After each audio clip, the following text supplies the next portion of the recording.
There we go. Hello there. Hello. Good evening. Damn it, Orion. Damn it. Dang it all to heck. My goodness. What the heck is up with Snapcam? Why is it doing that? Why is it acting up? My goodness. Hello. Hello, everybody. Nerduino, how you doing? Goth Fox, focusing on Infinity. Sean, good to see you. Yes, how is everybody doing? Welsh boy, hello there. Doing good. Doing good on a Tuesday evening. No, I didn't forget that it was Tuesday. It is Tuesday. You should have gone for the head. Well, good night, everybody. It was a great stream. Hope you enjoyed it. See you next Tuesday.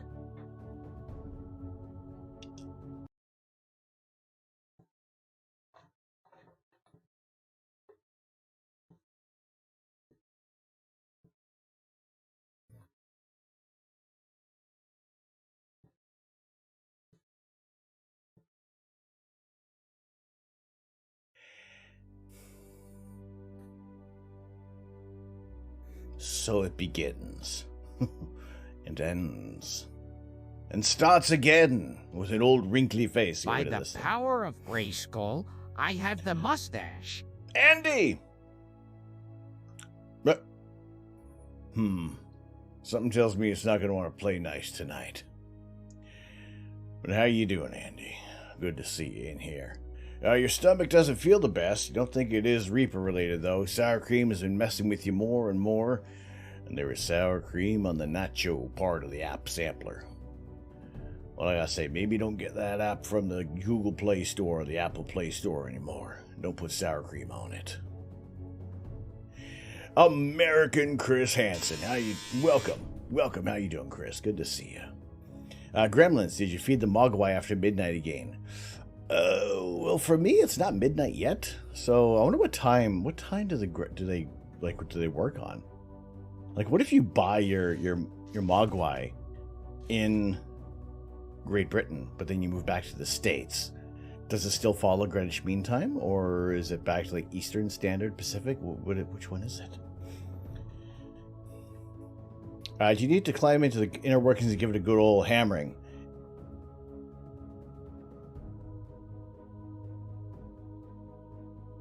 Okay. Seen 20 years, Apple are discontinued iPod as of today. They still made iPods? yeah, clarify that a bit with Gothfox first. You can never watch Gremlins in the same light again. Well, they never really specified that. Oh, not that kind of hammering, right? Okay, fine. Then you mean right? Okay, now I got you. I'm thinking you want to take a hammer and pliers to these gremlins. No. None of that. Oh my goodness. Everything doesn't want to work right at the moment. Okay. I didn't know they still sold iPods. I figured just it was, you didn't have an iPod anymore. You just had a phone. That was it. Your iPhone was your iPod now. Well, there we go. There's new news for the day. Also, super exciting Star Wars news. They started to film the Ahsoka series. Ooh, excellent. By the power of Grayskull, excellent. I'm looking forward to that mustache. As well. I am. Next 30 seconds. I can only answer no to any questions. How you doing, Raj? Good to see you. Good to see you in here. You still have your Nano somewhere in your parents' house. It probably still works, doesn't it? Drama Train Rich, nice stash. Well, thank you. Thank you. I mean, yeah, that's just a compliment. Any questions, I cannot say yes. I'm compelled to say no. The power of the mustache compels me to say no. You have maybe 10 seconds, maybe 5 seconds left. Any questions that come through, it's going to be too late. It's gone. There's no more mustache. I can answer however the heck I want to. Are the Maple Leafs the best hockey team? Okay, okay. Are they my favorite team? Yes. Are they the best hockey team? I would like to see if they're going to be the best hockey team this season. Ooh, that being said, I don't think I made picks. Hang on a second. I hear somebody.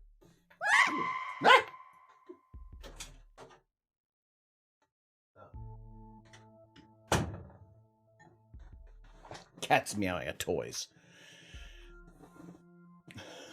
That would be the Lightning. Ooh, Trauma Train Mission come. Well, to be fair, the series is tied 2-2. There's nothing decisive that's going to happen tonight. One of the kitties, she has a toy. And when they have a toy, like, they're the most talkative little things.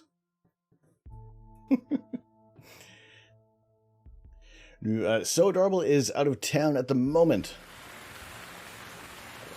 So it was actually a little touch and go whether I was going to be starting on time tonight. I guess, okay, well, you're from Tampa, Toronto, so yeah. It has been a good series. At least it isn't like just a complete blowout every game. So while the boss is away, the mice will come through the No. Everybody is inside. Everybody's in the house. Nobody's bringing any mice or shrews or snakes. Now Sarah has brought in snakes. So now there's another thing to look out for. No 8-incher? No 8-incher. Although the weather is like, it is teasing. It is teasing right now. The forecast says at about 9 o'clock, just before everything starts getting dark, in come the clouds. So this is like a horrible teaser right now. This is ridiculous. Voles? Probably. Whatever is of the tiny little rodent family seems to be out in our backyard. And one of the cats finds them all. She's left me responsible for the house again. Yep. Clearly, I have not done a bad enough job in the past to warrant not letting that happen again. I found out today you're going to Birmingham for work on Monday. Ooh. Wow. That's, I don't even know, you don't even have to say where you are, where you're from, but hopefully it's not too much of a drive for you. Let's see. I have not fixed up this thing. I have yet to automate all of this baloney, which I should be doing soon. But yes, hockey game tonight. Leafs are starting at about 7. Actually, that reminds me. Because we're not using the shoulder cam at this very moment. We are going to finish this. I say we're going to finish this, but I feel like it's super duper close. Let me see about making sure that my picks are in place for tonight's game. Otherwise, yeah, that's let's see. No, I don't want to scan my Tim Hortons card. I just want to make my picks for tonight. Who are we going to choose to score goals? I pretty much always got to go with Austin Matthews. I just want to pick the Leafs because I have no choice but to believe in the Maple Leafs, except for when there isn't a forward available. All right, let's pick. Let's see if Derek Stepan does any work for me on the Hurricanes tonight. Let's see if that happens. See if these are going to be right. See if this will work for me. You're from Liverpool. It's a 90-minute drive. Oh goodness. Did you know if you're to drive the Tycho crater? This is not the Tycho crater. If you were to drive the width of the Tycho crater, no, come on, back over here. There we go. That is 93 miles across. So even if you're driving at, what does it say 70 miles an hour, it would take you about an hour and a half to get across that crater. So your drive, Andy, is the Tycho crater.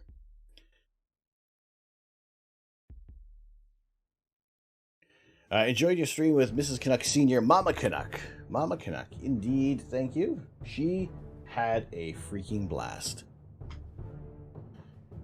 She enjoyed it so much. Now she couldn't say enough good things about the community and just how much fun she had on Sunday. And I had a blast as well. Hopefully everybody enjoyed their time on the stream. Realizing that a very monumental event occurred where we actually finished building a Lego set. You know, it doesn't always happen often when we start building something and it only takes one stream. So that was a fairly monumental event. I'm raising my eyebrows for effect, but it's only registering in the fact with the Lego helmet being controlled. Mama's a savage. She is relentless. She held very little back. You landed in some massive craters in Elite. Bends the mind a little with the scale of them. I mean, everything looks so tiny when we're so far away, and then also you don't realize the depth of some of the craters. You know, that's the That's also the really cool thing. We go through them in Space Engine as well. We dive into some of the craters, and it's like, holy crap, that's a long ways away. Now we know what it takes to keep you on schedule. You have to bring in my mother. That's what it is.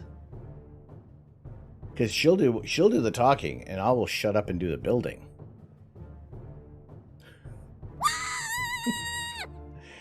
Right, so there is some, I don't know if anybody has noticed something different. Does anybody notice something different about what we're doing right now? What is happening on the screen today? I'll give you a couple of minutes. I'll let you ponder. What is occurring? What are we seeing? What is the... and no, it's not that I've, like, gotten so many more beads on here. You see 2 peppers instead of 1. That's a bit of a mistake. Actually, well, no. This was the old pepper. I don't know how well it is. I don't know how fresh it still may be. So that's kind of there as a provisional. You put the filters away, finally. Okay, to be fair, I didn't put them back.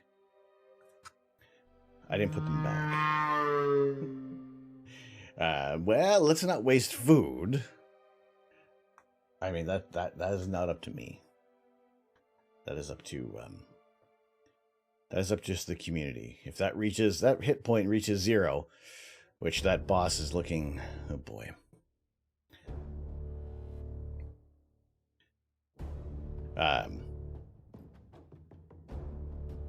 My anus is not on a desktop. You mean your anus? No, we got Saturn. No, that's not it. I'm not sure if that pepper counts as food anymore. Well, it's not any more wrinkly than it was before. So that's, I guess that's a good thing, but I mean, it feels a little dried out. To the fact that I would probably even want to cut that part off to see if it's...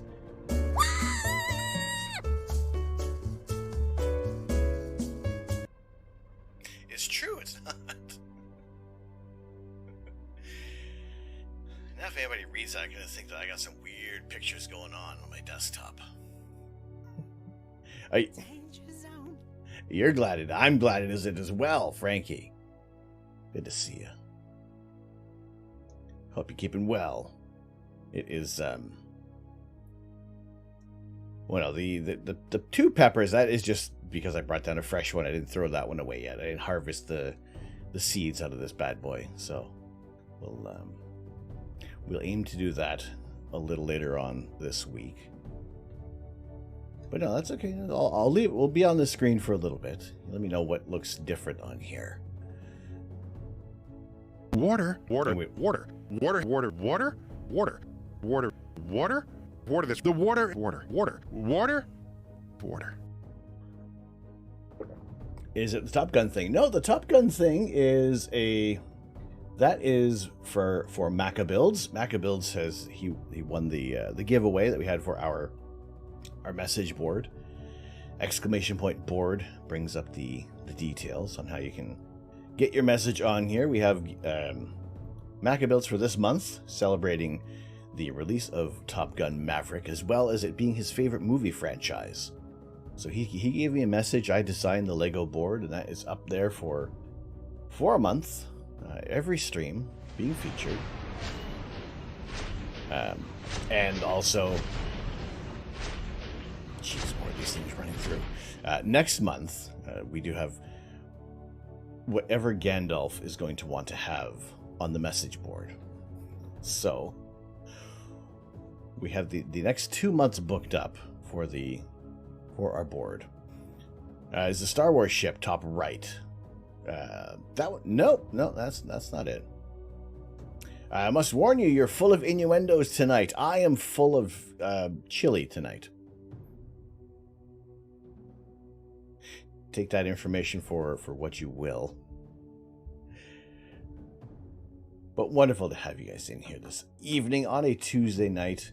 Well, a very early Tuesday evening. We always aim to try to start these streams a little earlier in the evening, and You know, it is kind of midweek. We don't want to be going too late. Tomorrow night, a bit of a programming note for what's going on over the next few streams. You shall not pass is what you imagine. No, it's probably going to be something to do with, I don't know. I don't know what it is. We haven't discussed it yet.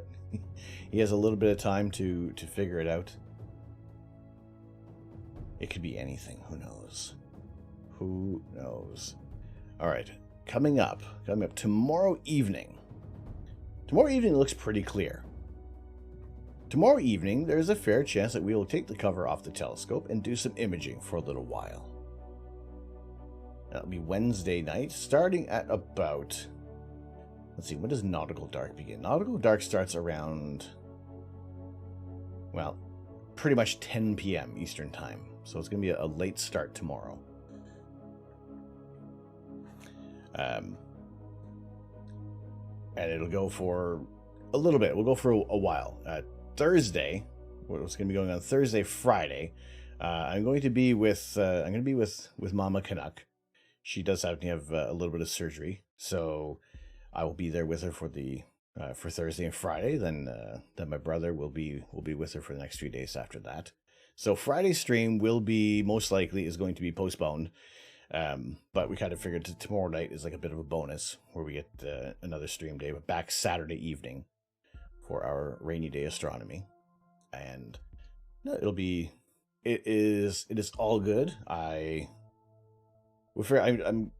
going to go there and make sure that she'll be okay for the next few days while she recovers. And then we'll be back to our regular schedule Saturday. But we're here tonight. We're here tomorrow night, weather permitting.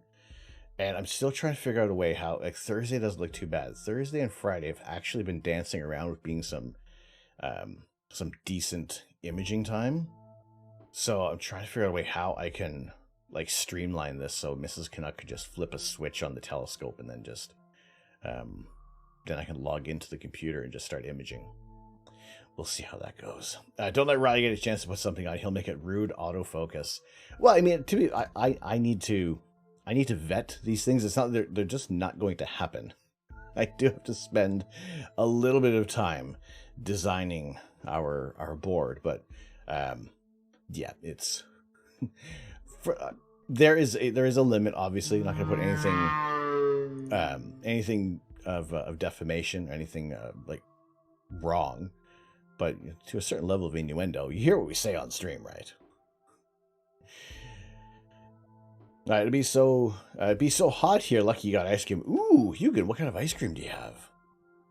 Sadly, you need to get sleep as an early start. Enjoy the rest of the stream. Orion, thank you very much for joining us. Glad to have you in here. Get some snooze, get some rest. I just heard that NASA wants to send nude pics of humans into space. You're not joking. Really? Why? Please tell me there's an awesome joke behind this setup. Did you happen to catch the bees on Monday? And if so, can we expect beehives on the Astro Canuck Ranch? I was able to lurk for a tiny little bit while you're smoking out the bees, and then I had to bail, like, so quick. But I saw a bit of that. You can see beehives. We do have beehives out here, and those are just around this little fenced off area out here just behind the greenhouse. So we do have bees.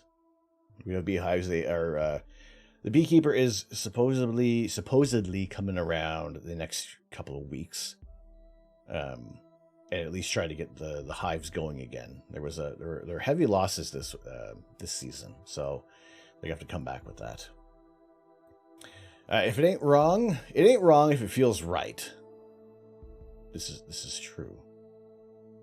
How's it going, Sub 69? How are you doing? New chair, slightly new chair. We've had it since November now. Not really. Okay? Then, Chris, what is their whole? What does sending nudes into space do? Can you go live tomorrow? There. It would be like 3 a.m. in the UK. Going live any earlier, unfortunately, doesn't really work out in the sense that it's just not going to be dark enough. At most, we would probably be on by like at 9:30, like half an hour earlier. Other than that, it's me kind of faffing around. So different depending on the climate. You got it easy in SoCal. It's I mean, sometimes like some seasons it's been all right with their bees, but apparently there's some sort of avian or some sort of something going on with some parasite with the bees or something, or is killing them. Architufus! Hey, just bought a Pixin site license. Excellent. Wonderful. Fantastic. I have one too. I am still getting comfortable with Pixin site. But how are you doing?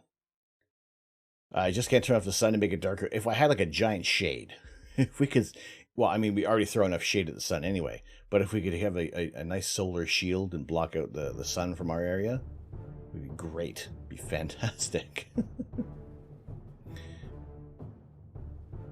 There's a few American foul brood is the worst. Yeah, there's something going on with the bees that they're not surviving, which is annoying.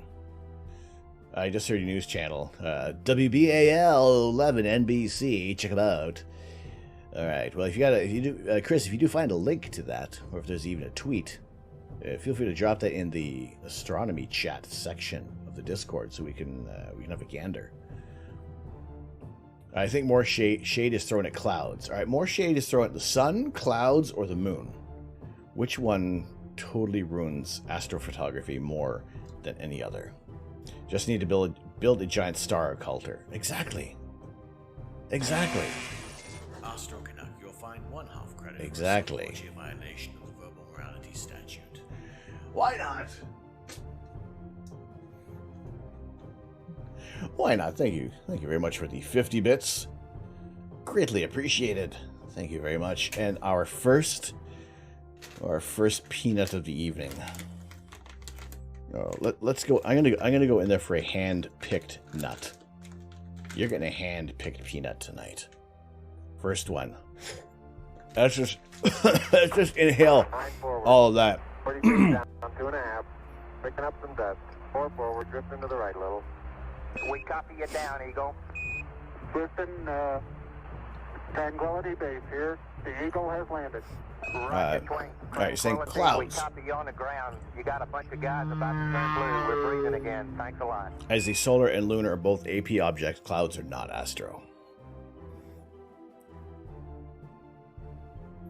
NASA could soon be sending pictures of naked earthly humans to aliens. Well, I guess to be fair, there are nude depictions on the Voyager spacecraft.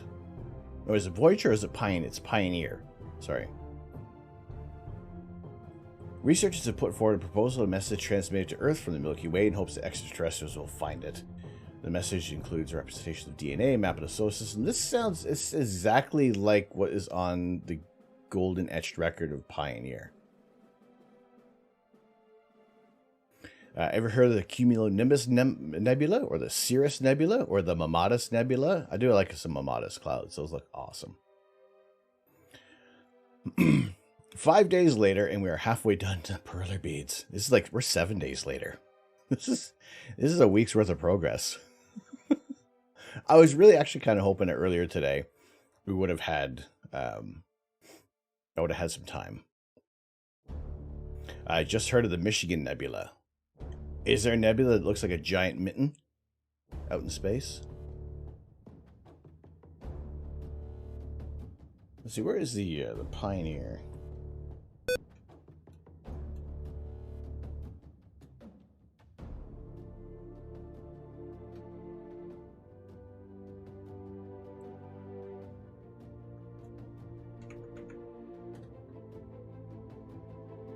Sorry, Voyager. My apologies, not Pioneer, Voyager. Oh no, okay, here the Voyager's golden etching has the nearest pulsars pointing toward our galaxy.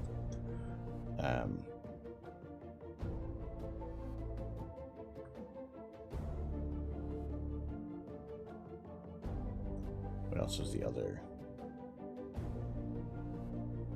Pioneer. There's a Pioneer's plaque with the human form. This is educational. This is what is on Pioneer. Oh, that's the tattoo you'd get, the pulsar. Yeah, so that would be, that's the one I was thinking of. It is the Pioneer plaque. Orion looks like a giant mitten.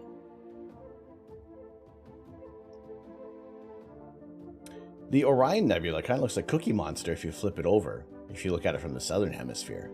It has a bit of a Cookie Monster look to it.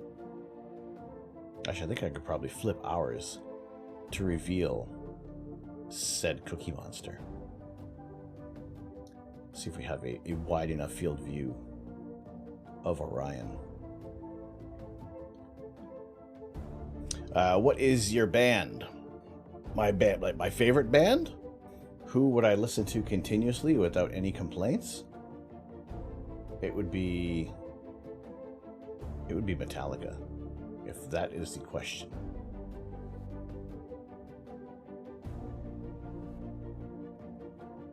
Let's see if we have a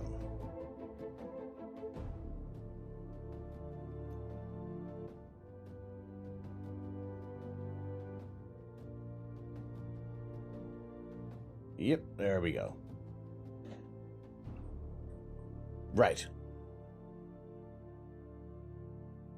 Excuse me. There we go. There are the eyes. There is the mouth. And it just resembles more of the cookie. Yeah. Me want cookie. Orion Nebula want cookie. See, the googly eyes. The gaping maw of Cookie Monster. Well, more or less he's eating the trapezium.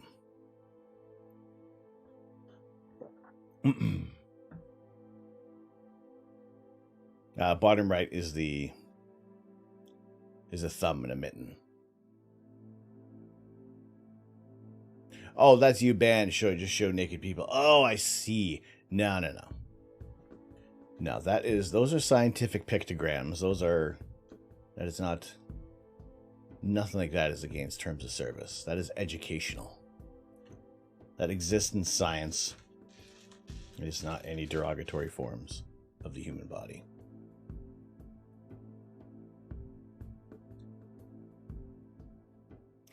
But we do have the Orion Nebula at a different orientation. It is Cookie Monster. But as soon as you put it back, as soon as it goes back, Cookie Monster disappears. I don't have that.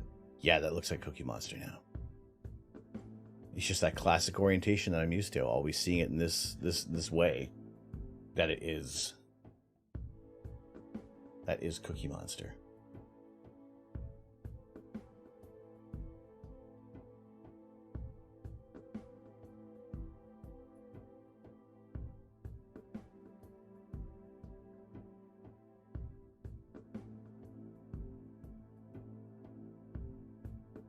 All right.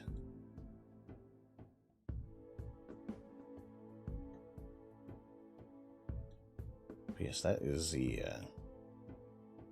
what we like to image here, and I'm kind of hoping that in the next little, hopefully tomorrow night, we can pick some different targets. Because we are coming up on a new phase of the moon, I might throw in the L Extreme filter to cut out any possible views from the moon. Bottom left is the hole. The top left is the thumb. It is very Cookie Monster like.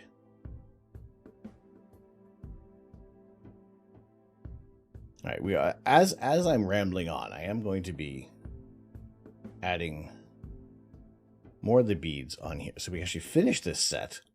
I guess it's gonna be a baseball catcher mitt thing. It does feel like a bit of a catcher's mitt in the in this orientation. It does have that look, but No worries. We'll see you. We'll be here. We have plenty more beads to lay down,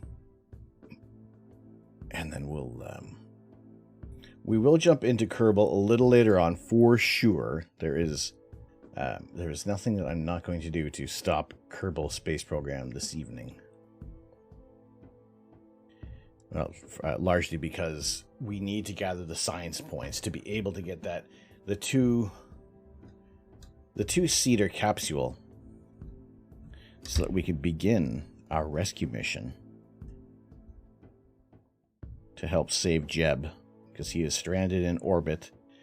And while right now this isn't costing any Kerbal type money, you know what? We want to be able to...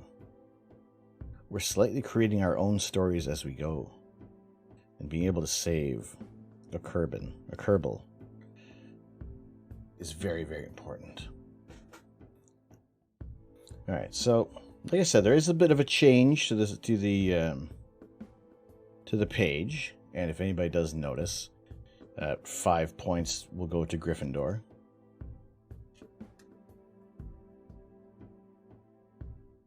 But yeah, no, it's wonderful to have you all in here today. For those who are new to the channel, we're glad to have you in. You don't think Jeb sandwiches might run out? No, he packed plenty of sandwiches, plenty of them, tons of sandwiches, like an overabundance of too many. You know, they're probably going moldy. Yeah, he's probably dead. Shoot. Macabuilds, how you doing? Good evening. Good to see you. Danger zone. Yes, indeed. We have our message board of the month. We got Macabuilds celebrating Top Gun. I saw a little bit of a teaser trailer for Top Gun Maverick today. It looks pretty darn cool. It looks exciting. Moldy bread is good for you, packed full of penicillin-y goodness. What if you're allergic to penicillin? What if you don't, what if penicillin is no bueno? Ooh, grab these two and I don't need that.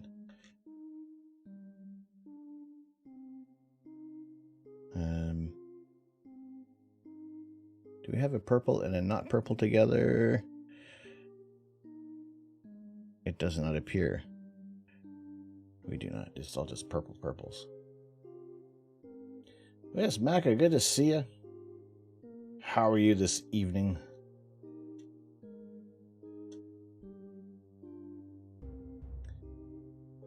I read that as moldy beard. No, this is not a moldy beard. I'll tell you that much.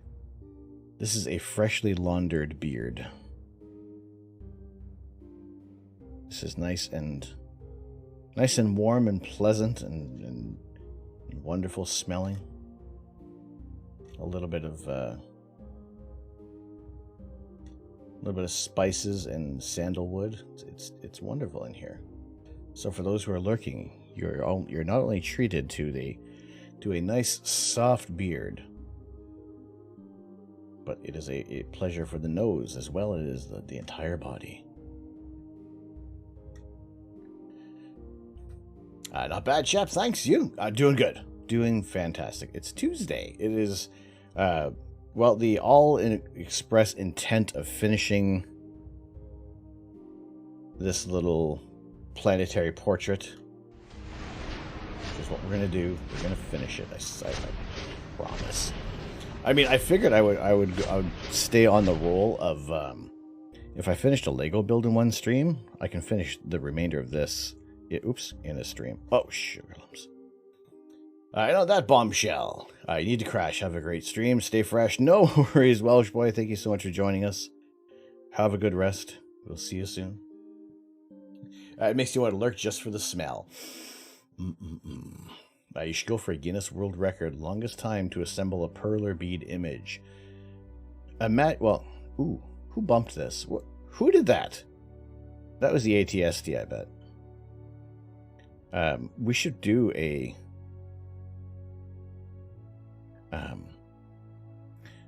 there should be a Perler image that is built on subs. It's not even like it's a goal or anything like that. It's like it has to get finished. But when there is when a sub comes in, then we place a representative bead, and then that will make our portrait, whatever it's going to be. Not right now. This is not going to be the purpose of this one. No, the only stretch goal that we have at the moment right now is it is just for the sole fact of reaching the 420 point marker. Nothing extravagant happens. It is just because some people apparently like the number 420, and I figured we were close. It is probably the most useless goal I've ever put up. It is for the sole purpose of reaching 420 points. And that's it. There is no fanfare, there is no special video that crops up after reaching it. It is for the bare satisfaction of just having it say 420. And that's it.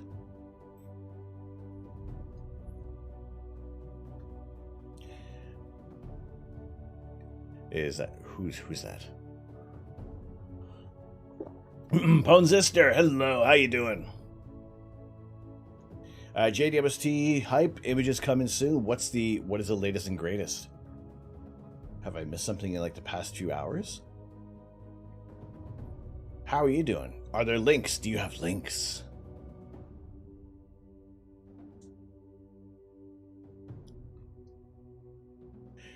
Bubba Zelnick, hello, Ma. How you doing? You need help with your little Lego? Yeah, kind of. They're making fun of me. I don't know. It's in the spot and ready to rock and roll. I mean, we have what has come out now from the sharpness check. That is like, especially the MIRI imaging camera. That is this little small portion of the Magellanic Cloud is awesome. It's incredible. It's like everything I was hoping we would see. I don't think she thinks much of your Lego skill. I know. Well, she was there. She watched my Lego skills. They're atrocious.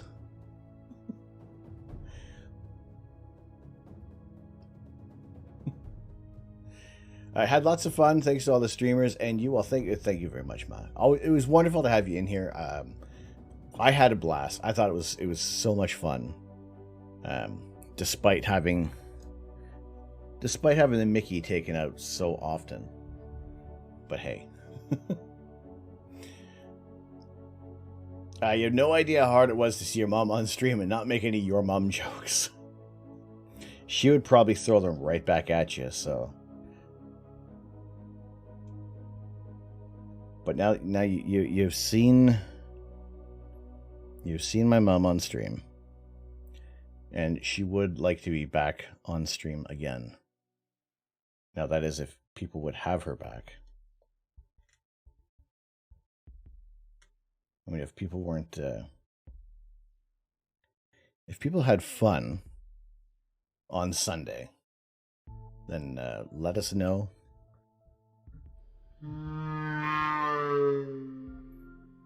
Oh, subs too soon, my friend, too soon. So what you're really excited about is seeing A, exoplanet discovery, and B, gravitational lensing. Like, it is like for what we're getting, what we're going to be seeing. The latest, I believe, last I checked with Webb, is what do we got here? No, that's SLS, largest nucleus. That's still cool. More SLS. Even more SLS. That's not SLS. There we go. Here is where we're at. No worries, subs. No worries. Well, moving on.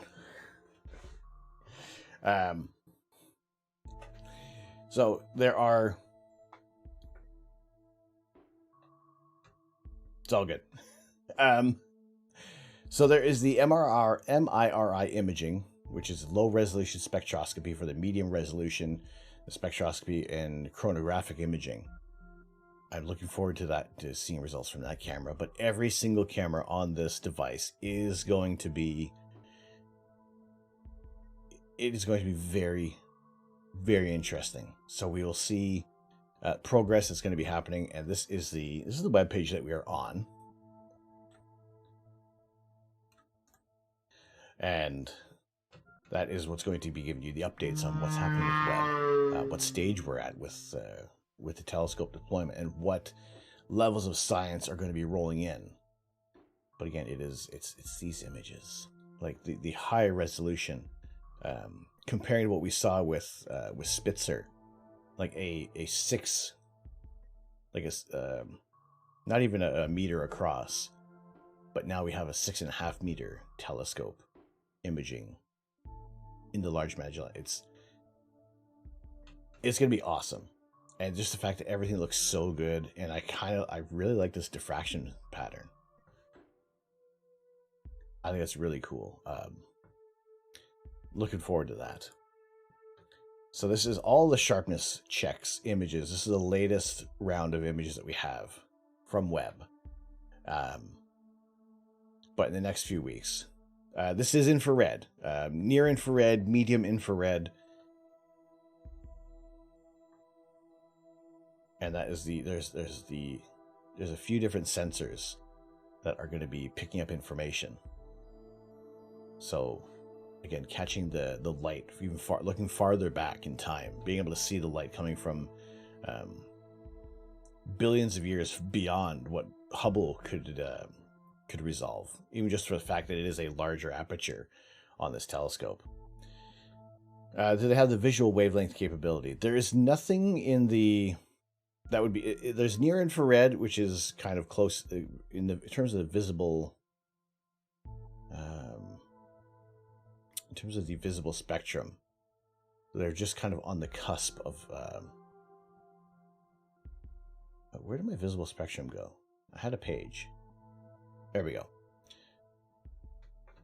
So in the visible light, red, orange, yellow, green, blue, indigo, violet, is what we can see with our eyes. Infrared, we can only detect as heat on our skin, but cameras.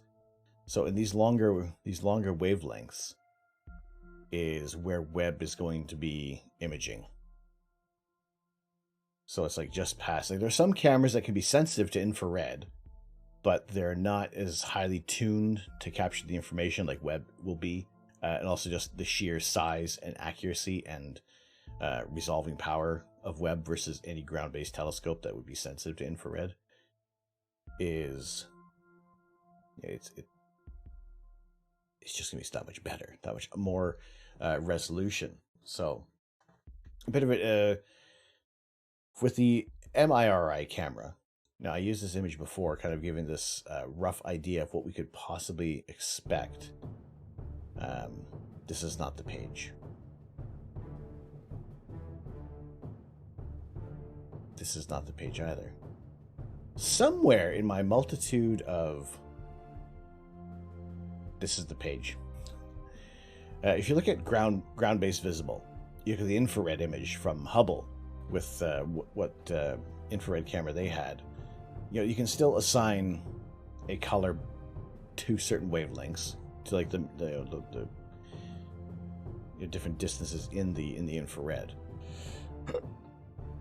So this is kind of what we could expect, is some relatively recognizable shapes, but again, you can see all the red of the hydrogen alpha is gone. You're seeing farther, you're seeing past the hydrogen alpha, and possibly even a little bit of galaxies. So yes, it is going to be incredible to what we can see. What is going to be resolved with James Webb. Another thing that is actually looking to be pretty cool is what did I have? I had another tab open. Is actually Thursday. Thursday is going to be some news about the Event Horizon telescope, and that's going to be giving us some information. Now I know a few years ago we had the image that came back of the first the image of a black hole in M87. But now essentially what we're kind of anticipating is that we're going to get some news on Sag A star, the black hole at the center of our galaxy, because what they were saying before is that, you know, they're limited at the moment of what the technology can do when they first started imaging M87, and then being able to get past the just the sheer amount of light and infrared that is coming from the center of our galaxy. It's being able to resolve the black hole. There's a lot of dust and gas to get through. So that is what we're anticipating is going to be some news from the center of our galaxy finally. Years later, when I was thinking initially that we were going to get information on Sag A star back in was it 2018. So now, a few years later, that is potentially what we're going to be hearing from this this report coming on Thursday morning, 9 a.m. Eastern Daylight Time. So that is what we're going to find out what is going to be breaking. Katie Bowman was responsible for all the technology, the math behind everything that was done with the Event Horizon Telescope in resolving that black hole. So again, this is going to be more like years of work that's been put into this bit of information, and I'm also glad that, you know, nothing else has leaked from here. And if there was any spoilers I'd want to avoid more than Doctor Strange, it would be what is coming out of this press briefing on Thursday morning. If my schedule permits, I will do a early Thursday morning stream. If not, then we'll kind of catch up with things over the weekend. And also there'll be most likely there's going to be some chatter about it on the message board in Discord about what is this groundbreaking discovery in the Milky Way. Quite frankly, the only other thing right now that I would anticipate would be that they have some very, very good information and images of the black hole at the center of our own galaxy. So while it made sense to look at something 50 some odd million light years away, the fact is that the black hole they were looking at was much larger than our own solar system. So in that regard, even though it was less than a pixel in size, so that would be that'll be interesting to see. I used to work with the guys at Caltech that wintered over the South Pole Telescope. Did they? Man. See, here's the spending more time in the dark is what I would like to do. I mean, it's nice out. The weather is beautiful. I mean, don't get me wrong. I do like a nice, warm, sunny day. We are currently also sitting at 26 degrees Celsius. So cooling that camera, if we're going to be imaging tonight, it would be like we got to wait a while for the telescope to cool down. Not your cup of tea, but they seem to enjoy it. Dark, yes. Cold, no thanks. I don't mind the cold too much. I don't mind the chilly weather. Because I can always bundle up. If it gets too hot, there's only so far I can strip down before people start throwing garbage at me. So is that big gas clouds, like light year size, the nursery of stars? Center of the galaxy, super bright, bunch of radiation. There'll be more X-rays. If there's gamma rays, not so much. No, let me not say yes or no to the gamma rays. But no, there is we got the light from stars. Just, you know, you look at the center of the Milky Way, there is that zone of avoidance as well, because there's just way too much information to try to you know, to get any meaningful data. So here we are at the sun, and essentially everything that is along the galactic plane falls under that zone of avoidance, whereas other galaxies or clusters that kind of sit a little higher above the plane of the above the galactic plane, you know, we can make that out, but basically everything beyond, it hasn't been that accessible. So as technology develops, as we start getting different ways to cut through, you know, that's what, in a nutshell, of light pollution in space, yeah, it's, you know, we can start to see what is more, or what's going to be beyond, what lies behind the nucleus of our galaxy. It reminds you of the Galaxy song. You know, it's one of the songs I never managed to memorize.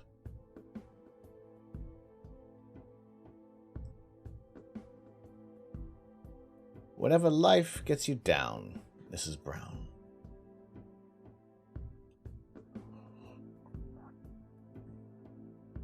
And I know the tune, I don't remember the words. What we can see behind the galactic core in about 1 million years when we orbit to the other side. You just have to, yeah, you just have to wait, like, it's 250 million years for us to make one trip around. Now, whether or not, if everything is moving in harmony around the galaxy, if maybe we're kind of on the outskirts and kind of peek around. You never checked whether the numbers they use in that song are right or not. I would almost hazard to say they are probably, to the time, bang on. I would imagine they would be silly enough to do that research and get it right and make a very brilliant song out of it. That's my thought. That when they wrote the song, that the information was right at that time.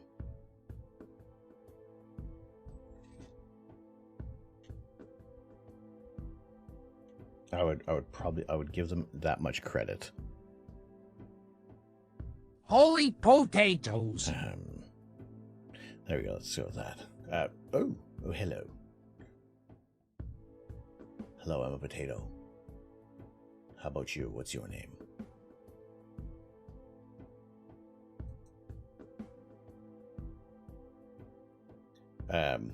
Nerdrino, are you looking up the lyrics to the song at the moment?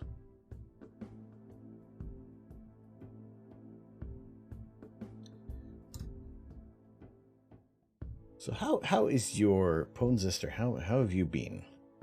It has been a little while since we've seen you in here, and I understand everybody has different schedules. So, you know, I'm glad to see when people can drop in. And let's see, are these the right purples? Have I been using the wrong purples? Have I been using the wrong purples? You changed the color on the Lego Optimus Prime thing. There we go. Well, it's not so much as color, it's that it's empty. It's empty. Why is this one empty? And this one is changed as well. It's still the monocam push. But for all intent and purposes, we are 17 subs away from that complete goal. You're essentially 17 subscriptions away, which also kind of leads us up to the 420. And then that's it. And that is the Mono Gang accomplished. So I figured it is, yeah, it is very close. It is essentially there. So I figured with our bits goal, we're going to refocus that because, I mean, there's been a large amount of bits that have been utilized over the past few weeks. And yes, we're very close. So it's kind of that little bit of an offset, but we are changing up the goals at this moment. So that is refilling back up. That is over the course of whenever the Lego Optimus Prime.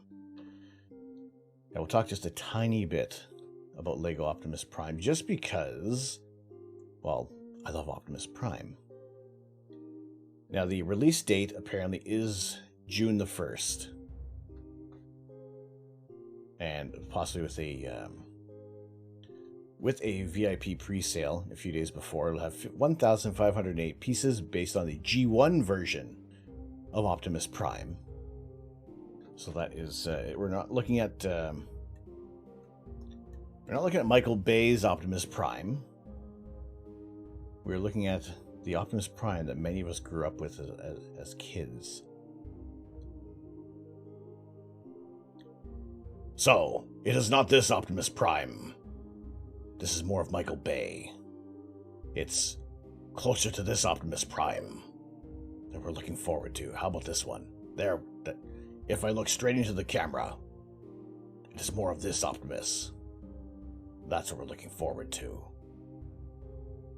Although, as boxy as this one is, this seems more like G1 Optimus.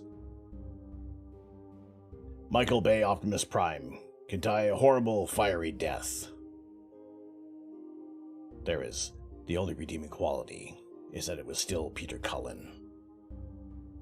But until then, we must wait. The reveal of Optimus Prime may be coming quicker than we think. There's a chance that we're going to be seeing him reveal most of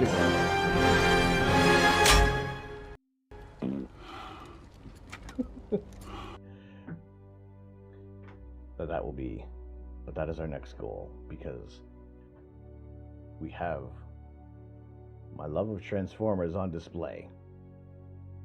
Because I grew up with them. They are part of my past. They formed my my wonder of science fiction. The stream is very busy with silly effects. Sometimes they come out in full force. Other times, it can be fairly subdued. But that is what we're doing. Posista, you've been watching a lot of quantum and astrophysics videos. There was some of the books I've recently been listening to have been talking about quantum physics, and some of the topics that they got onto was like wonderfully mind-blowing. It was absolutely incredible. Let me see if I'm putting the wrong purple in here.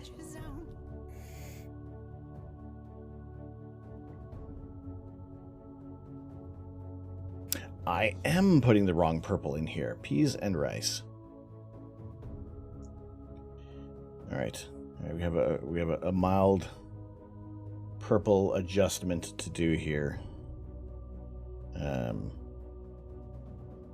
me see if we have any other purples to put in, so I can offset this.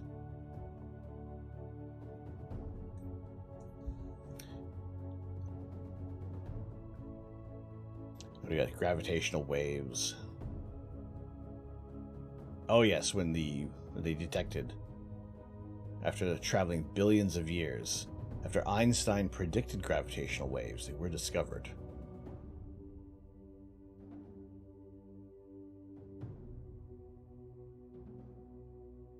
It's very exciting to. We are in this golden age of astronomy, and it is so fascinating to be learning about what's coming next, what is kind of bridging the gap from science fiction to essentially being science fact is very, very exciting.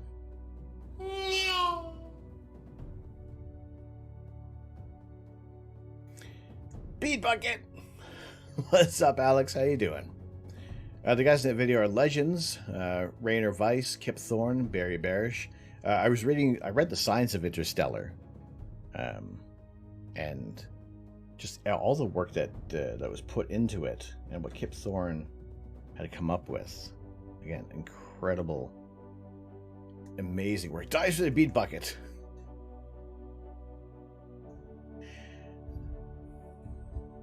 And there was also the calculations and the mathematics that came out of what they developed for Gargantua. Also fostered a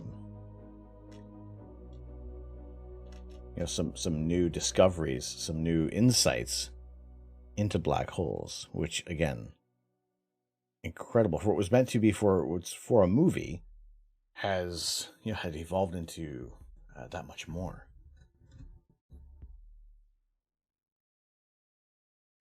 All right, it looks like we are done with the purple beads. And that almost everything else in here should just be the dark, should just be the black beads. Aside from these 4 blue beads. And then we're in a bit of a stretch. Why do I feel like I'm leaning over in such a weird way right now?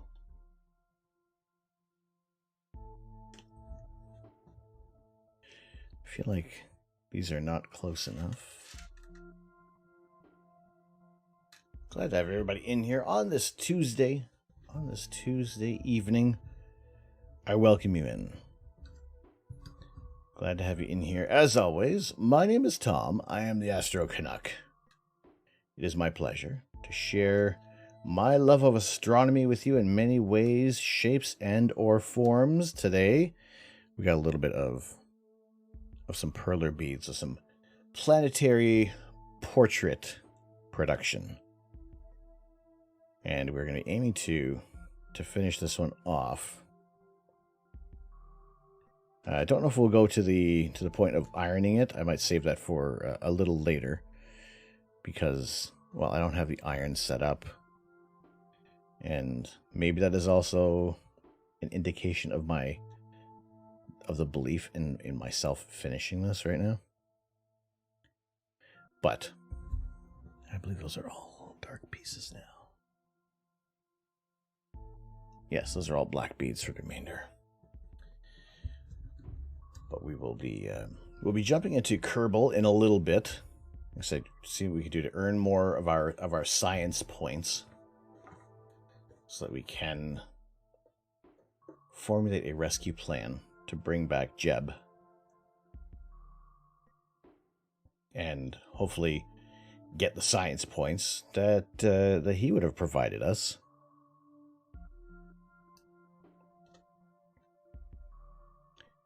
So we too may share in the wonder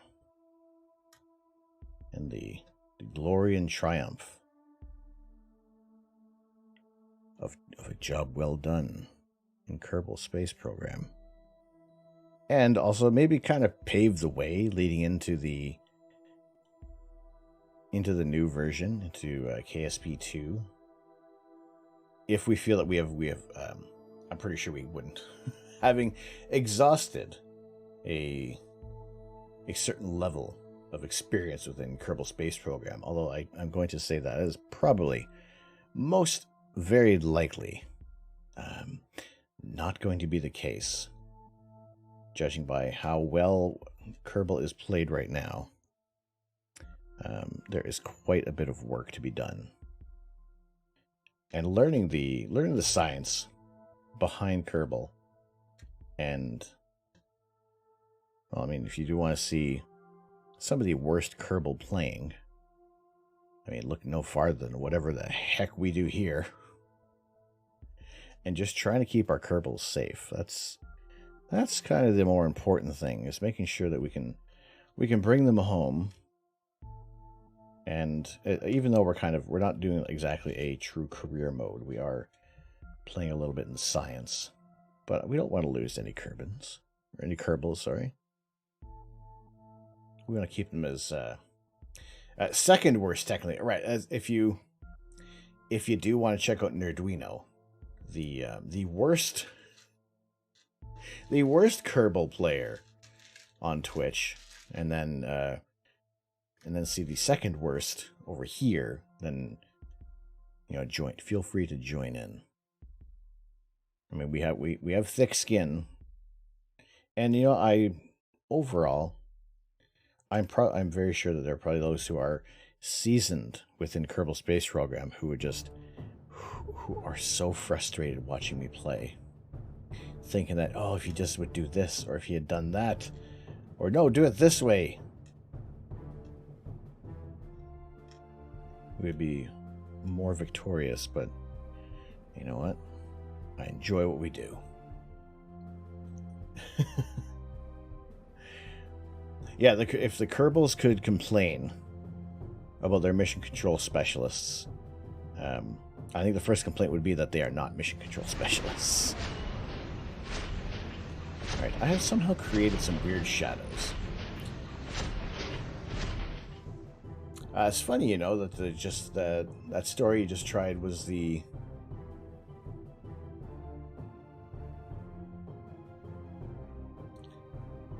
That story you just tried was the chip that told you off because you had the ad blocker and you using Norton VPN. How is it using? I've never used a VPN. I've never utilized a... Would I get some better results if I did it this way? Would this be a little... Ooh, this might be a little better.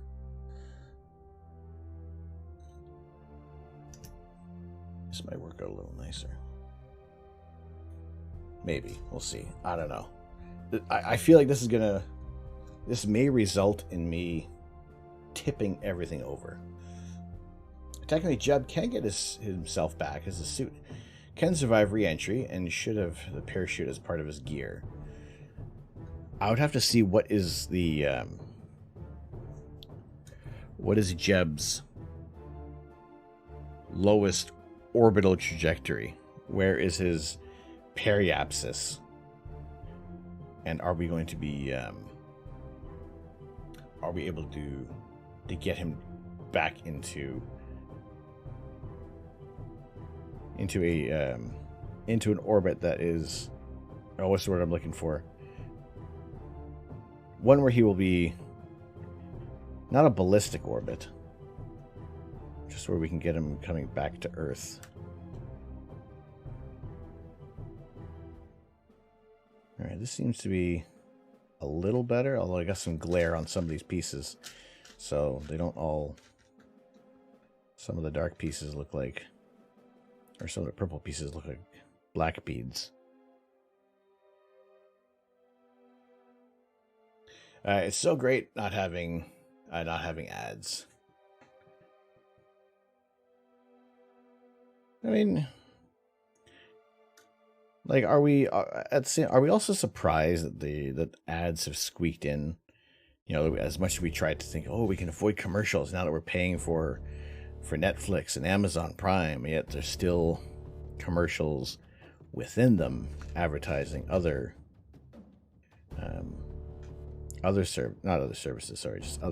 shows. Like even here, every now and then an ad pops up. You pick up a two-year plan for cheap. That's why sometimes they'll do that. Like most things online, they will have that option to give you that little bit of a price break, which, yeah, you pay a little more up front, but again, be able to have that if you look at it in the long run, then yeah, you get some savings. But then again, there's some people who still are fine doing year to year, month to month, because that's where they're really comfortable. An orbit that's going to give him the ability to re-enter the atmosphere and not ricochet off it like a pinball. Yeah, exactly. We don't want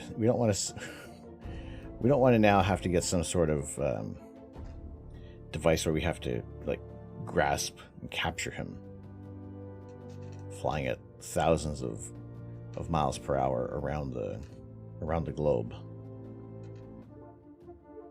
Now, I'm pretty sure it'll be the most difficult thing ever done for me in Kerbal, is trying to match up orbits. I think that's going to be the super hard part.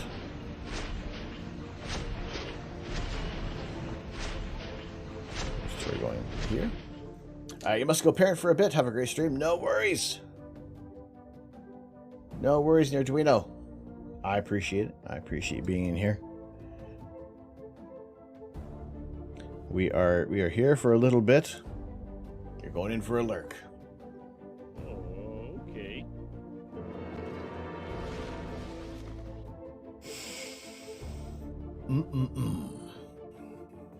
It's looking a little... You can tell it's getting a little humid out. I should have probably put a little more... I probably should have put oil in the beard today, but my hands... I'm doing more hand things right now, so... I don't want to be getting... I want to be getting oil all over the beads and such. We need to be baby blue and the almost orange. The not quite orange. Bad news, Jeb bounced off the atmosphere. Good news, he's got the perfect angle to intercept and land on Duna. I mean, there's got to be a bright side to it. As long as he doesn't burn up in the atmosphere, then we're good. Then we can do what we can to bring him home in mostly one piece. Mostly one piece. We need pink and red. Let's see, we're getting repetitively close to the completion of this.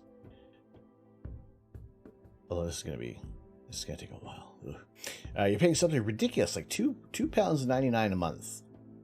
That is nice and ridiculously low. That is good. All right. I wonder, can we get away with? Is this the peachy color that I need? It would appear so. And then pinks and how many more peachies? 3 peachies. I guess I feel for those who have difficulties differentiating certain colors, because I feel that for the most part my eyes are all right, and there are some colors here that are so freaking close together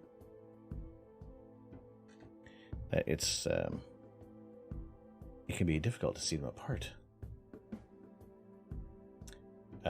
Makes a disgusted face at something, just anything.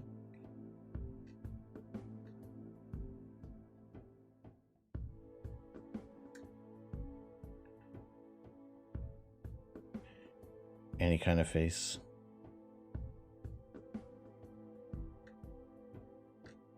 It is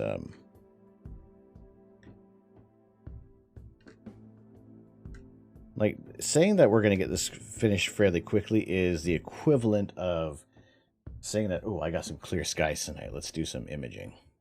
And then much like Mother Nature, I play a cruel joke on myself, thinking that we can get this done quick.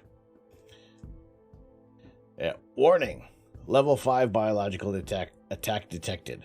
What's happening? What did we do?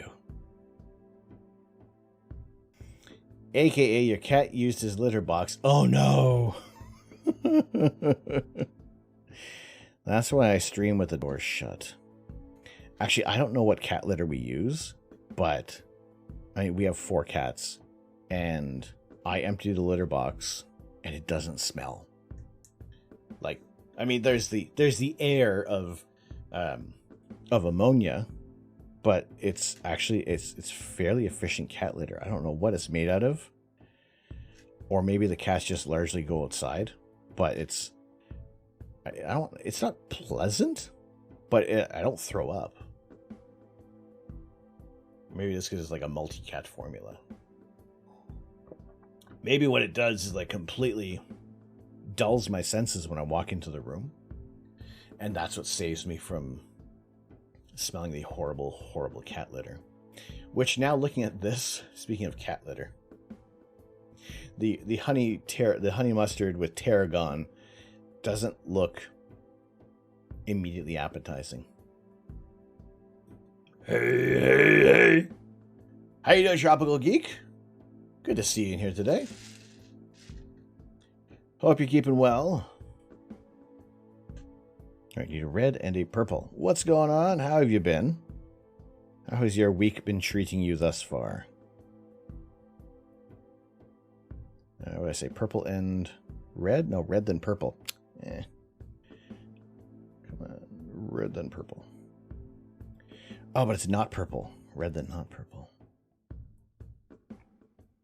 There is no more purple. I went to Target to get food. Came home with 3 more Lego. Good. What did you get? What fell into? What did you rescue from Target? I mean, clearly that the Lego set was in distress, and you're providing a very Herculean rescue effort to save the Lego set. What fell into your basket? Doctor Strange, Spider-Man, and Captain America sets. Ooh, lovely. Which Doctor Strange set?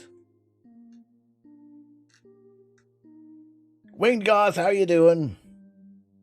Welcome. Good to see you today. How are you on this fine Tuesday? Or Wednesday?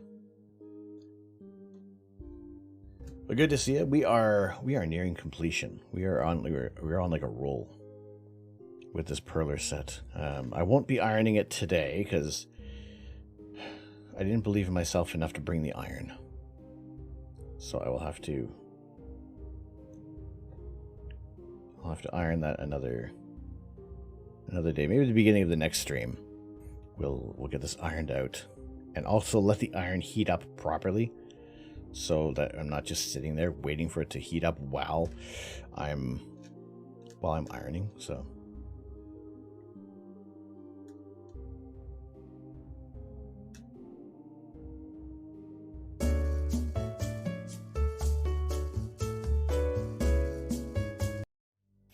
yeah, that made me jump a bit.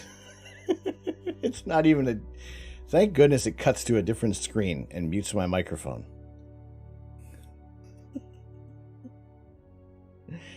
That's not what it's even meant to do. I was just in this quiet little zone placing my beads. And this bossa nova gives me a startle.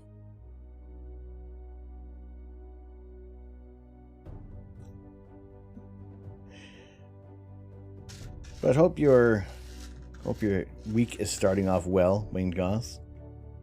Always wonderful to see you in here. We'll be rejoining people in Elite Dangerous a little later next week, and possibly kind of like a bit of a Discord hangout, and just enjoying the game. That's what we'll be aiming to do.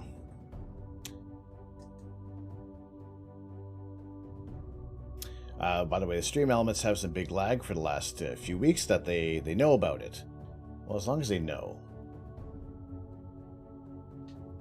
Alright, time's going well, surviving and all that. Yourself? Not too bad. It's, like I said, we're nearing completion on this. What time is it now? 7:30. I would like to say in the next half hour, we can have all the beads placed for this portrait. And then we'd be jumping into Kerbal. Again, making that push to gain more science and improve our systems so we can try to save Jeb. Lost in space, well, not lost in space, we know exactly where he is, but stuck in orbit with no way of refueling himself at the moment.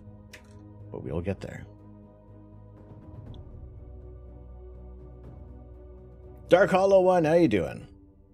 How are the skies? The skies are deceptively clear. Now it's raining, so we're good. We have clear skies forecast up until about 9 p.m. And then they're gone. CJ, how are you doing? How are I am inevitable.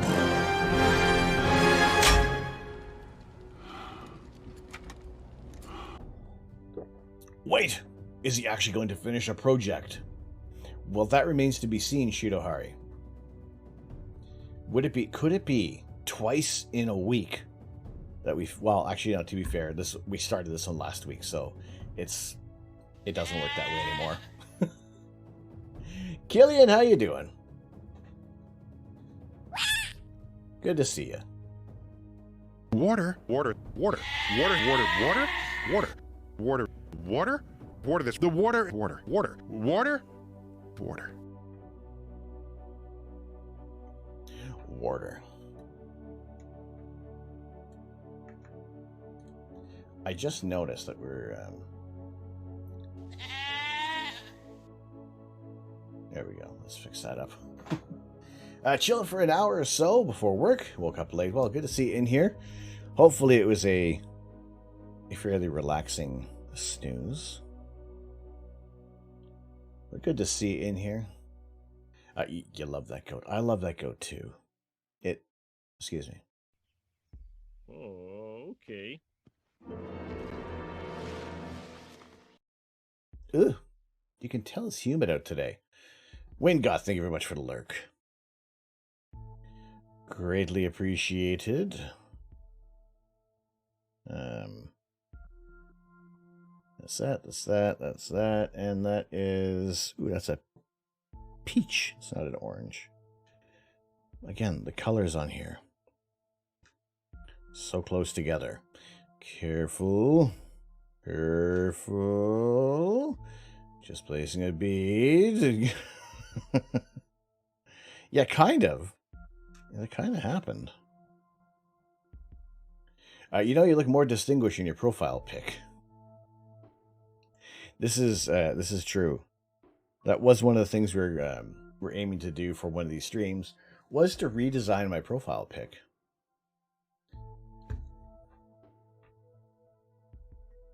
Because, well, yes, it is. We have largely changed the hairstyle. I must have a new level of distinguishment. Scientist with laser, how you doing? A Homer going into the beard is awesome. You like that one, eh? It's like it feels very warm in here, and my beard is like, it needs to be oiled, but I'm not going to be. I don't want to touch it right now. Gave your YouTube a big thumbs up. Ooh, well, thank you. Appreciate it, CJ. I like thumbs up my YouTube. Damn it.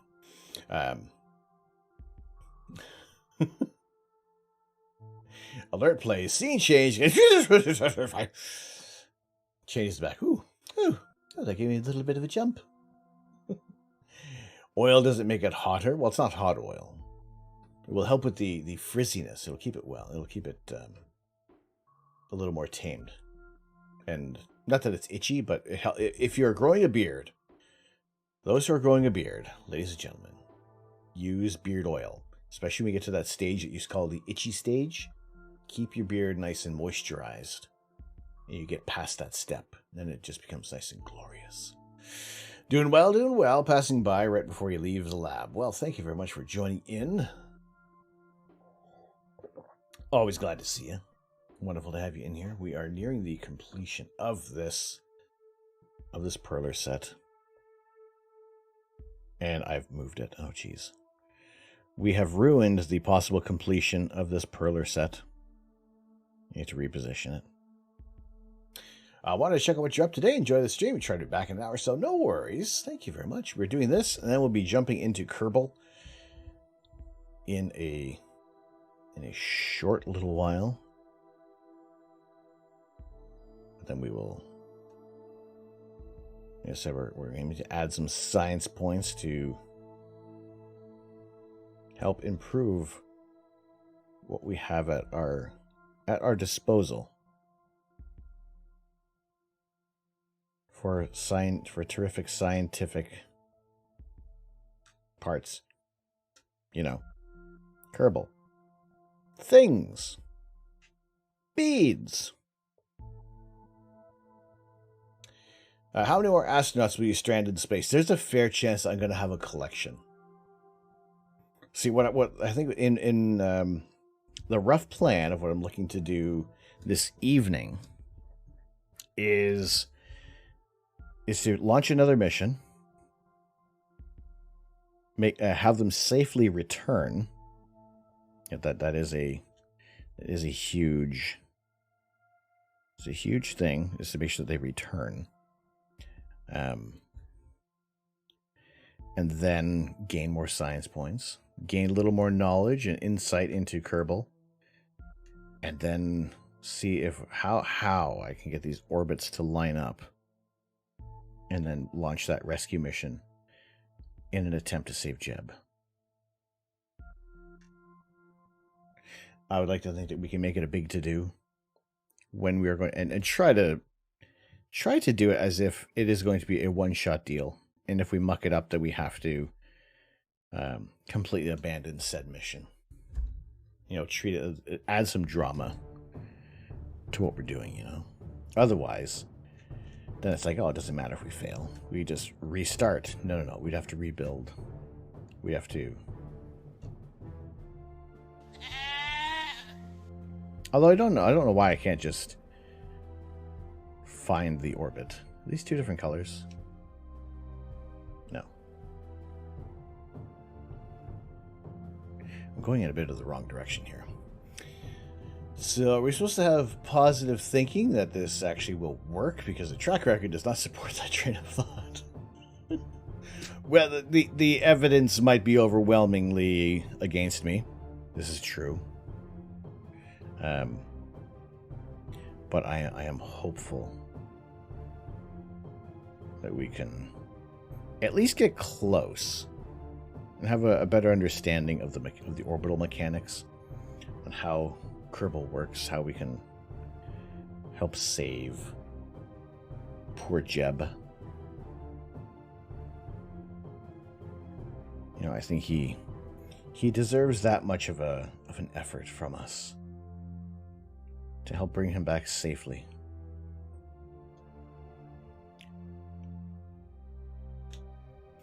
You can't save Jeb. Can't be done.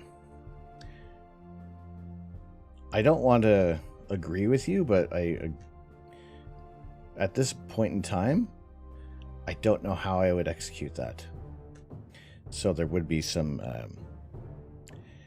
there is trial. There isn't a whole lot of room for error, because I will aim to treat the rescue mission of Jeb as a one-shot deal, or at least a series of horrific events in Kerbin history.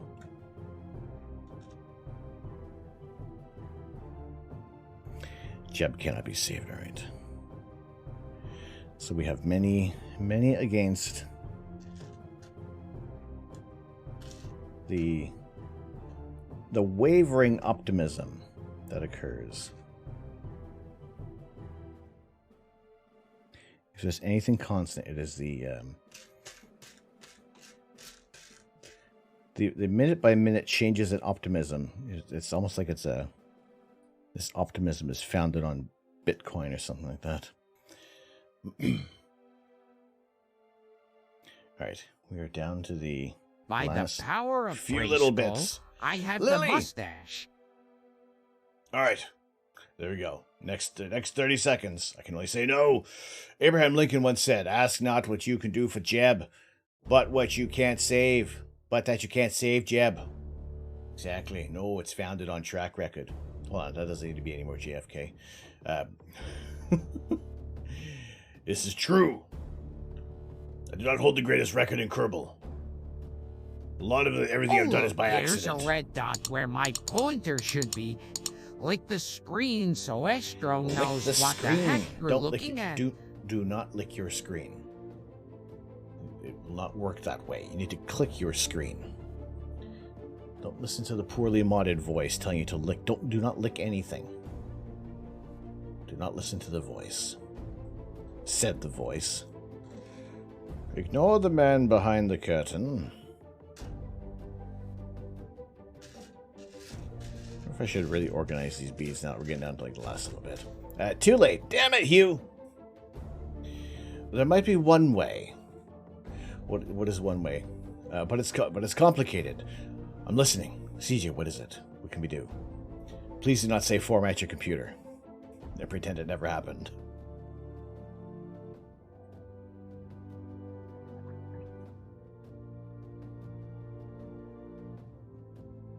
Alright, let's see if this... so, when you build your ship... By the power of Grayskull, I have the mustache. Oh, it's this one again. It does require turning the computer off and on. Yes? Maybe? No? No. No, it does not. No. Turn the boosters facing the opposite direction. Right. Right. This sounds like it is the ingredients to perform and create the twister again. I had to format your PC a few weeks ago. Oh, I do not look forward to having to do that. I hope that never has to occur over here. And push Kerbin to where Jem is. Move the entire planet. By your powers combined.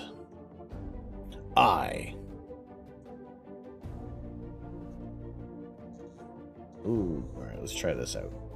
Move the planet. Now, is there a Superman mod in Kerbal?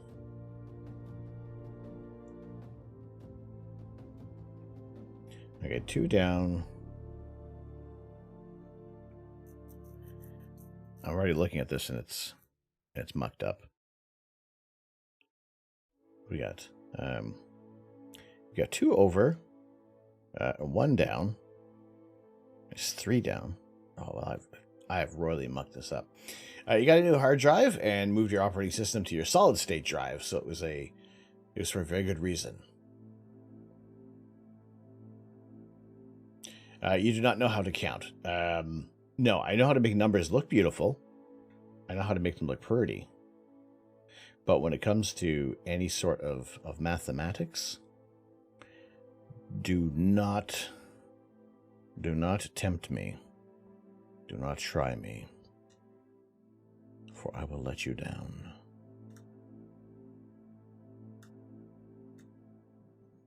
Like, you want me to do numbers? I don't know. I don't know if numbers is such a good idea. See, the problem with numbers is I can muck them up. I can get them wrong. And when I get numbers wrong, hilarious things occur. My goodness. They're so hilarious. What is 2 plus 2? 5. Maker Deck. Hello, Maker Deck. How are you doing? Hey, would this count as a Maker Decking thing if I just focused on this the whole time? Would that work? Would that fall under the Maker Decking? Because I would happily be quiet and shut up and do this. It would. Oh my goodness. Did they? Ha. Aha. I definitely did not make it past grade school math. Fair enough. All right, then I have... Ooh, maybe we do... Do we do Batman on Maker Deck then? Do we do that? Because we have this.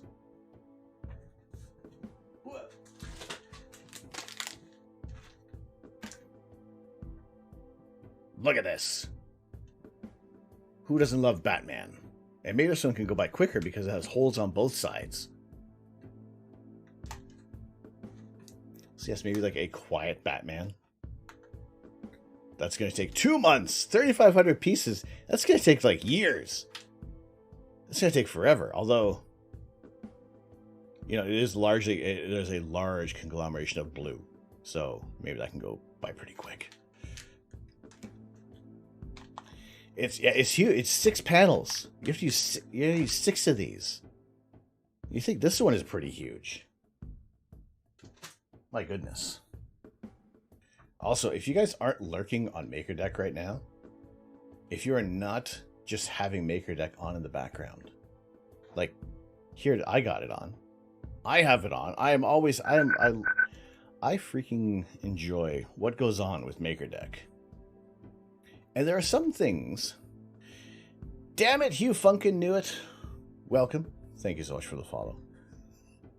If you are not following MakerDeck and you enjoy seeing some really cool projects that people are working on, drop them a follow. Turn it on in the background. Catch up on other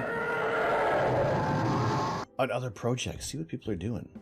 There are things that I am drawn to. And I feel like I don't want to be coming on too strong, but when there are things that I connect with, things like MakerDeck, the vibe that I get from Chris Perillo's stream is one of those things is like I feel this nerdy, geeky connection. You should have gone for the head. And I really enjoy it. I don't want to come on too strong and being like nerdy and geeky myself, but I just love things like this. So go support it, please.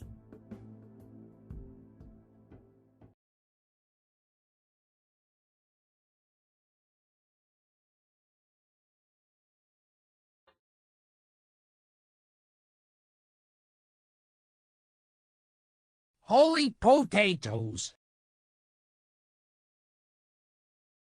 We will grow this stream from the beginning. The mighty potato will rise again. One day I shall be a... What does a potato grow into? Oh, jeez. Alright. None of that. Let's wait for the other potatoes. I don't know what's going to happen next. There we go. We're back to the potato. It grows into fries. You don't want to with the potato. You know why? You know why you don't want to mess around with the potato? Because one day that potato is going to start going to the... Where is it? Oh no, is it gone? Where's the potatoes? Do not mess with the potato, because one day that potato will go to the gym. That potato's going to get buffed. Potato's going to get ripped. Turn you into French fries. That's what's going to go on. That's it. Do not fuck with a potato.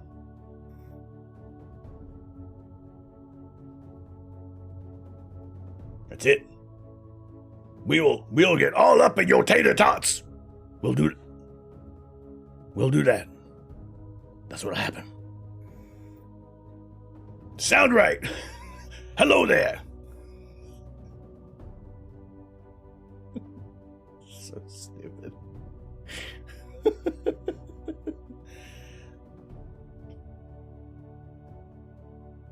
There we go. The pecs are great. It grows into a follicularly challenged streamer.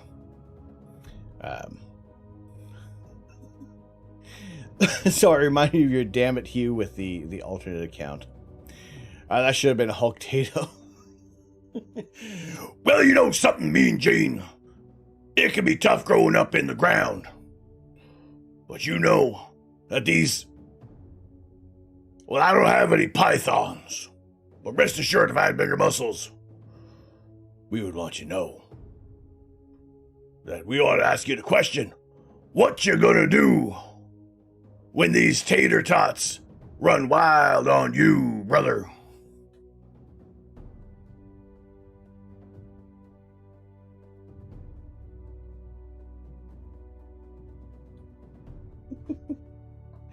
See, this is why I don't get done. This is why things are left unfinished. Because I fuck around with potatoes. And Holy Potatoes, someone gifted you a sub. Sound right. Good to see you in here. Yes, you were in on a... when was it? I remember reading your name fairly recently. But you are there. You are here on the spike of appreciation. You're gonna have nightmares now. No, that's not gonna give you nightmares. Not that potato. What's this potato do? Ooh, this is like, I should have like the bam bam bam bam bam bam bam bam bam bam bam bam bam bam. We're powered up potato now.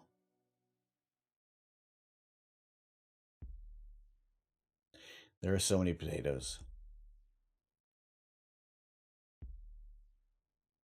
Potatoes on those unsafe substances. Yes. And we also have the business genius genius potato. You ask me any question. 2 + 2?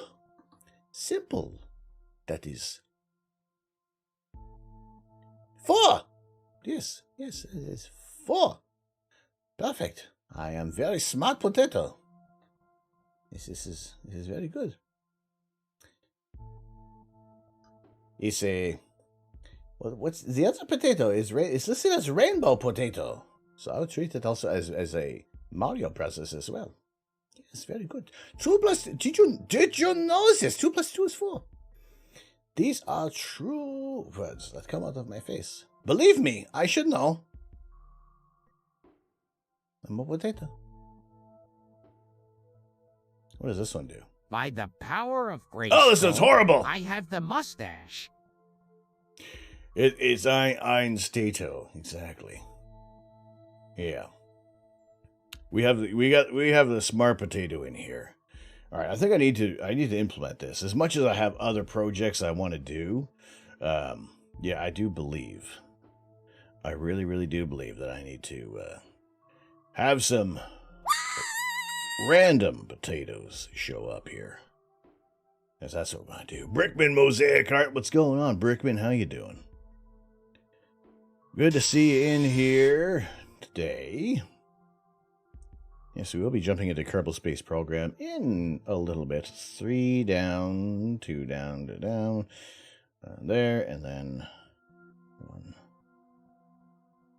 This very, very colorful part is mildly doing my nut in. Wait, fake mustache over real one? What's the real mustache then? Maybe this isn't even a real beard. Imagine that, right? Playing Fortnite right now, actually.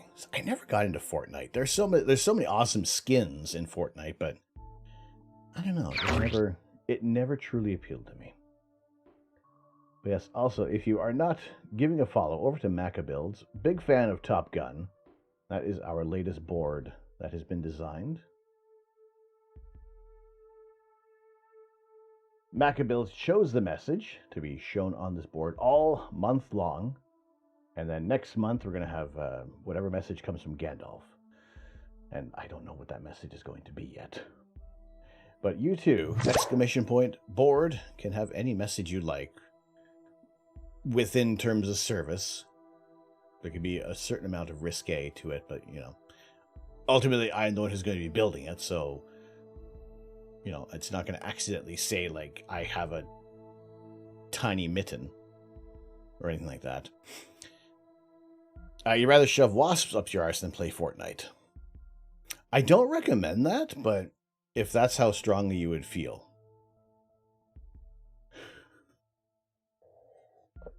Everyone's going to have a different game that they enjoy. I'm trying to think, like, would Tom 10 years ago want to play Fortnite? Probably not. Would Tom 20 years ago want to play Fortnite? I don't know. It's a difficult one to call. You've seen those Perlers before. You're wondering about them, like how they were created. I mean, they've been around for ages. This version right now, these ones are the Perler caps, which is a little closer to Lego, in the sense that it just has that flat cap on top. Whereas we like the snot look, the stud's not on top. It is. I've seen some other people, like, we've raided over to Disaster EXE, And they use the perler beads with both holes on either side, and they just pick them up, and they're like, they have a handful of them, and they're like, and like the whole artwork is done. Meanwhile, here I am, like like a total noob, using the little tweezers that they give you in the package. But the only other thing with this is that you have to put it in between the slots. You can't put them on the pegs because of the flat-sided. But they're way cheaper. They are way cheaper than Lego. Like this is, what does this come with? Just over 2,000 pieces in here. You get a Lego set that's like 2,000 pieces, you're easily paying like $250. So that's this is where I find that it's a cheaper alternative, or for a more budget conscious crafter who still likes the mosaic look. Each of these little plates, you can connect them to make a larger set, and then you will iron everything down and it's all nice and things. So really it just depends on what resolution of your image that you want. So if you want to double the resolution, you're going to add 3 more plates on here, and you can have more detail, make things more smooth. I mean, there are some amazing works of art that people have created. But I think it's this alternative to Lego, and the graphic, the pixelated nature of everything. Same with like designing a cross stitch pattern. Being a graphic designer and loving typography, there is this level of design that I really do enjoy.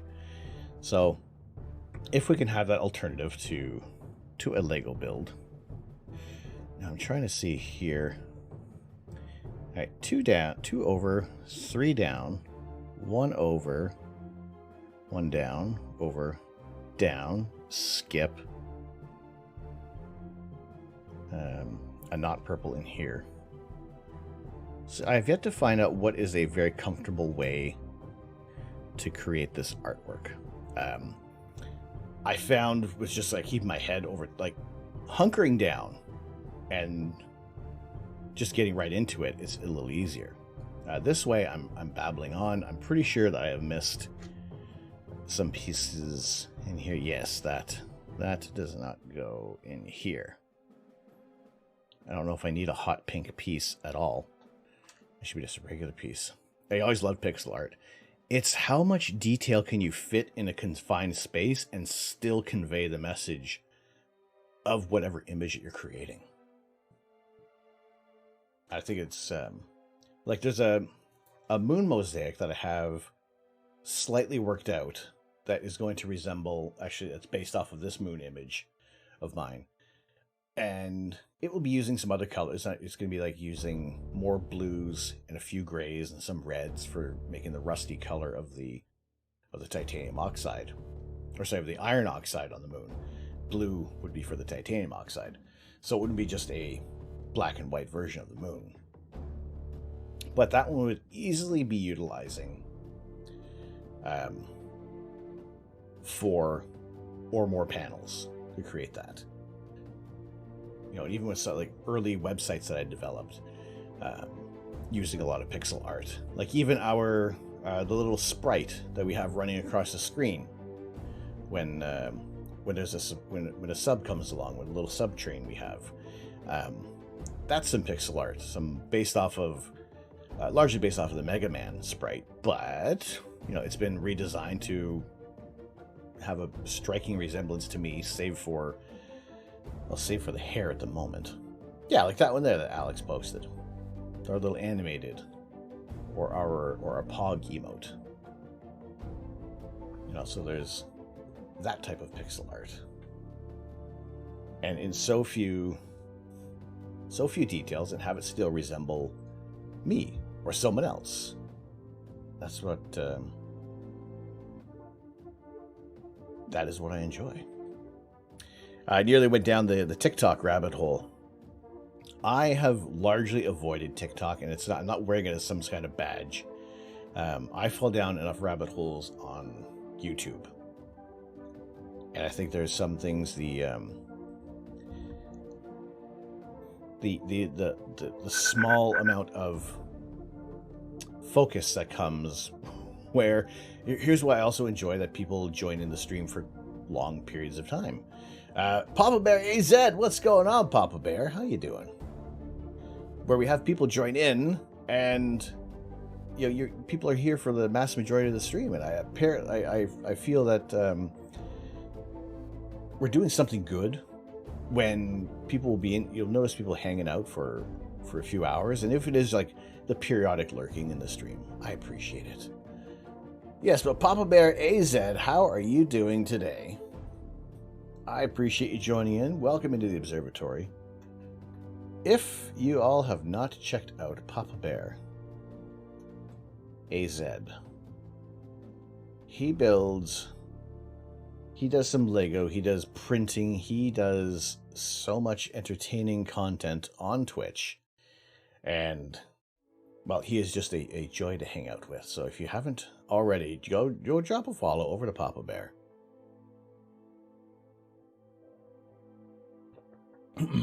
Say hello. Don't tell him Astro sent you. He'll probably kick you out for some weird reason, no. Doing well today. Doing well. Glad to have you in with us. We are almost completed this this Perler set. And I think I would like to finish it like lickety split so we can jump into Kerbal Space Program.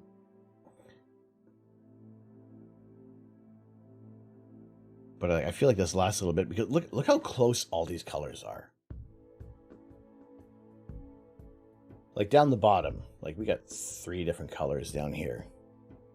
They're a little bit of a pain.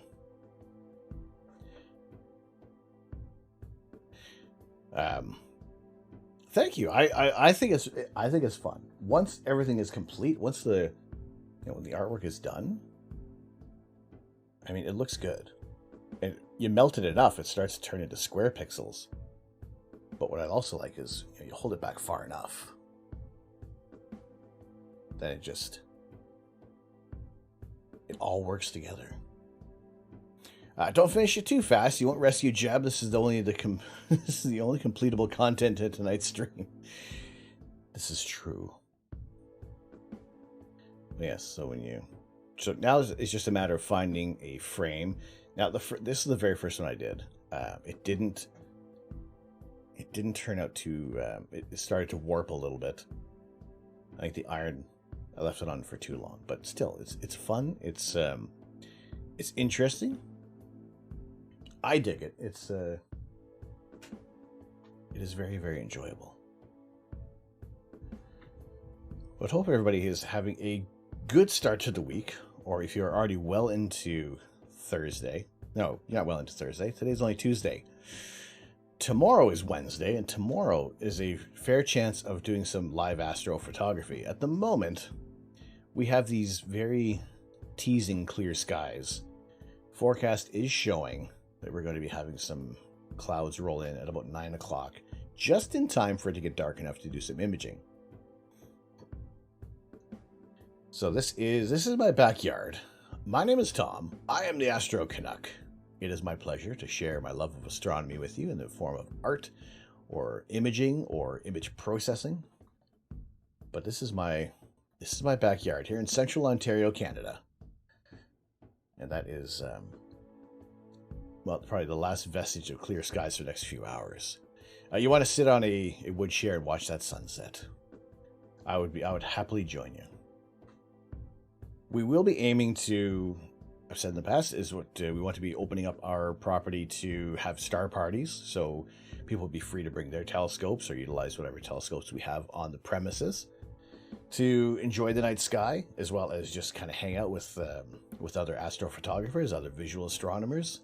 And even if you don't even have a telescope, feel free to come on by. Once we get everything sorted out, we'll let you guys know what the details are going to be. And farther down the line, we're going to aiming to have some cabins built on the property so that you can stay overnight, do some astronomy at your own pace, and being able to share this sky with you. We have very little light pollution, so again, that's a huge advantage to be living in the city. To move out into the country and be able to have such a... What do we have out there? What is out there? Oh, we have a couple of crows that are still looking for... See, we started to use the outdoor area, part of the garden as our compost. Burp. And the crows have been making a tiny little mess.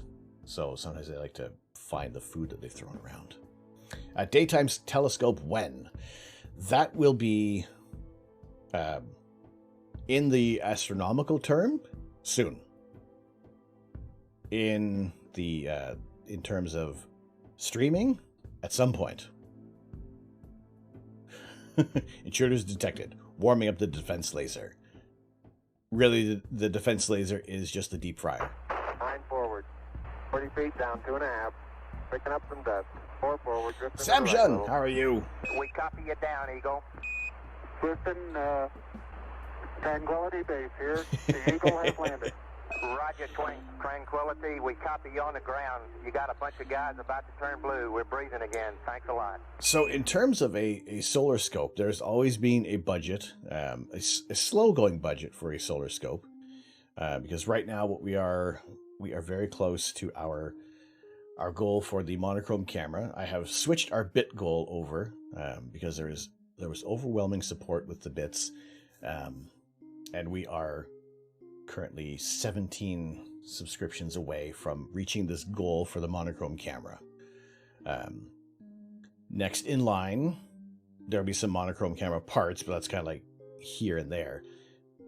But making it, again, a focus for a solar telescope, so we can do our daytime streams and bring you images of the sun, and also at a time when, you know, not even so much bringing a different audience, but giving a different time of day to experience our cosmos, to be able to look at the sun without burning out your meat cameras. But yes, the lunar eclipse, Samsung. Right now, it is completely my intention to be sharing that moment. At this time, right now, this is what our weather looks like on Sunday. Has it changed in our favor at all? Not really. The 15th, rolling into the 16th, would be the lunar eclipse. And at the moment, we are actually, you know what? 71% of high clouds. I would still gather, because the moon's gonna be bright, would be bright enough. I will keep an eye on the weather, because I would still love to be able to share that. Tom is awesome. Well, thank you. You found a star registered to your family in 83 in the International Star Registry. So no, it was my pleasure to show that. I know that there's a lot of companies that will offer out the, a star out in the sky. While it's not registered under the International Astronomical Union, it is still something that can be special to you and your family.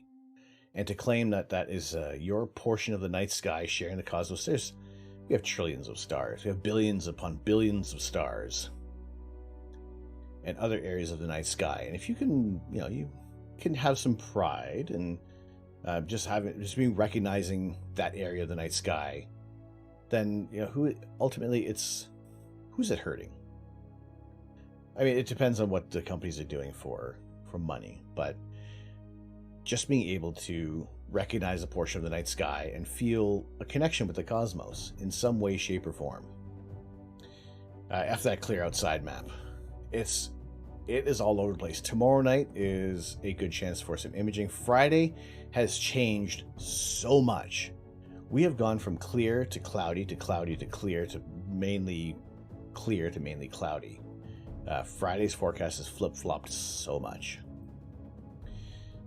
I have to be honest, the scope is acclimating at the moment. Fingers crossed to get a golden horseshoe tonight for Sharpless 2129. Ooh, good luck, Third Rock. Good luck on that. But hopefully, all else is well with you, my friend. Good to see you here as always. We are ridiculously close to this, to finishing this one. I'm going to put this back underneath. Hopefully I don't knock everything over, because that almost seems likely. And like, not so much having concentration mode, but get right over top of this thing and drop these peas and rice. Drop these beads. E-Tap, how are you? Is the eclipse on the morning of the 15th? If so, you'll be out camping on the dark. It will happen between the 15th and the 16th. Third Rock has posted on our Discord as well as on his Twitter feed of the timings. Forecast for Friday is weather's drunk. Yes, that is an accurate forecast for Friday. All right, let's get in a little closer, shall we? Come a little bit closer. You'll be back in town, but still check it out. I'm hoping that we can share the night sky. Third Rock, you posted, there's the... So Eastern Daylight Time starting at about 9:32. And where we are we have the entire eclipse visible, which is why I want to be able to share this. I was looking around for, maybe I would do a little bit of traveling to see if there was somewhere in the rough vicinity that would have some clearer skies forecast. But right now it has gone from torrential rain to not too bad weather, a little bit of rain, and then clearing up. So we'll have a look. Completely, CJ. You are free. You're free to engage. Just do not stare directly at it. Eye damage may occur, so wear the proper protection. Going to travel to Black Dog Observatory. I mean, what Black Dog Observatory? It's not there anymore. It's gone.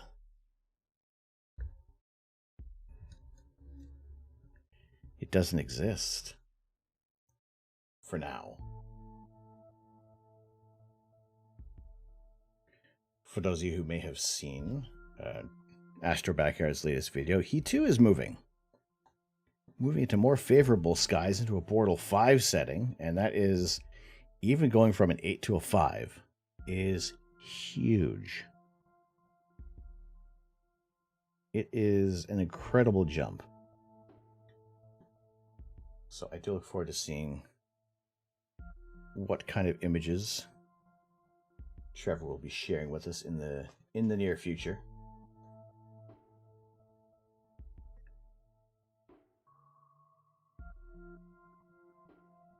Yeah, let's get that in there. Yeah, okay, yeah, slight spoiler, he's moving.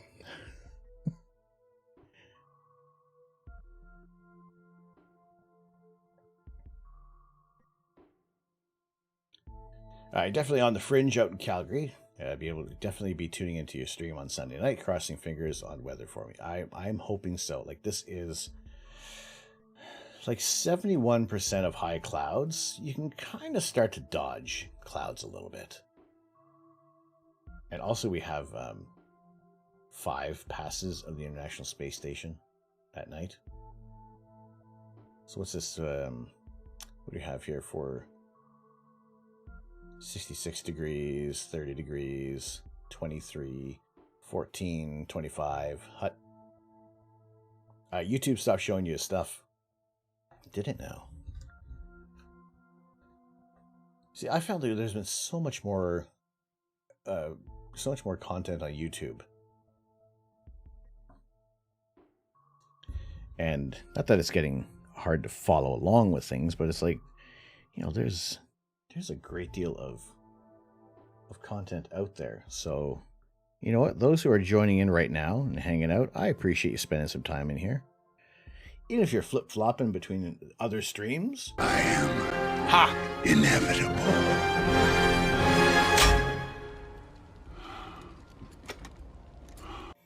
You know, even if you're flip-flopping between other streams, you know, the time that you spend in here, I greatly appreciate it. Again, hopefully it never feels like lip service. I genuinely appreciate that you spend time in here. YouTube is annoying like that and even unsubs you from channels. Does it now? I can't... For the most part, I've kept my subscriptions to channels fairly low.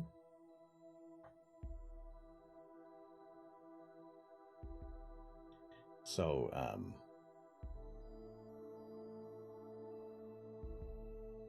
well, I haven't noticed. It unsubs you from quite a few channels. Oh boy.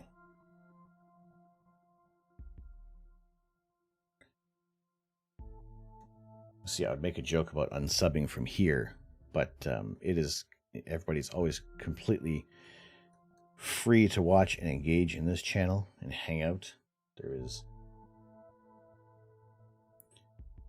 is no obligation to subscribe to this channel. I just love to share images of astronomy, of the night sky. And rest assured, every time when someone subscribes to the channel, not only do they get my heartfelt thanks, but I will also impale you on a spike. And let that be as dirty as you want it to be. But also, as always, everything is going toward bringing more entertainment to the stream in some way, shape, or form. Be it with some new astrophotography gear, or some Lego building sets, or some events that we would like to do that include giveaways. Those are all things that go toward this channel that I love to share with you. Several channels have unsubscribed from YouTube, just like Twitch unfollows channels. That's another thing that's a little annoying, is the unfollowing of channels. And if you kind of don't twig on, oh, I haven't seen this streamer in a while. Thank you. Thank you. You're just getting, you have to see the beads in the reflection of my glasses. Thank you for the heads up. See, it's things like this. If I wasn't paying attention, well, no, to be fair, I wasn't paying attention. I'm just happily placing these beads. You know, just happily plodding along. And it's like, no, you dingbat, you're not even paying attention.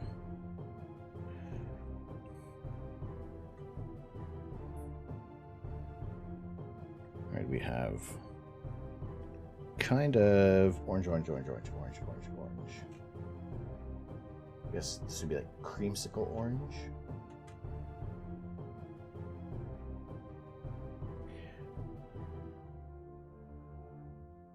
Also, who is familiar with the creamsicle, the orange and vanilla ice cream treat?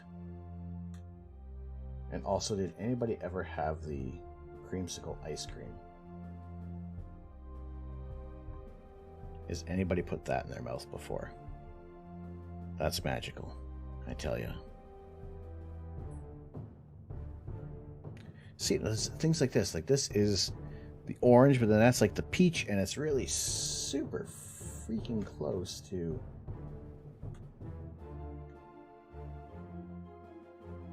So orange, peach, pink. Is that the peach, or is that still another orange?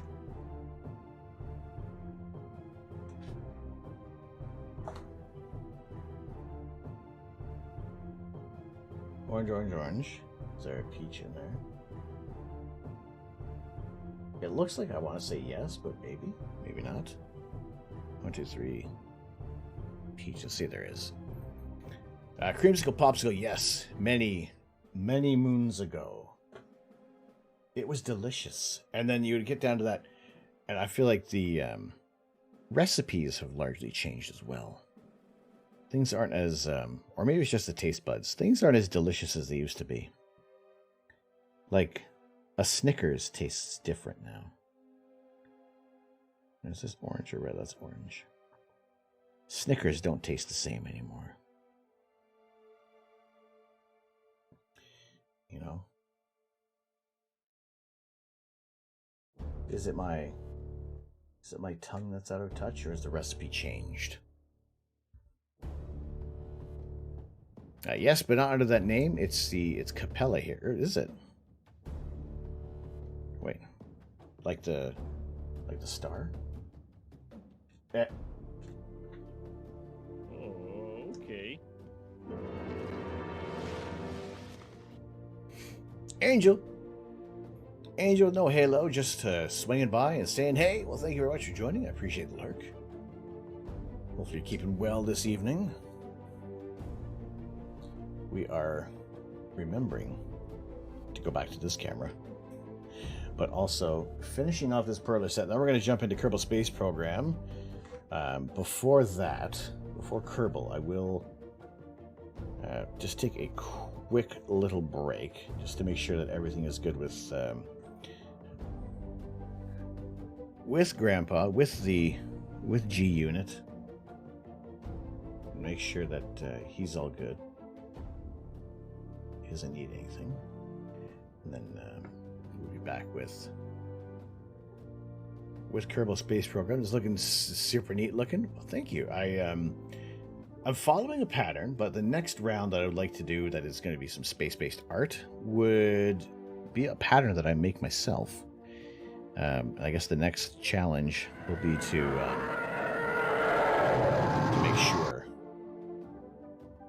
make sure that we have the correct color beads. A lot of sweeties are changing to be lower sugar, which kind of goes against the concept of sweeties.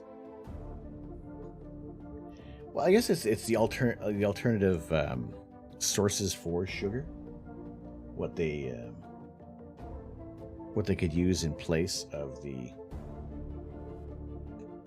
grams and grams and grams of sugar that are existing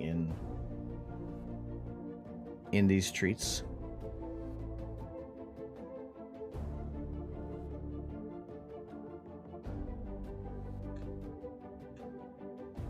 Because I think I still remember ages ago, and I am saying ages ago, the first time my cousin and I went to the convenience store by ourselves and bought whatever we had. I think we got like a couple of bucks each, and we could buy whatever we wanted. I bought some Big League Chew, and she bought a Jawbreaker, but didn't realize it was a Jawbreaker.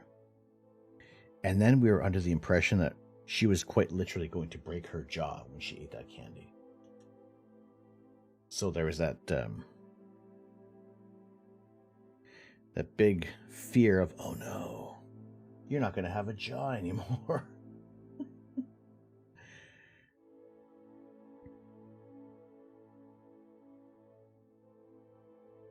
But that's like the earliest memory of candy to me, is freaking out over the name of a Jawbreaker. And then there were the weapons of ass destruction. Wait, hang on a second. Luca, how you doing? Look, we are very close. Look how close we are. This is like super de-duper close. I'm getting whiffs of food. But like cooked food.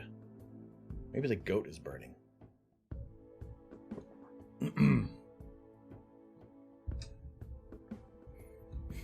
Or maybe is it this? Is it my cracker? It is. It's the honey mustard with tarragon. That it smells like cooked. That's weird. It's wrinkling my brain. Why is it doing that? Right, red, red, red.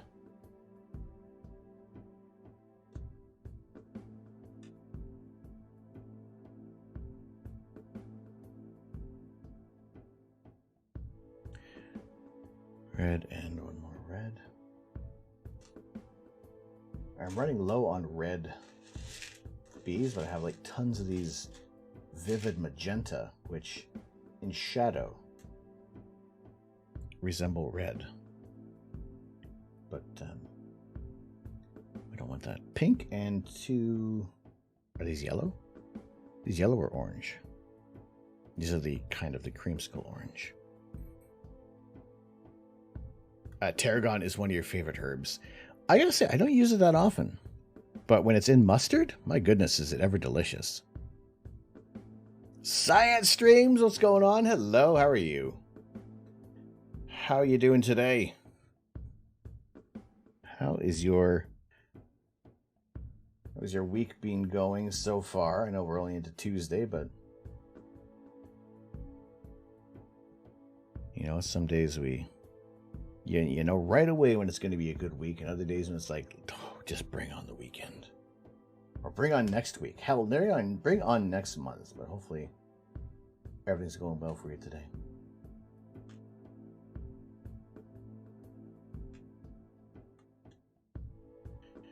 And now to place the last... Welcome to the stream. I'll be making a bead picture of Saturn and not have a screaming fit and flipping your table. Or in flipping my table. Flipping tables.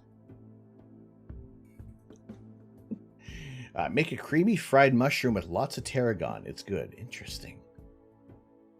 See, I like making... If we're doing like when we did steak on Sunday, is you do the fried mushrooms with fried onions, and then you cook off a little bit of white wine and a little bit of smoked salt and butter in there, and it was awesome. We finished off the last little bit today.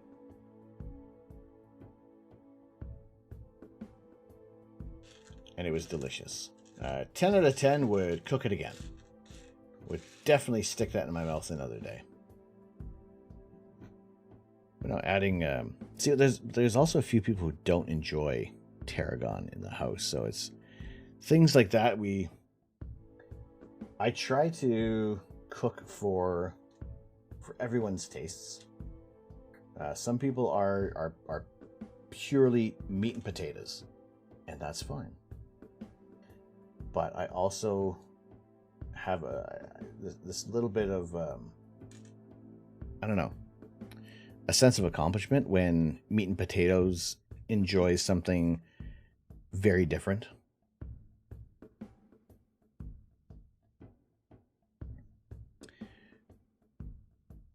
Right, pink and creamsicle.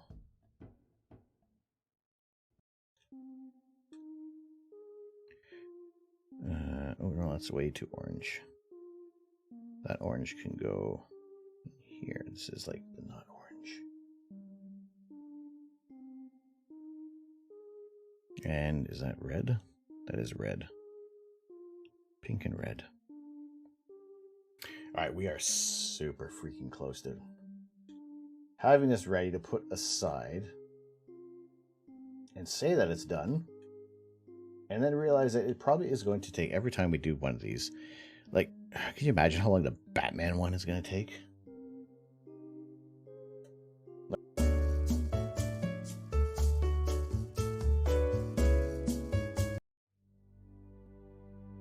I did say that.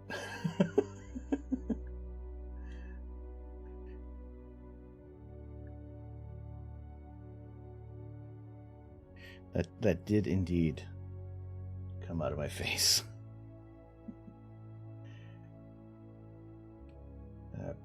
Pink and kind of orange.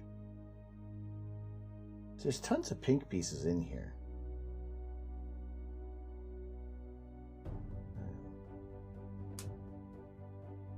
We're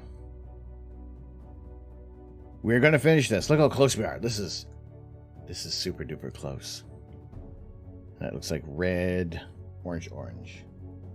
I'm running out of red pieces here. Running out of reds. You should have gone for the head. Oh, it's gonna take another 5 years to finish this. A crap and a cracker. Hello? No.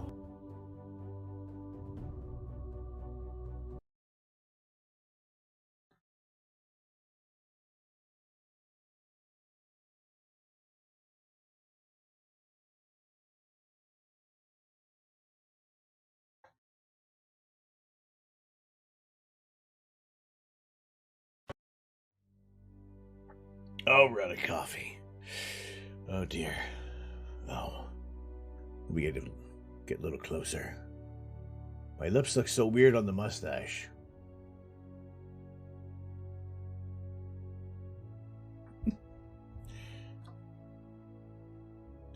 Look, nobody finished this. 5 years went by. Nobody touched the damn thing.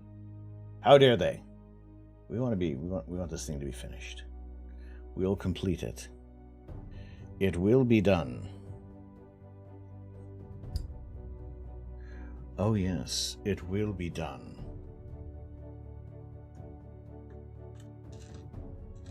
We have a few more. Just a few more colors to go.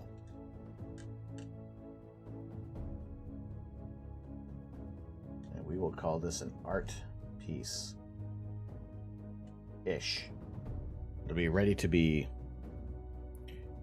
warmed up in a little bit. Peach and yellow. Water, water, water, water, water, water, water, water, water, water. This the water, water, water, water, water. Perfect time to tune back in. Post snap. There you go. Wayne God, thank you very much for the hydrate. I think I'll top my water up as well when I go check on things. Once I do that, like I said, we're gonna be we'll go up, check on G Money, make sure he's doing all right, and then while that's happening, boil the kettle. And while that's happening, remember to run a commercial so that anybody joining in does not get an ad if they're not subscribed to said channel. And then we will jump into Kerbal Space Program.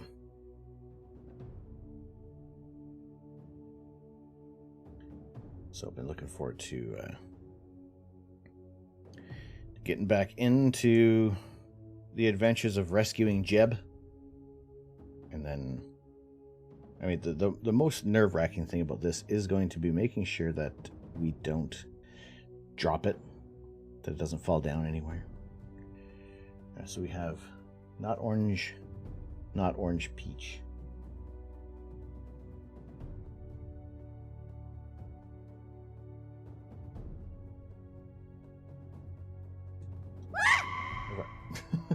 See, there he goes. He is gleefully.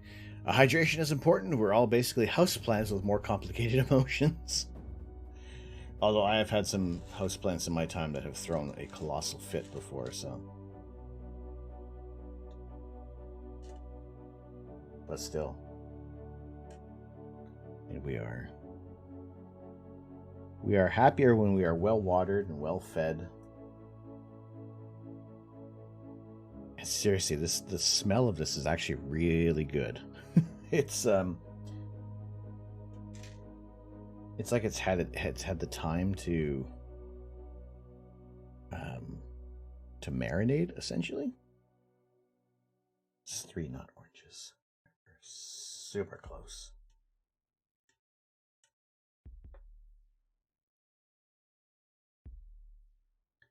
Not orange, not orange, a not orange. 2 oranges.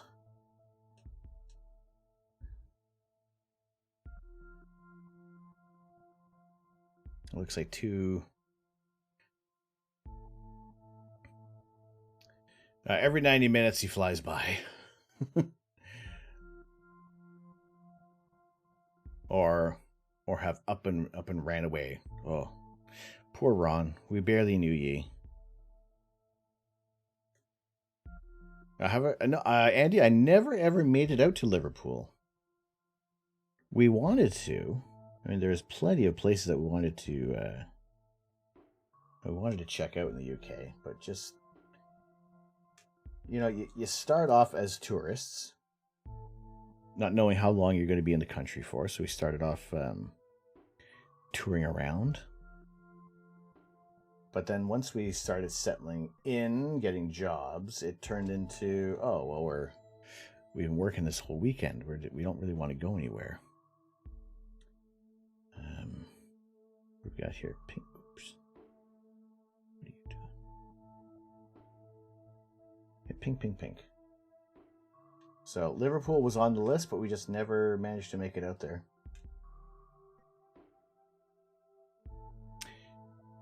And the theft of your rhododendrons. Exactly. We don't want. Why are you bringing up these memories, Alex?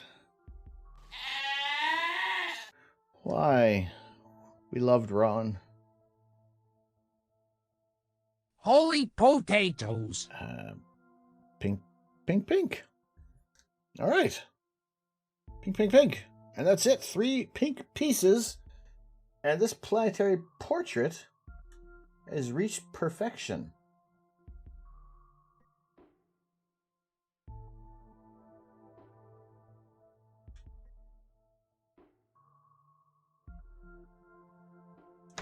There we go.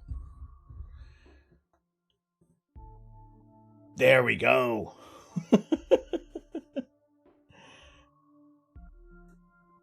It is complete.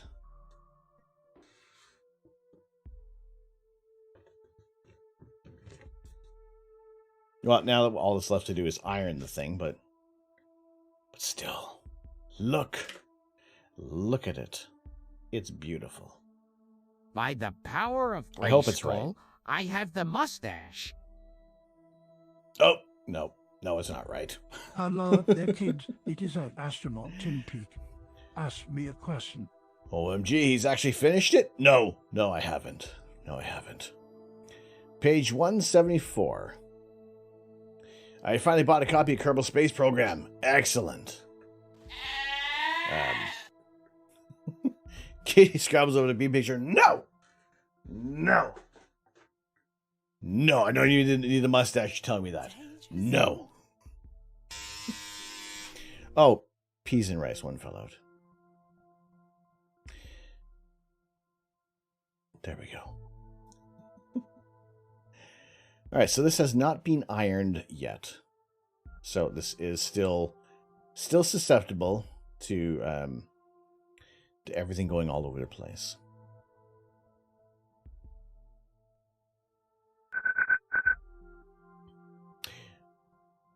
Jolene Perler. Jolene.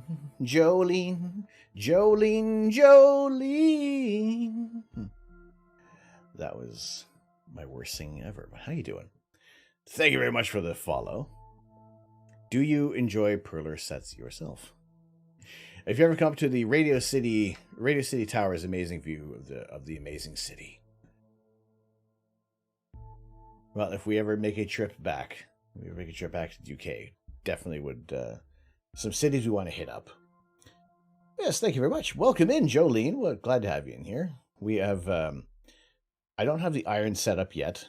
Quite frankly, I didn't know if I was actually going to get everything together on this, but we have finished one of these ones before, and it is the Perler caps, so it has a nice flat top to it. A little less distracting than some of the holes in here, but that was the first one. And yeah, we'll iron this one out a little later. I can feel a few of the ones on the other one cracking a bit, so I gotta be careful with that and maybe get into a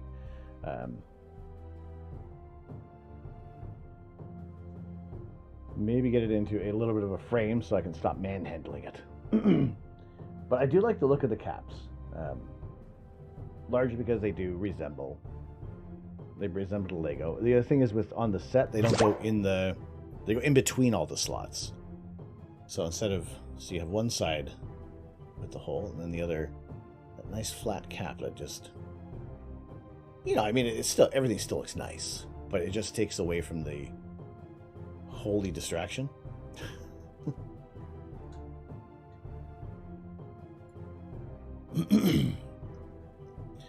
Yes, thank you very much for oh my crap and a cracker. All right. Yeah, very nice work. Very nice. See, that's what I love about the Perler set. There's so much detail that can be put into these. I appreciate you joining in. So also, if you guys want to check out some more Perler action, go check out Jolene. Go give her a follow. We always love to meet new people and see what everybody is up to. And I have found myself wildly, let's just say wildly attracted, wildly drawn to the Perler sets, because it's a little more of a different budget with Lego.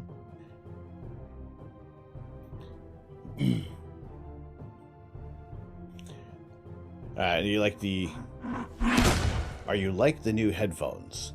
Am I wireless? Jolene, thank you very much for the bits. Greatly appreciate it. Thank you. Thank you very much. Go check out these nuts. Which one? These nuts? These nuts. These here nuts. Every 50 bits we eat a ghost pepper peanut. But for you, Jolene, for being brand new, for joining in, and for the bits, we'll give you a peanut.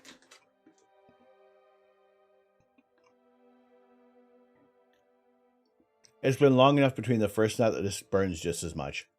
But thank you very much. I appreciate it.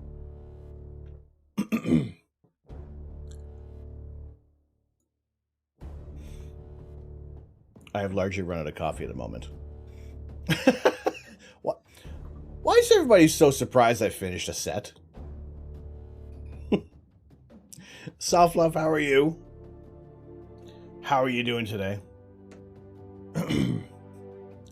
Yes, we have finished the Perler.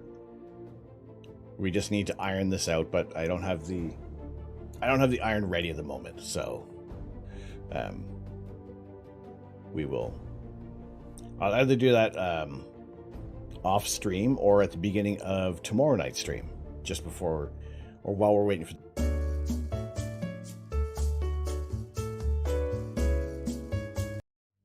I did say that. While we're waiting for the telescope to get set up. Right now, oh, this is killing me. The forecast is showing terrible weather. Zima.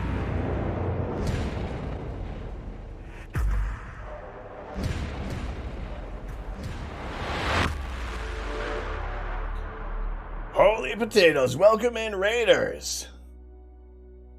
Hello, hello, hello.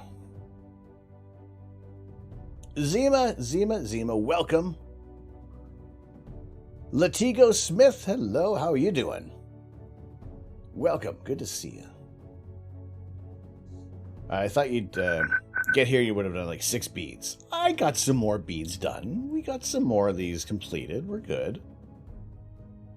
Yeah, Zima, thank you so much for the raid, bringing in your community. How is everybody doing today? Glad to have you in here. What did you get up to this evening? Lucia the Llama. How are you? Welcome. Looks so cool. Thank you very much. We're doing leather crafting. Ooh, I like that. I see a little bit of that there. I see a little bit of that. Oops, I can hear myself now. All right. Lucia the Llama, how am I doing today, eh? I'm doing good, eh? Listen, welcome all into the stream. Glad to have you all in here with me today. My name is Tom, eh? I am the Astro Canuck. It is my pleasure to be sharing my love of astronomy with you as often as we can. in many ways, shapes, or form. Today, what we started off with was a little bit of the planetary portrait with our Perler set, and I think it looks pretty neat. I have to double check the instructions. I don't know how that ring looks there. Anyway, but we like to do this on Tuesdays, some different form of crafting, and in a little bit, we're going to do some Kerbal Space Program to see if we can rescue one of our Kerbals. But usually what we like to do is take live images of outer space. I'm in central Ontario, Canada, and whenever the skies are clear, we like to take the cover off our telescope and show you distant objects within our galaxy, show you distant galaxies, hundreds, if not millions of light years away. Actually, most galaxies would be at least millions of light years away. Everything that's within hundreds of light years is within our own galaxy, but we like to take these images and share them with you live in color as quickly as we can, because there is so much to look at in our universe.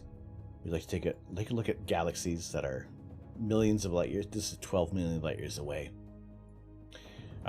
We also, this is very cool, in this galaxy here, NGC 4647, remember that one, it'll be on the test. This is a supernova. A star has exploded in this galaxy 56 million light years away. So 56 million years ago, this star exploded, and only now are we seeing the light reach us. So that is a fairly incredible sight to see on stream. This is a known supernova. We didn't discover it here, but we're able to image it from my backyard. Yeah, so what else do you do besides the, or is it you mainly do leather crafting? I'll have to have a look at your beard as well. I'll have to check that out next time you're on. Alex futzes around in the background fixing your auto host list. Stained glass and gaming. Ooh, I like the stained glass aspect. That's cool. Well, thank you very much for choosing this channel to raid into. There's a red dot where my pointer should be. Like the screen so Astro knows what the heck you're looking at. Right, so Astro Canuck, you will find 1 credit for violation of the verbal morality statute. Wayne Goth, thank you very much for the 100 bits. So yes, if you're on a PC, you can click on the screen, and we can give you a little more information on what is being clicked upon. Right now, I did see one of the fingers going up and down. That is another galaxy. That is an elliptical galaxy. Elliptical meaning that it is more of a... It hasn't collapsed at the mid-plane and having the dark dust lanes. It is more of a large, almost spherical conglomeration of stars. And that is also known as M60, named after Charles Messier. But Winged Goth, thank you very much for the 100 bits. Greatly appreciated. And as such, that is 2 of our ghost pepper peanuts. All right, feeling generous. You get some bonus nuts.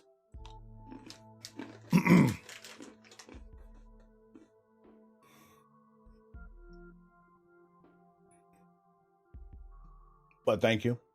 Thank you. It's advantageous because I've run out of coffee and essentially water, so... Water, water, water, water, water, water, water, water, water, water, this, the water, water, water, water, water. Auto host fix. I'll thank you, Alex. Thank you very much. I appreciate that. Thank you so much. Medieval Dead, how you doing? Oh my goodness, you want to know why some certain telescopes don't look right? It's because their lenses aren't properly aligned. So you get this wibbly, wobbly miscorrection of the image. It always doesn't look just quite right. Sometimes things will look good, but other times nothing lines up properly. So if you do have 2 headphones on, 2 earbuds in, hopefully you don't throw up while this is going on. Yes, there are.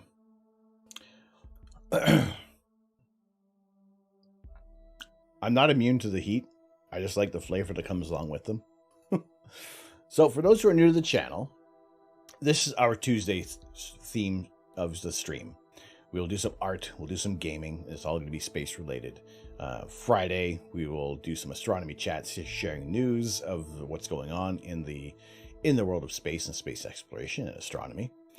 We will, on Saturdays, we'll do some image processing as well as possibly some carrying over from the Tuesday stream or a little more gaming. And then Sundays are our Lazy Sunday Lego stream, where we will build some space-based sets or something else nerdy, something like the Infinity Gauntlet or a Star Wars set or the International Space Station or a very colorful rocket ship from the Lego Monkey Kids set.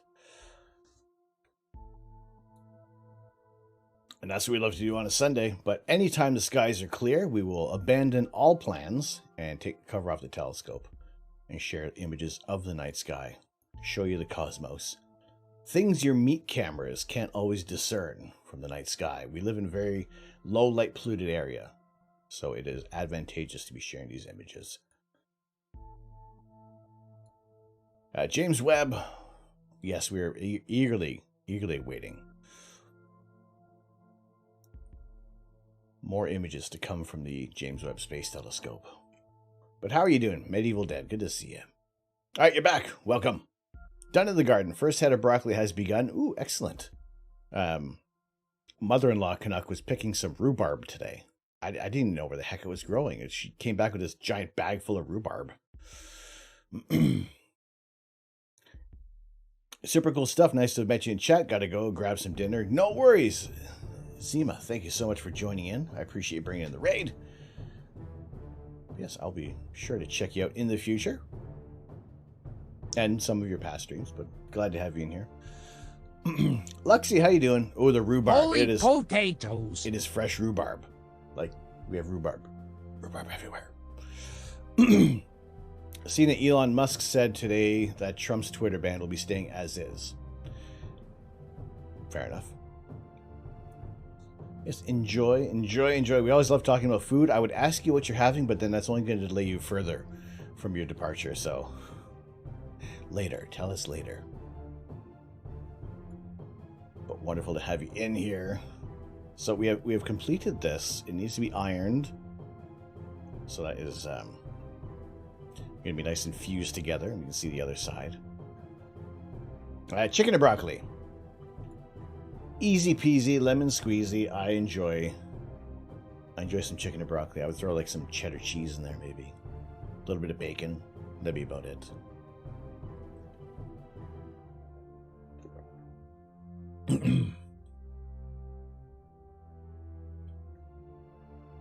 A little bit of rice, yeah. Rice, like, you can put, like, rice on everything. Short of putting rice with our cracker and ghost pepper. That's just going to cause too much of a mess. We don't want to be doing that. So what we're going to be aiming to do on this coming Sunday is starting at about as early as we can. There's rain forecast for Sunday, but there's a fair chance that we might be able to check out the lunar eclipse. And totality will begin at about 11:30 p.m. Eastern Time. Now we're going to aim to hopefully dodge some clouds and share this view of the moon. If not, there are going to be plenty of other people who will be sharing it on social media, but I would really love to be able to share this experience with everybody. Rice even goes with your peas. Exactly. Who doesn't like a little peas and rice? So we'll keep an eye on the weather. Right now, like I said, it is... Right now we are preceded by rain and some high clouds. It's just... It's so... Like, the weather is changing, like, almost hourly for the forecast. Like, Friday is suddenly clear again. Tomorrow night is still forecast to be clear, so we'll aim to get the cover off the scope tomorrow evening. And then hopefully we'll be able to check that out. So what I'm going to do, and then just for a few minutes, I'm going to go upstairs and check on Grandpa, make sure he's all right. Refill the coffee, because it's empty, and that's not a good thing. It was awesome finding your channel, sir. Great Perler art, and love the space info. Definitely will tune in again. Gotta go, dinner time. Have a good rest of the stream. No worries. Thank you, Jolene, for joining us. I will look forward to catching one of your streams as well. Like I said, we'll aim to be back tomorrow night, starting at about 10-ish p.m. Eastern Time, with some live astrophotography. So if you do want to tune in that evening, which is being tomorrow. Also, a little bit of a note for this coming Friday. We won't have a stream on Friday, but we'll be back on Saturday evening. And maybe even starting a little earlier on Saturday. So you just kind of catch up from what's been happening Friday. Thursday morning, there is some news coming in from the Event Horizon Telescope with a groundbreaking discovery within our own Milky Way. So we're looking forward to that. So I will be back in a few minutes. I'm just going to go get a cup of coffee. Go make sure that everybody else is all right upstairs. The cats are happy. Because I am the only fully functioning adult in the house right now. So if I am a little longer, well, I'll have my phone with me. I'll be able to monitor chat. So play kind of nice. Actually, here's what we'll do. While we're away, I'm going to turn on the drop game. Let's do that. Just because while we're away, give you something to fart around with. So, exclamation point drop. We'll give you a chance if anybody lands at 98% or higher. 98.5 or higher. It will give you a gift. Will get you a gifted sub to the channel. So while we're away, do exclamation point drop, and we'll be back in a few minutes. And if anybody jumps in, just let them know we have gone to get coffee. So we'll be back in just a few.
Right!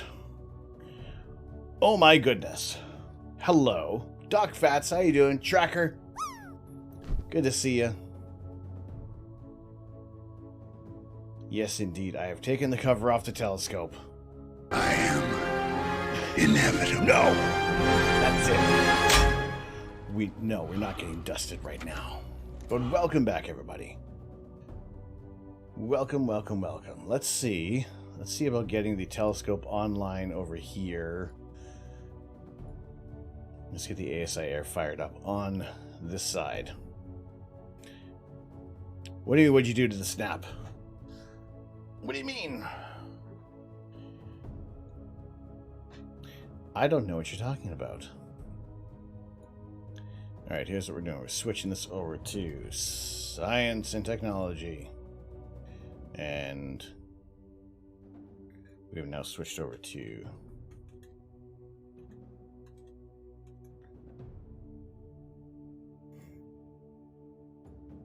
there we go. So what's up with this super moon thing you're hearing about? There is a total lunar eclipse coming up. And that will be on the 15th, leading into the 16th of May. And hopefully we get some time with that.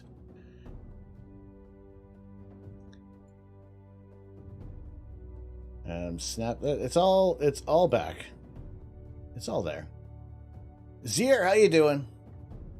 Good to see you.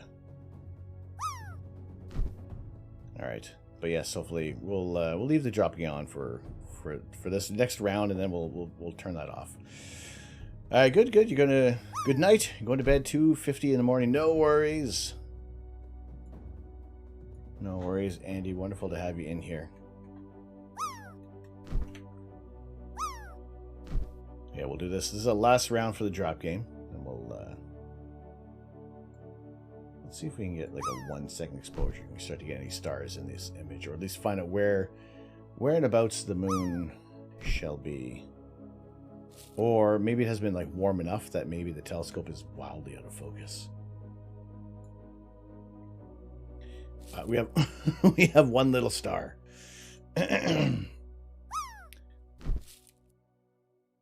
Alright, let's see if we can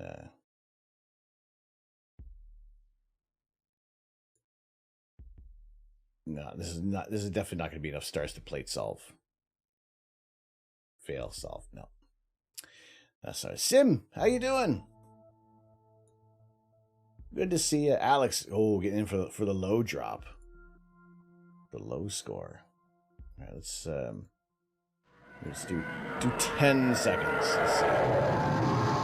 This is a little bit of the challenge, is not being able to find a star to focus upon. Look at all the donuts. Look at those dust boats.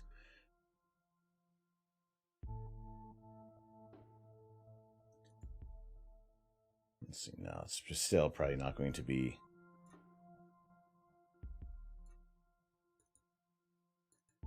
Still probably not going to be enough stars to do any plate solving. No.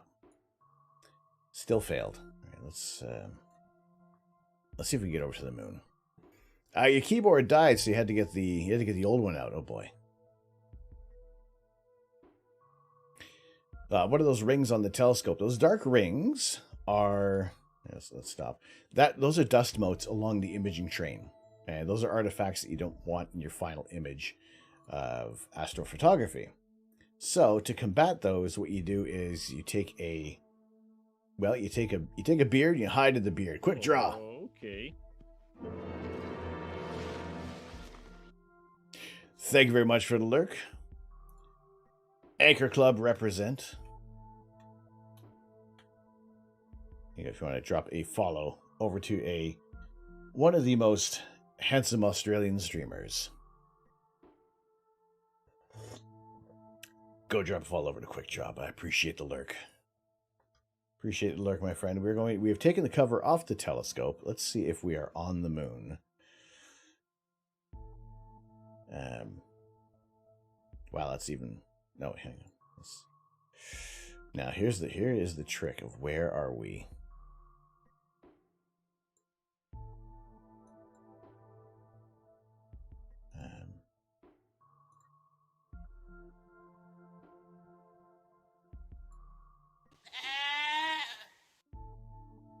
trick is trying to find the moon without knowing which direction the telescope is pointing.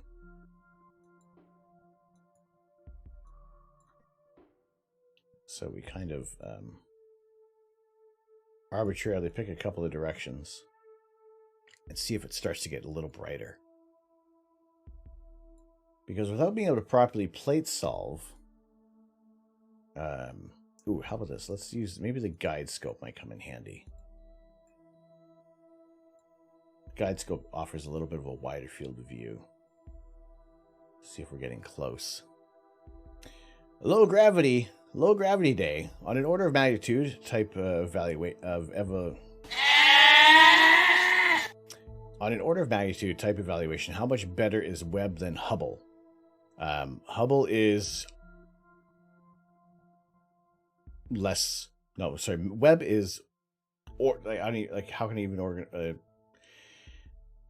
Hubble is about the size of a school bus, whereas Webb is about the size of a tennis court. And Webb is about 6.5 meters in diameter, and Hubble is just over a meter and a bit. So you're saying maybe 6 times more resolve. Actually, 6 times the size of Hubble.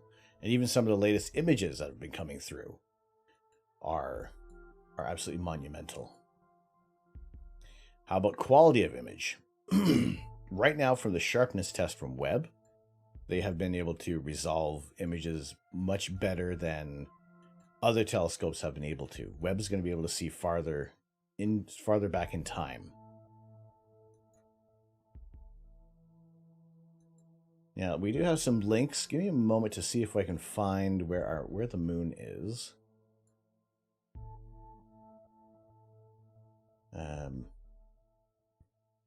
Because right now we have taken the cover off the telescope. We have some clear skies right now, but it is bright enough that finding some stars to do any bit of a plate solve is proving mildly difficult. So let's see if we can find. We got a couple of stars,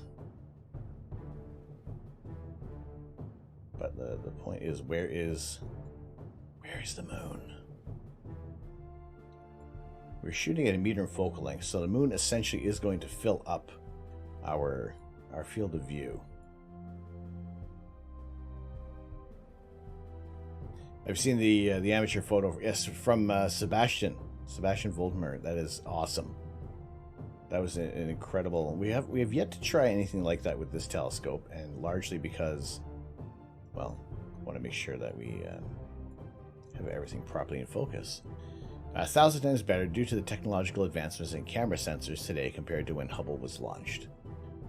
And there have been some comparative images, even comparing from Spitzer, as well as comparing it against the same target that Webb has been focusing on. All right, let's try. Let's see.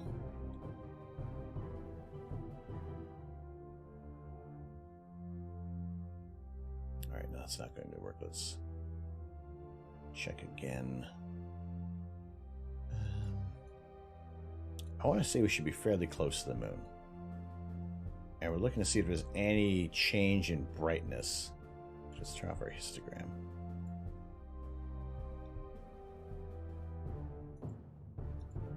In the corners to see if we're near the moon. Once we get into... If I point out towards the east, it might be dark enough to be able to see. How about the image that the one YouTube science guy got of the space station during the Great American Eclipse? I have not seen... I don't know if I saw that one.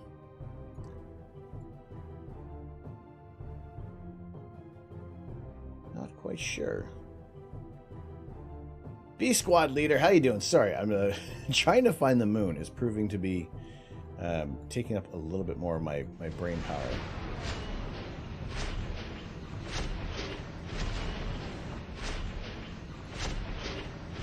Like we're roughly pointed at the moon, but without being the plate solve. Right, let's try this again. See if we might be able to. Let's try to find the video screen. All right, no worries. Also, if you want to drop it in Discord as evergreen content in the astronomy chat section, feel free to do that as well.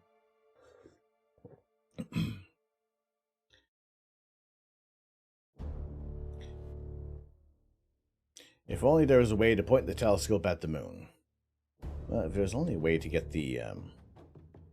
Aha, there we go. This might just be enough. Hopefully.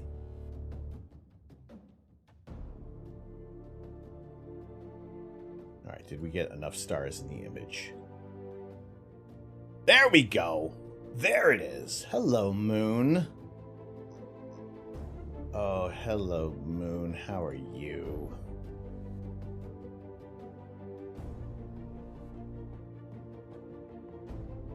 What do most expert in the field say is the best astrophoto of all time? I have, in my opinion, in my humble opinion, what is the best astrophoto?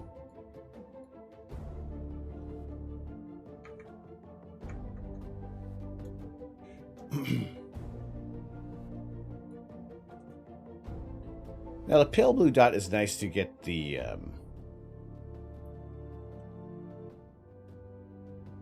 pale blue dot is nice for...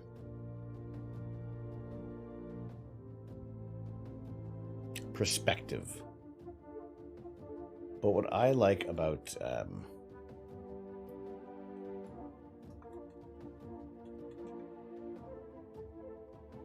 what I like about this image of the Crab Nebula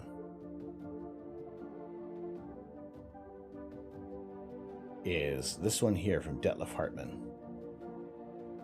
Taken over the course of 12 years.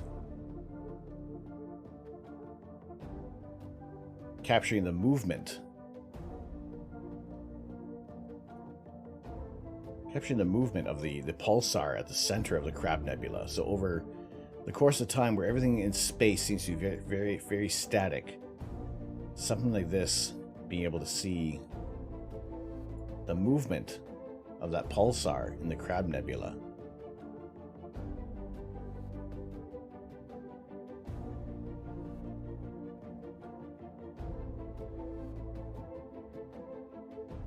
Oh, no, this is that's not the one.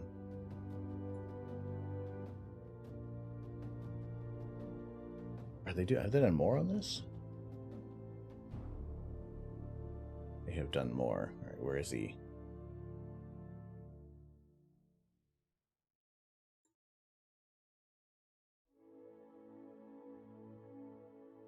There we go. The 12. This is the time. The 12-year photo of the dust devil on Mars. That's pretty cool. I mean, also seeing another vehicle take flight on another planet is pretty damn cool as well. Unity 893. Thank you very much for the follow. How are you doing today? All right, but here's what we're doing right now. We are taking a look at the moon. We do some shorter exposures. Now we can do some live looks at the moon. We can do some single images. Go even shorter. Possibly figuring out how to interface Sky Safari with the ASI Air tonight. Overall, with my experience from before, it wasn't actually that bad.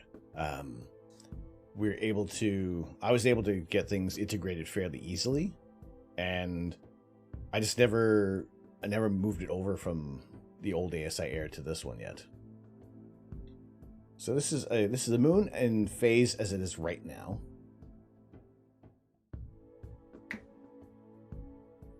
Because it is, oh my goodness,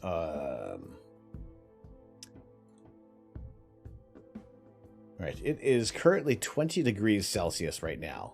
I've cooled the camera down to 0 degrees Celsius, and that's pretty much about all we really need to do right now, because we are looking at the moon. It is short exposures. We're not going to be too fussed about any kind of noise building up in the image. So this is our view of the moon right now, essentially. Gandalf, hello, how you doing? Good to see it. It may look a little soft, and that is largely because focus. I haven't done any focus on the with the telescope at the moment. But oh my goodness, it looks so awesome.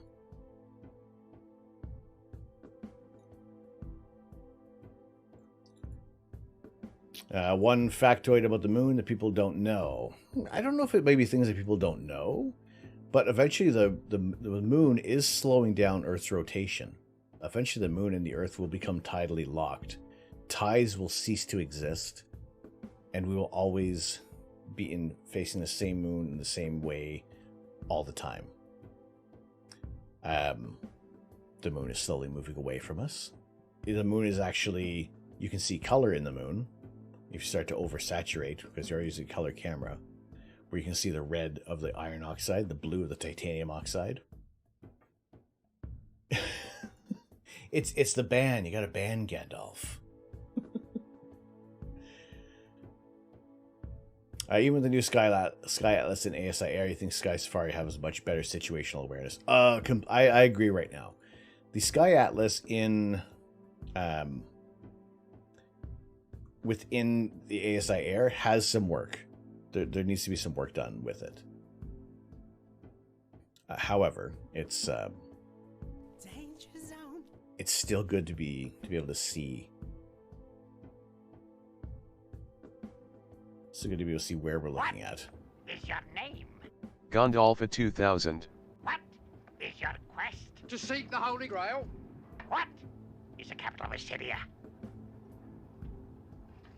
I don't know that.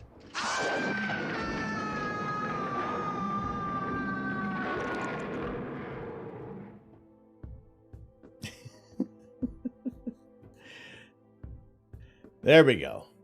Now that is how you ban someone. How are you doing tonight, Gandalf? Good to see you. Good to see you in here. We have, it is a little bit, like I said before, what we do is, yes, we wildly change plans based off of when we have some clear skies. So, look, we have some clear skies right now. I may go back out and adjust the focus on the telescope a little later. But then we'll look at the moon for a little bit, because right now that's kind of all we can see at the moment. Do you think Musk will go to the moon anytime soon, or send someone to land on the moon? I don't know. Like, Musk is trying to say that he's going to be sending autonomous spaceships over to Mars sooner. I mean, he has lofty goals, and whether, well, it's just how good he makes on his promises. But yes, how? Okay, so for the flavor then, how was the Carolina Reaper sauce? So we can adjust a little bit of the histogram to reveal some more.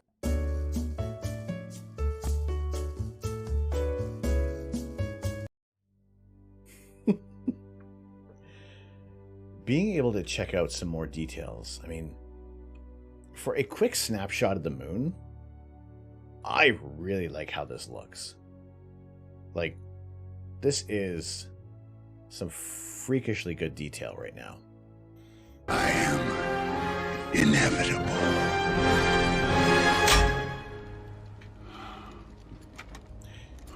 You busy from work, but good? Well, good to have you in here. If you had hundreds of millions to spend, you would definitely go to the moon for, say, a week instead of a trip to Mars worth the money. I mean, to be able to go here, you know, like, look at what I like about when we see the moon in phases is that we can see the height of some of these ridges and the depths of the craters. You know, like right now, again, it's not the sharpest image, but again, when you take a single shot of the moon, you kind of press your luck with how well you're going to be in focus. I've been trying to post it since you said it, but you got timed out and then fashionably banned so fashionably late. Well, good to have you in here. We don't always get to see the depth and height of the ridges and craters on the moon. So to take this opportunity to have our view. You know, I said we were going to do a little bit of Kerbal Space Program tonight, but you know, at the detriment of taking a look at some of the darker details of the moon. You know, I figure that maybe it is all good to be putting Kerbal on hold for a bit. Would be sharper if your collimation was done. Maybe we should try that. Well, to be fair, I think that it was very warm today, so I know that the scope is out of focus. We're not completely, we're not as well in focus as we should be. But I didn't have any bright stars at the moment to check. Major Sinkhole, how you doing? Major, good to see you. Glad to have you in here with us. Do you see the remains of the silver millennium on the moon? Negative. You'd rather be seeing the moon than moon any day. Me too. You're watching a thunderstorm march toward your clear sky overhead right now. Ooh. You got a cool daylight moon pick today. Ooh, Sinkhole, feel free to drop that in Discord. I always like to see that. It's still a fairly-ish daytime moon. What do we got going over? There's something moving. Hey! Is that the space station? I think that's the International Space Station. I want to say that is the International Space Station. Where is my Clear Outside app?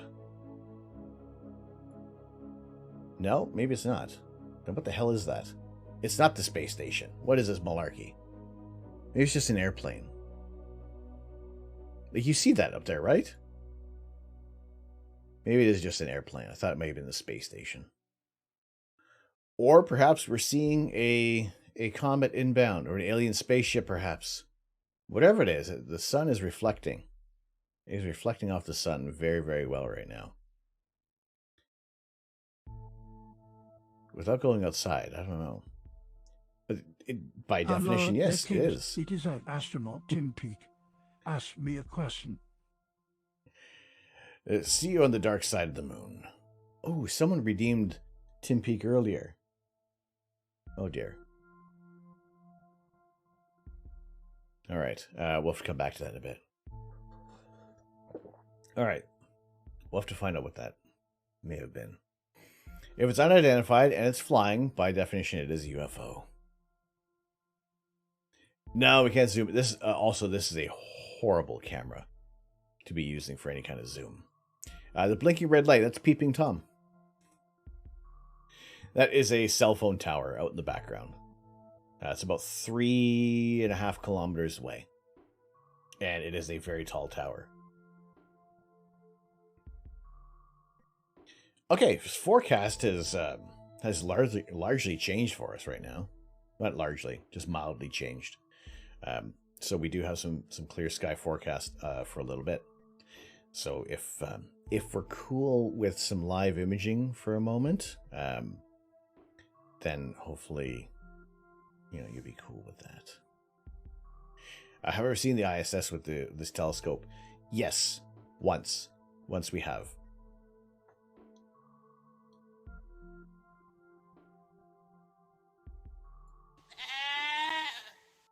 Ooh, very nice. Very nice, Major. See, even with a cell phone, sorry, we're not even on the right page. Even with a cell phone, you can start to see the mare. Canadians still use metric, never walked on the moon, sadly. Not yet. Holy potatoes! But I'll moon you. I will show you the moon.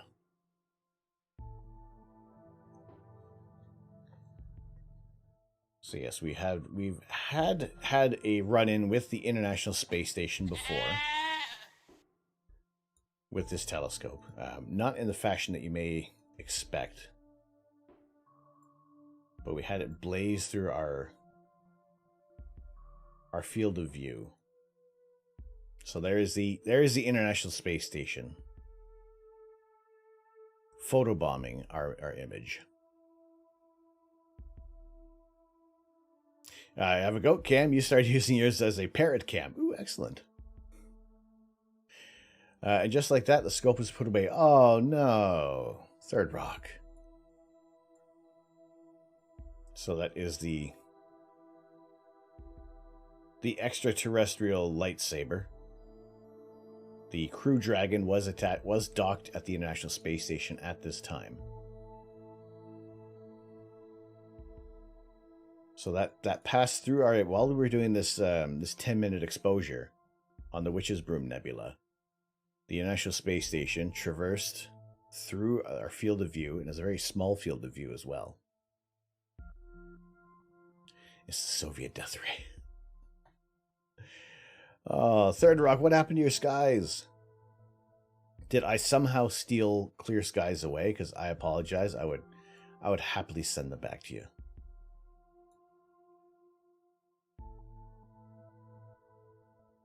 You sound like you dived headfirst into a snot pool. Your allergies bothering you? No, I don't know. Maybe it's the cream in my coffee.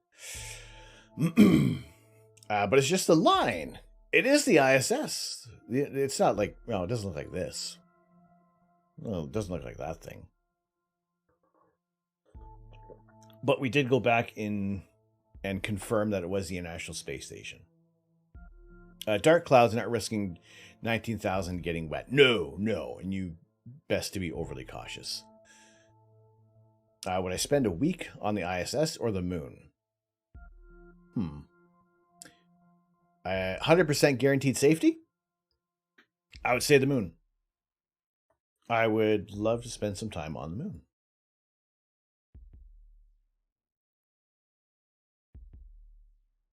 You, however, did drive into a snot pool and got pulled down the drain. Uh-oh.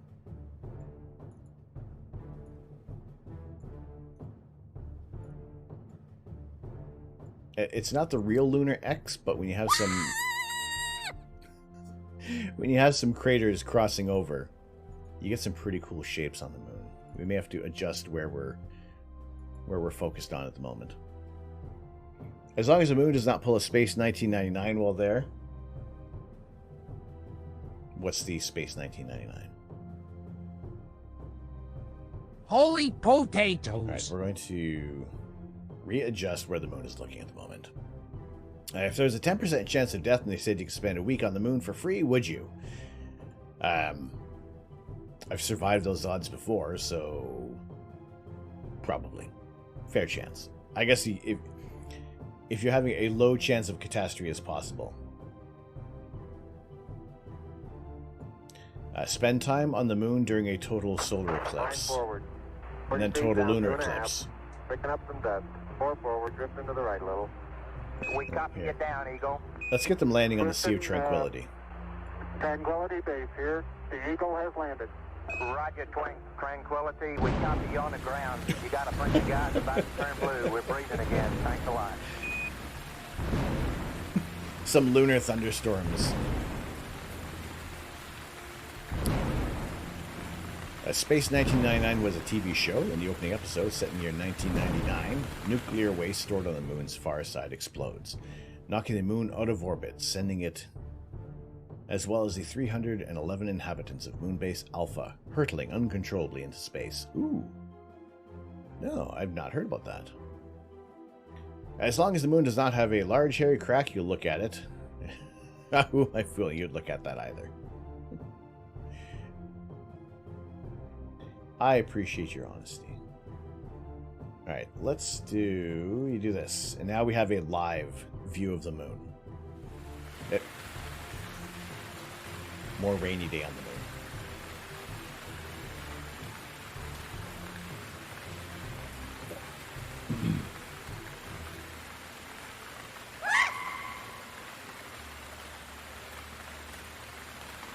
See, the other thing is, why risk sending nuclear waste off Earth when there's always again, launching a rocket isn't 100% safe.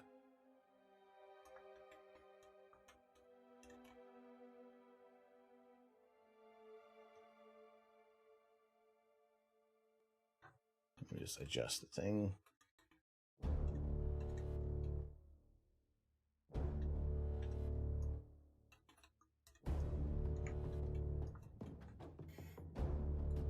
just in case we go over the 4-hour mark. Is that where the Moon Kingdom was? Quite possibly. Possibly so. Nori!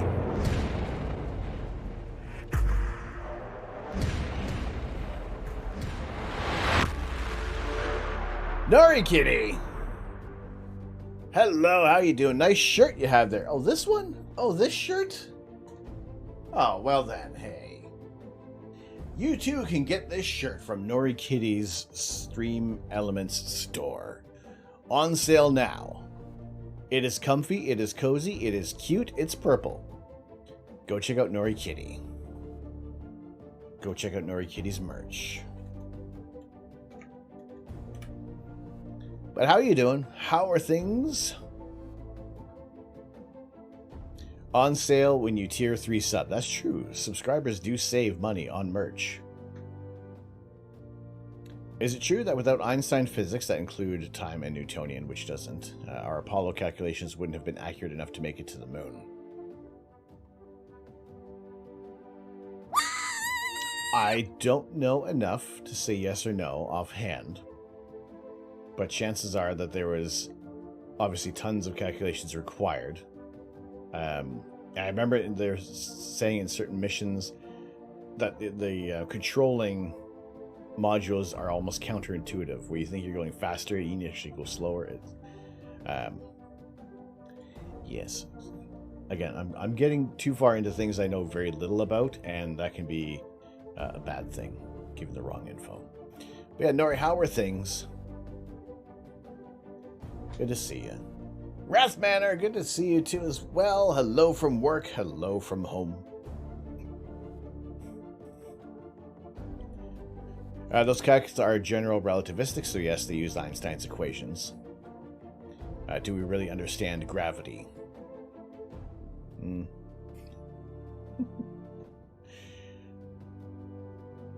But you don't think the difference would be enough to miss the moon? I mean, we know the distance of the moon. We know the we know what would be required to reach the moon. Let's bring the moon back into.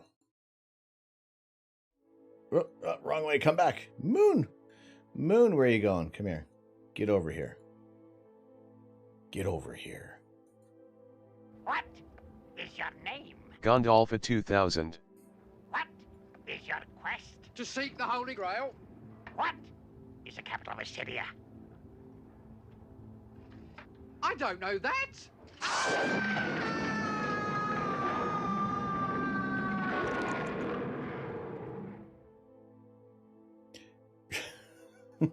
Look at that. Two in one stream, Gandalf. All was good. Got extra jump drive now, thanks to Recco. Mission to Cat's Paw Nebula on Thursday. Going to take you 190 hyper jumps. Like, how long would that take? Can we zoom into the moon enough to see something left behind by man? No. No, the ban, it was removed. Nori removed the ban. It is too far away. We are, like, you know, you look at the Sea of Tranquility. All right, we'll take a look at... you look at where the Apollo landing site. So here is the Sea of Tranquility. These two craters, these little points here, I use this example often enough, that they are 6 and 10 miles in diameter each. And as tiny as they look here, to see something that is like 1.5 meters across is nigh on impossible. You need a much larger ground-based telescope.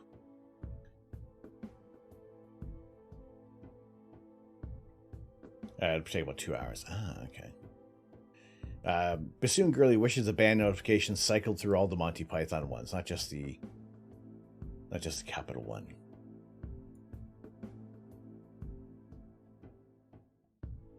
I would have to see. I'd have to see what else we would do. This is the banimation was like a quick thing that we that I had put together. All right, well, we are currently looking at the moon. 9 forward. 40 feet down, 2.5.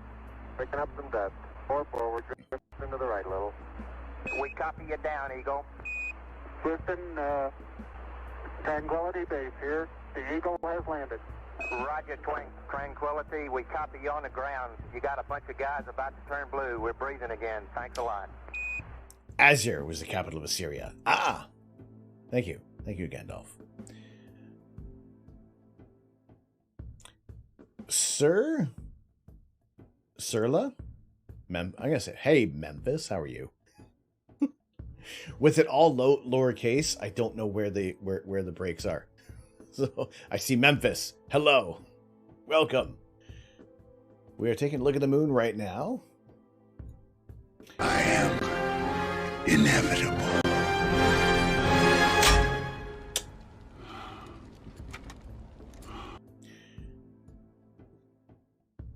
So yeah, it'll take about 2 hours to do the jumps. But yes, no, we are unable to see without images from like the Lunar Reconnaissance Orbiter. You need a telescope that is about 95 meters in diameter to start to resolve anything on the lunar surface from ground-based telescopes.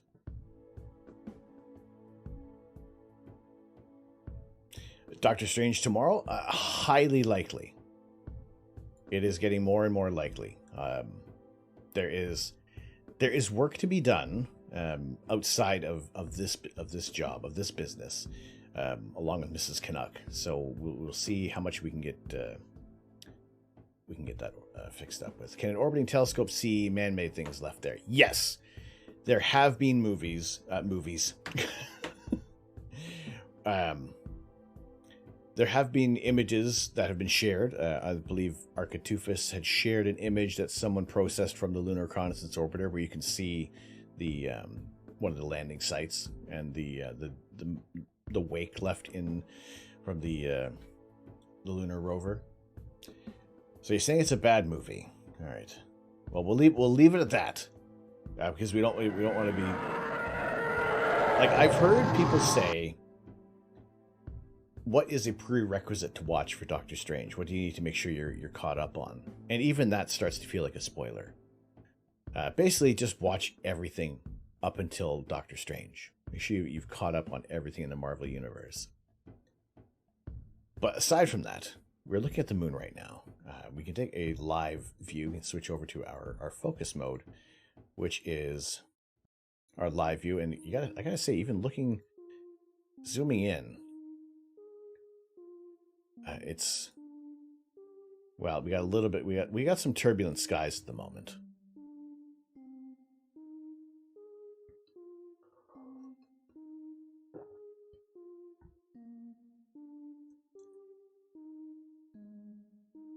Fighting evil by moonlight. Gotta watch more Moonlight. Never running from a hot chili. No, and we are... It's the one called Sailor Canuck. We are also dangerously close to a ghost pepper right now, so I am also okay with things teetering on the edge. While we take a look at the moon, it may be dark enough so I can switch over to a star and see if we have focus, so that we can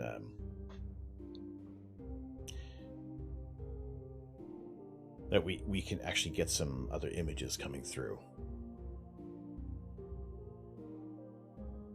Are there active volcanoes on the moon? The moon essentially is largely inactive. There were signs of activity where you see like the mare. That would be all the basalt areas, the flatter areas where there's the remnants of activity, but it has largely been bombarded and remains in the same way as it has for millions and millions of years right now. You'll accept 11 meters per second for the airspeed velocity of a European unladen swallow. Let's just say, what's in my pocket? There's clamps. Gotta give them the clamps. All right, let's. It should be dark enough. What do we have available out toward the Go to the east. See if there's a bright star we can at least look at, and then and see if we're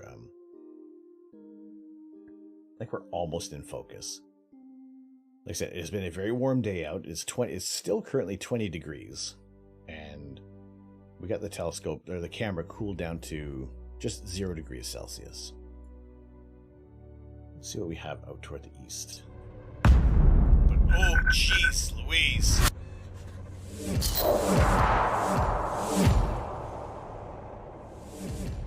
Crap in a cracker.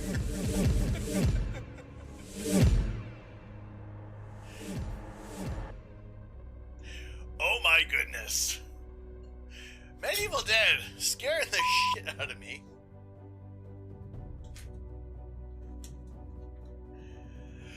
Oh my goodness. For the... Holy crap in a cracker. For the 1,000 bits. Thank you very, very much. We'll have the galaxy's worst bowl of cereal. The galaxy's worst bowl of cereal does consist of our black cherry with Reaper peppers. To make it the galaxy's worst bowl of cereal, you first have to pour in the milk. You need to make sure the milk is thoroughly poured in the bowl of cereal first. Then you add your cereal, which in our case is the ghost pepper peanuts. So adding to the heat that comes from this. Ah, boy. Medieval Death, thank you very much for the... Ooh, jeez.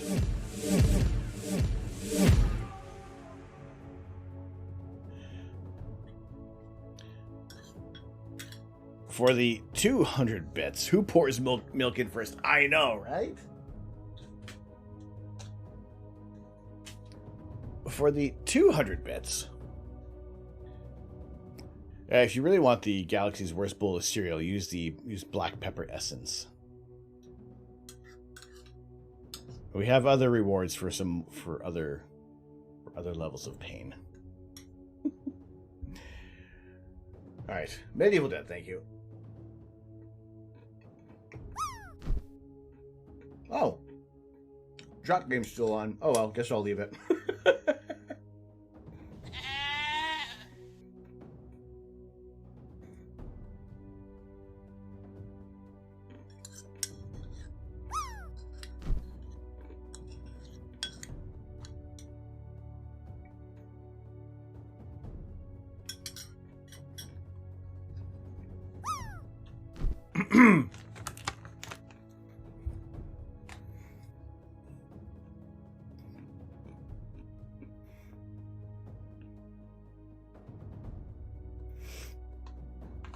Medieval Dead for the 1,000 bits, and also the 200 bits.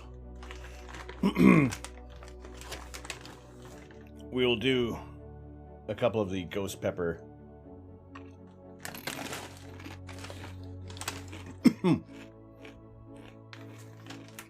The ghost pepper chips. Your head looks like the moon.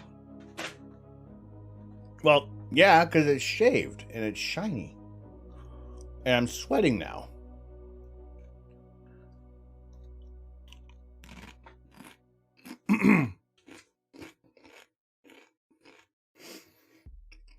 So, Medieval Dad, thank you very much for the 1,200 combined bits for a bowl of cereal, the galaxy's worst bowl of cereal, as well as a couple of ghost pepper tortilla chip. All right, nobody plays drop on yours. Oh, next time you're in Nori Kitty stream, be sure to play the drop game. It's fun, it's easy, it's free, and you get a chance to win a gifted sub to the channel. You can attach your favorite emotes as well. And you can watch them drop for a chance to win a gifted sub.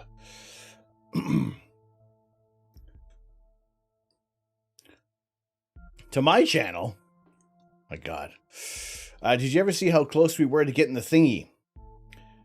We had made mention of, I made mention actually earlier tonight, things have changed a little bit on the layout.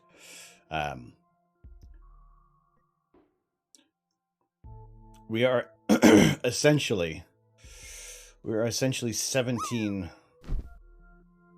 subs away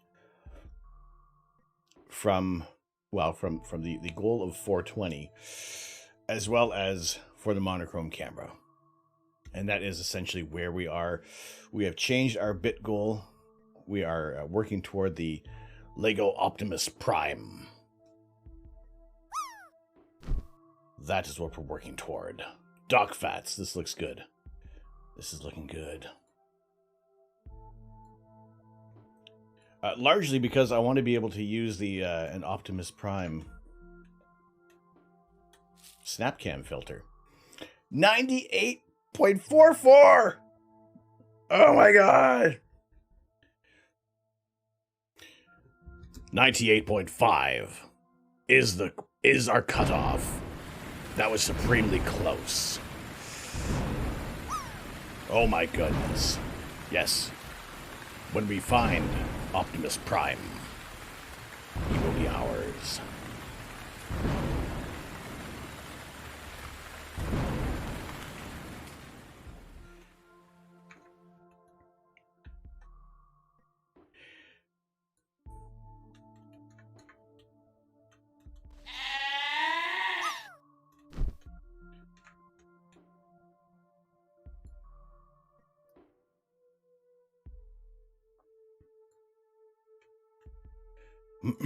Okay, lightning round. Lightning round, 1 minute. 1 minute, it'll be up to you. I mean, it is supremely close. It is very freaking close. You played Nori Kitty in chess and did the drop game on his channel. Did you beat Nori in chess? All right, so far 2 for yes.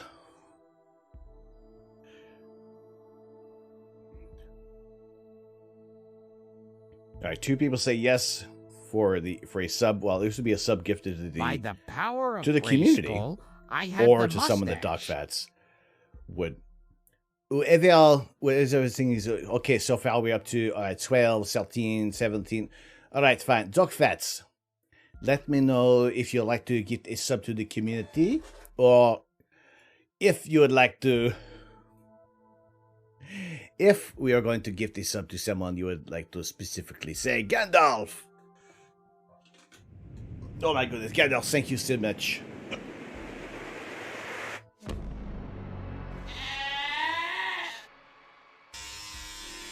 My goodness.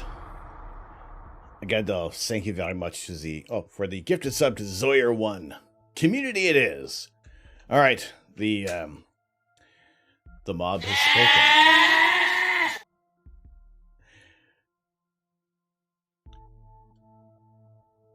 For the honor of Doc Fats, for being so freaking close, and on a day when it's not completely always our regular day.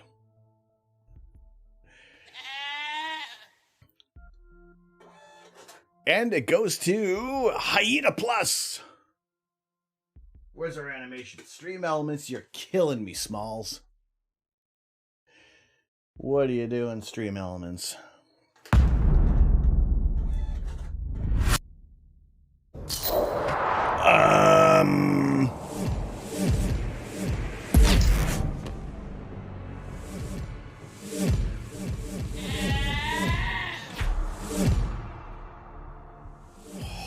Holy crap.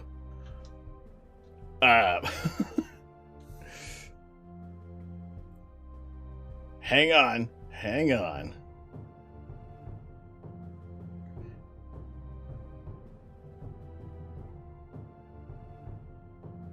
We'll call that 98.5.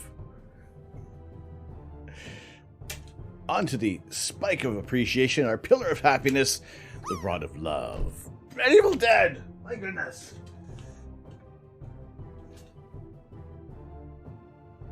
Holy crap and a cracker. Barnsdale! Barnsdale!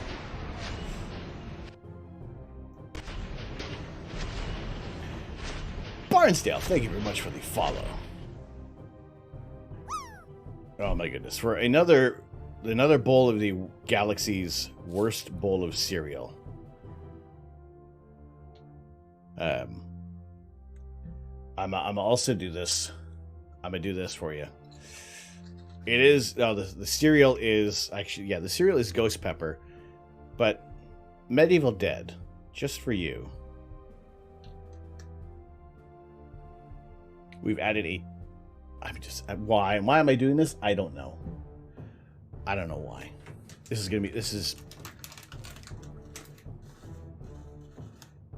next level worst bowl of cereal in the galaxy. But thank you very much. So that is the Carolina Reaper sauce with a bit of the oleo resin extract, the same ingredient in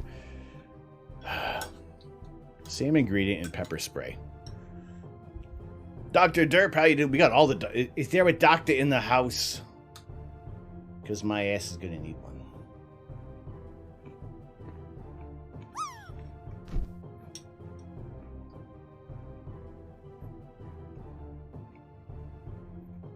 Gandalf, it's against you. 97.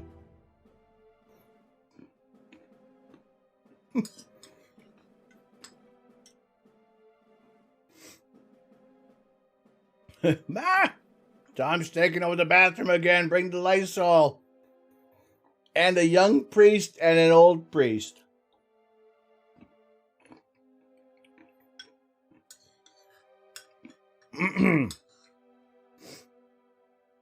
That's not good.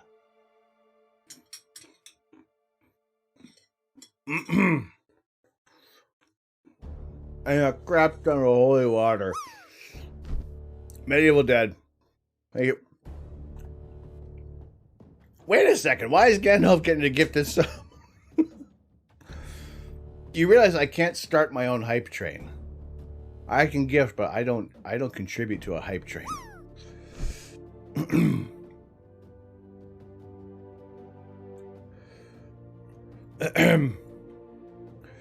And a crap. There will be some kind of water. I think every bowl has to be increasingly worse and accurate.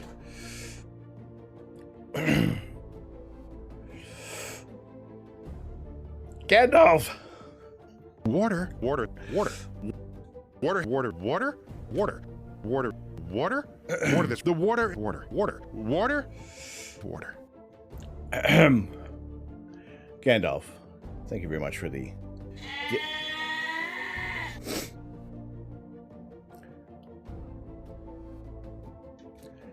I just saw...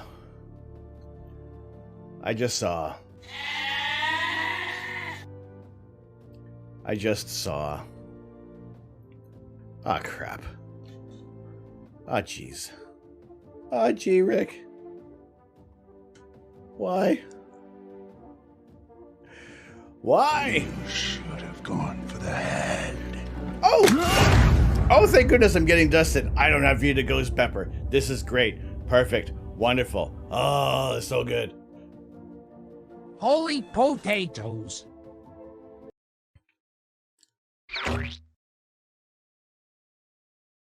Oh, gee. No,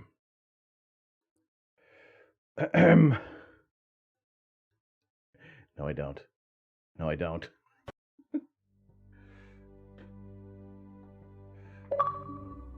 Not a rare achievement. Oh my goodness. All right, hey, we're still looking at the moon, you know. We have to cover off the telescope.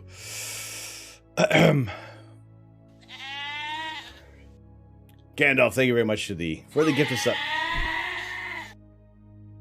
For the gift of sub to Tazzy Gamer. And Medieval Dead for the 300 bits. If we're eating things in order, it is the ghost pepper, and then the 300 bits. Oh my god, this cracker sucks.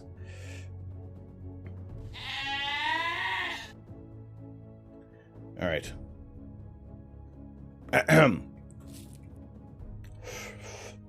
For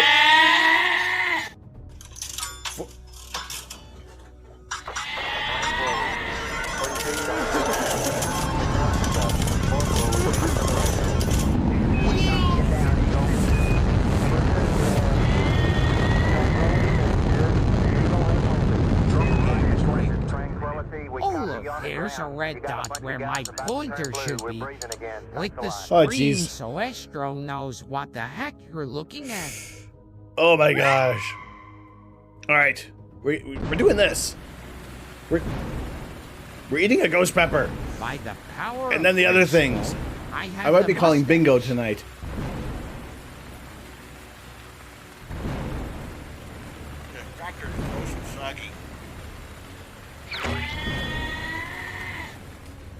Water, water, water, water, water, water, water, water, water, water.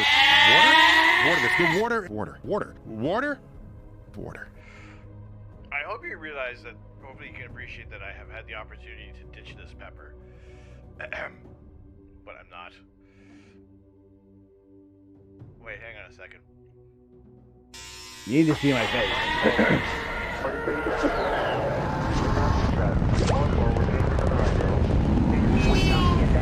Oh my God!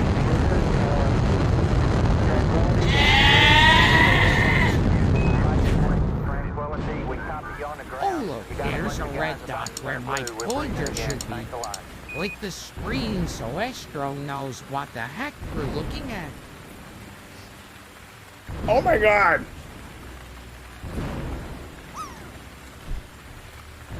Hello, there, kids. It is Astronaut Tim Peake. Holy Ask me a potatoes! Holy crap. Nori, I'm going to forget to read that in a bit. Remind me. Oh my goodness, Gandalf. Oh, crap in a cracker.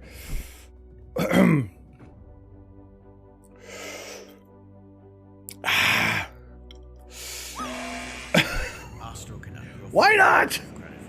Holy shit! By the power of Grayskull, I have the mustache. Oh my God, Gandalf! What you? Oh my goodness! Holy crap on cracker! Oh my gosh! Holy potatoes! If this hype train kicks off in like 54 seconds, it is going to already be at like level 4. If not, my goodness. Thinking about now. Oh my goodness. I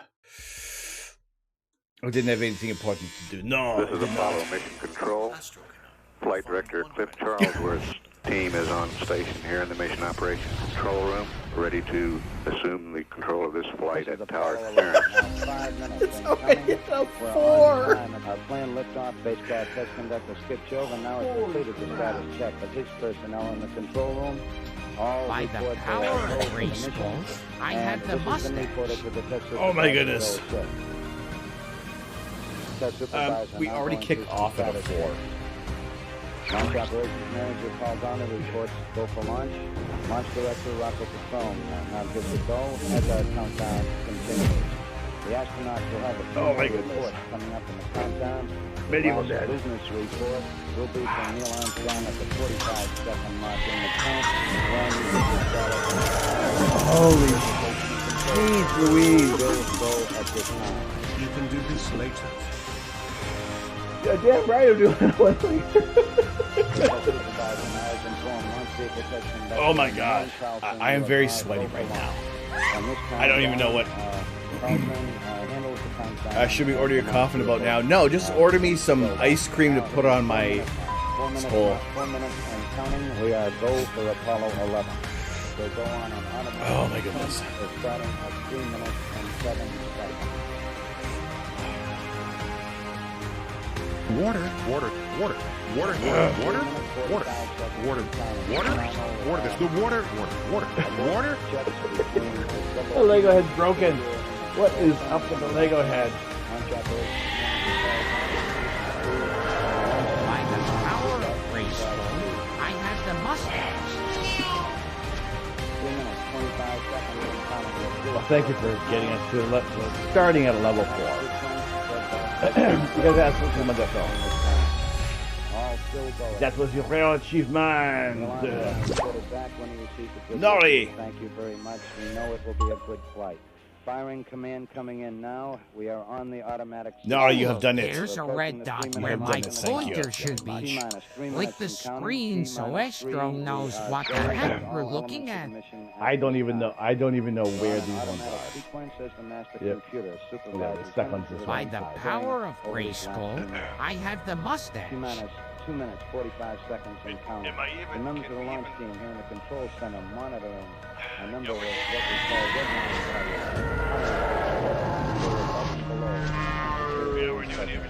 They're standing by to call out any deviations from our plan. 2 minutes, 30 seconds and counting. That's right, we have We're reaching level 4. We're at 57% of level 4. We're starting off at this point. I don't even know if this is the right head right now.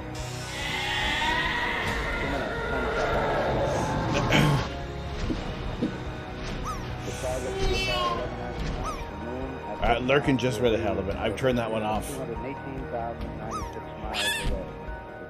That one gets turned off during the... Holy potatoes! During our hype train. Oxidizer tanks in the second and third stages now have pressurized. We continue to build up pressure in all 3 stages. Here at the last minute, I don't know if I'm going to regain control ever again. Ever again on here.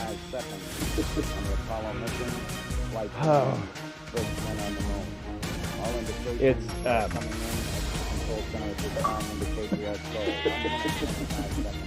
oh my goodness. Red dot where my pointer should be.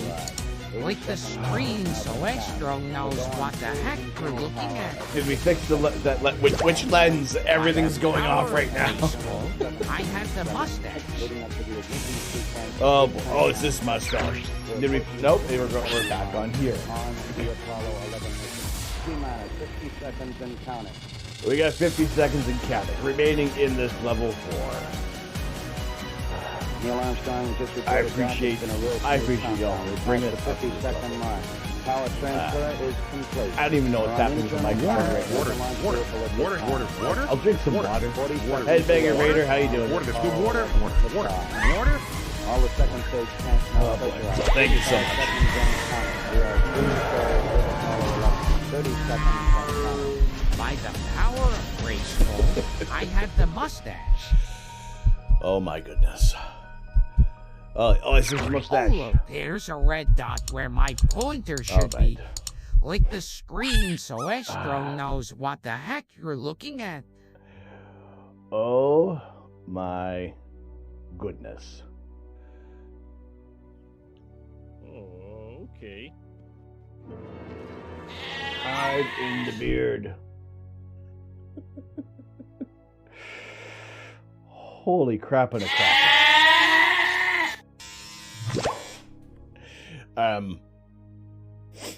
Thank you. Look, it's the moon. Hey, remember taking images of space? Oh my goodness. Hey, we have met. Holy crap.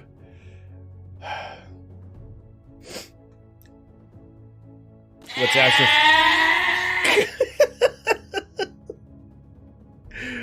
What's up, wearing my helmet? How are you?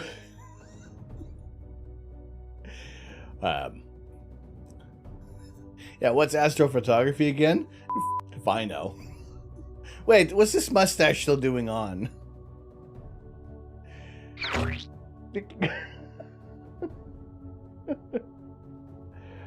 Right. Oh my goodness. By the power of Grayskull, I have the mustache.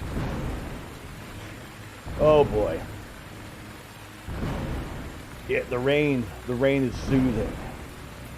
Well, we're at 777 bits. There are a couple of these. There's this one. We're gonna do that. Holy potatoes. You wanted to do something? Nah, not really. Not at all.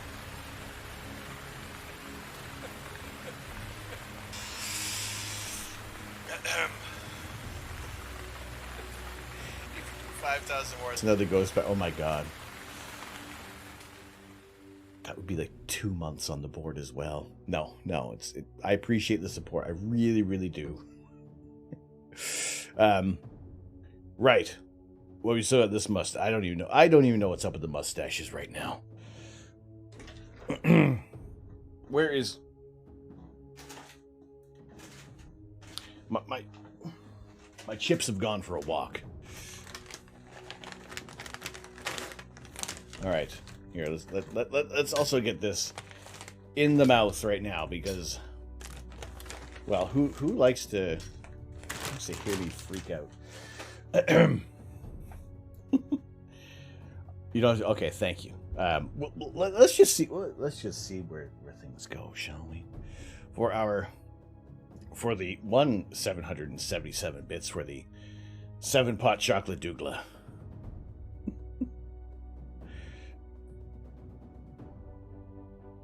Made up of garlic, black pepper, existential crises, and searing hot pain.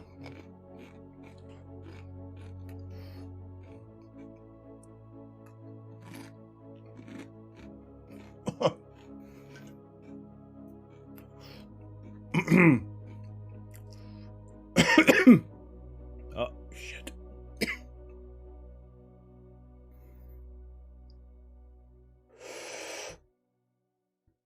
Is your name? Gondolfa 2000. What is your quest? To seek the Holy Grail. What is the capital of Assyria? I don't know that.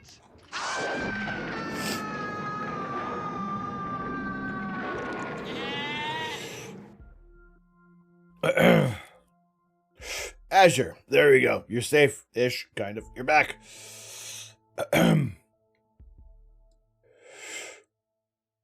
Whoa. Oh my god.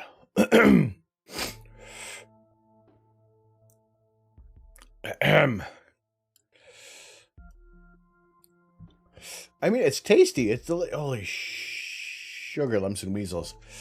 Get off even much. 4 to 777 bits. We've hit the goal. We've hit all the goals. We are we are monochrome camera bound. Oh my gosh. Oh my goodness.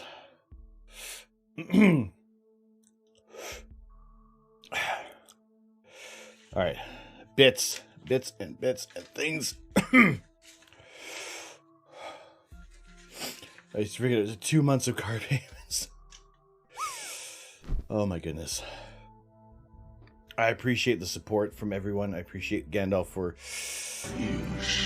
Oh my gosh. Oh, sweet release of the snap. Take me now.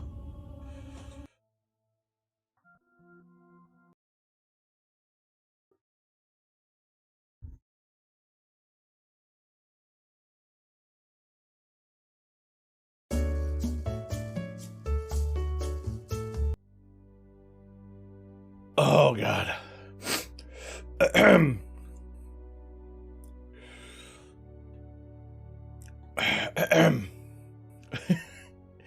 No, Memphis, you're the best. Thank you for joining us. This is also pretty cool, too. Oh, my gosh. So, impromptu imaging session.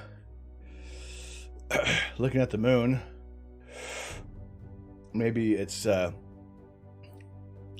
maybe it's not out of view yet. Let's bring the moon back into view. Bring it down a bit. There we go. Other way. Come back here.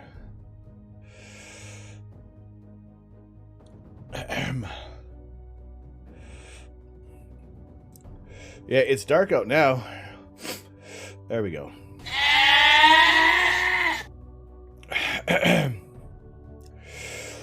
Holy crap. Oh my god, what happened? What was in that one? Yeah.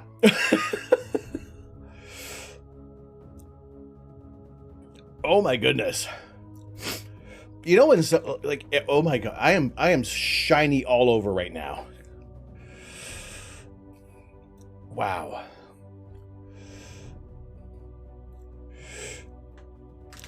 For the multitude of other bits that were given, I offer you a handful of ghost pepper peanuts.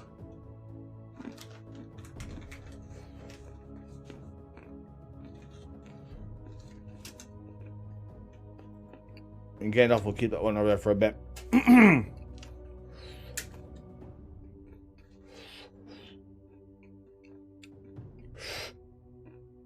Whisper Walker, Medieval Dead. Why not? Wingard!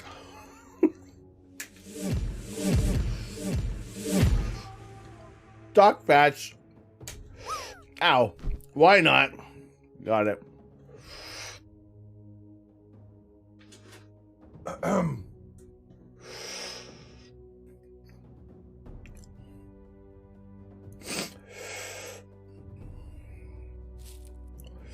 Wingoth for the 200 bits.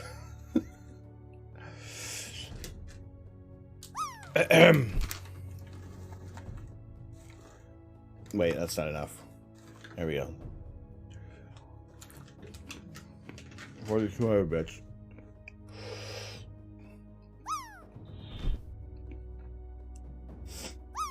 Thank you. Muchas gracias. Read your page, yes. Let's get these people on the... we achieved monocam. Let me put these on the spike. Fiery Squirrel from Gandalf. Maki Maki Makaway. Dobsonium. Hey, Lissa. And magnificent username guy. Gandalf, I thank you. Pardon me. As well as to Opez03, Lil Ewok, probably Uramaro, Gecko Poop, all important.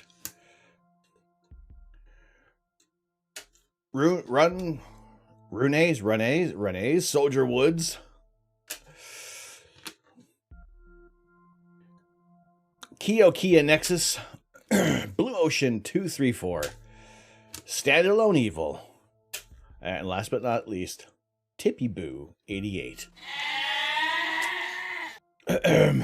Thank you immensely for the... ooh, a peanut. Water this. The water.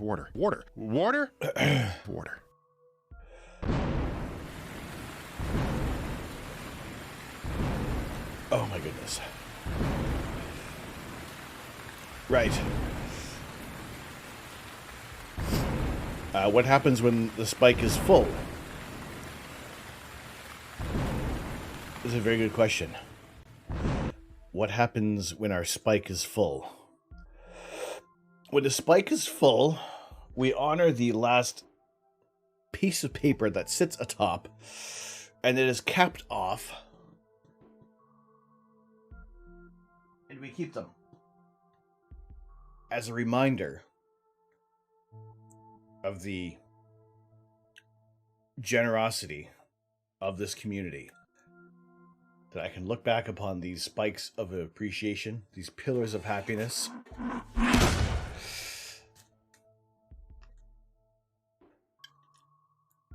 and be thankful for what everybody does here. It is never a necessity.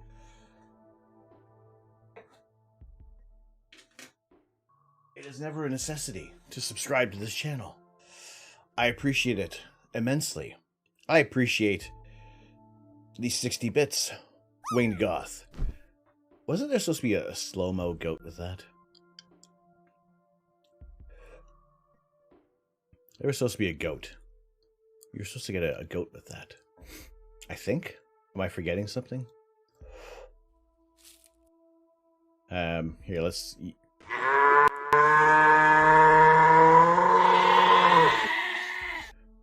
I'll give you that goat. I'll give you that goat too. And that goat as well. Savoring the goat. Winged God, thank you very much for these 60 bits. Greatly appreciated. So yes, it is. We keep the spikes. It's my reminder. Because what the hell would I be doing without you guys? I would still be taking images of outer space.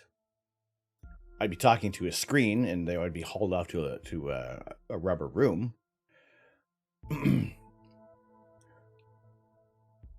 98.34. 98.44 was a very close one as well. Holy crap, why are they getting so close today?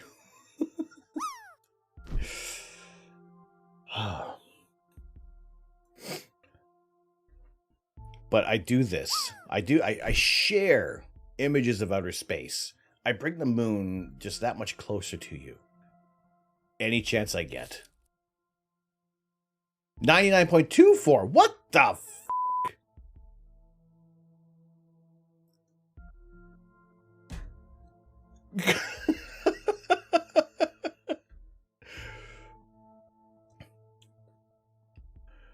Winged Goth.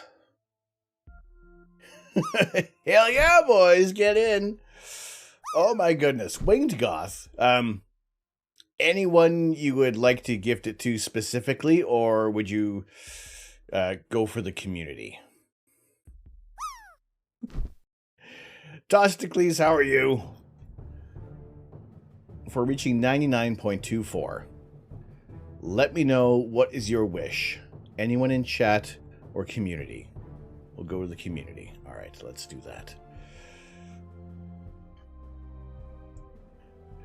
Let us gift it to the community for 99.24. Pardon me.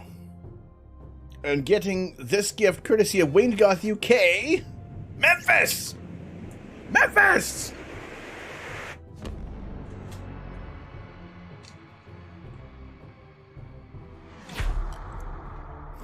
Oh my goodness. Yeah. There we go.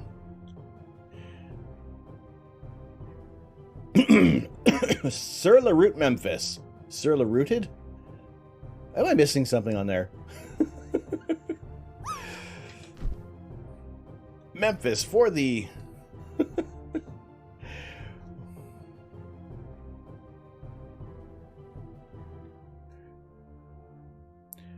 for Winged Goth UK of 99.24. There we go. Gifting it to the community. I appreciate you joining today. I'm glad to see you get a gifted sub to the channel. Enjoy the emotes. Enjoy the commercial-free viewing for the next month. I greatly appreciate it. Oh my goodness.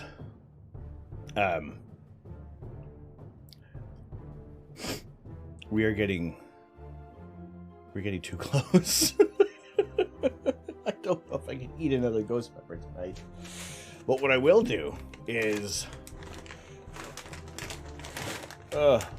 maybe it's not a good idea to do this. It's probably not going to be a good idea.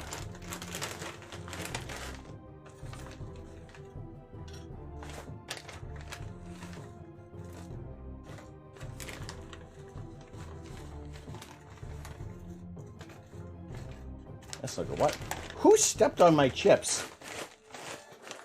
I don't know what just happened. Jeez Louise. Wayne Goth.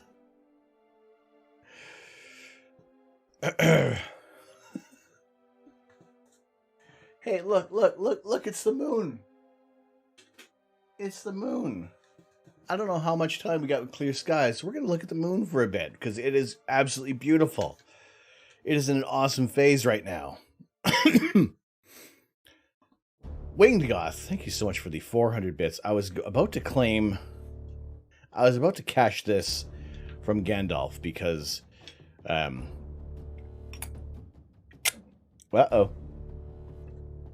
Uh-oh.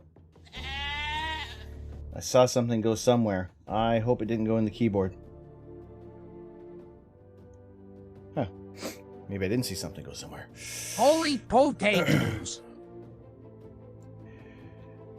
Tell us about the craters. I can. I will be happy to tell you about the craters in just a moment.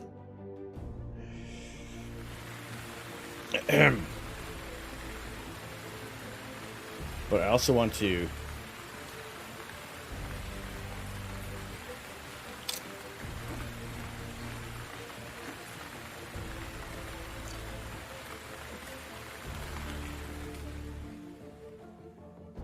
We'll do,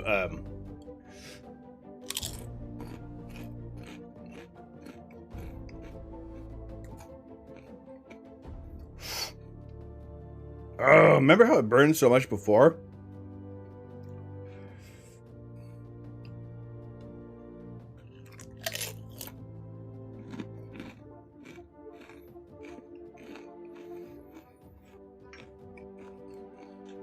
Gandalf. For those 777 bits. Oh, it doesn't burn any less. And Winged Goth for the 1, 2, 3, 400 bits. I may be calling bingo soon.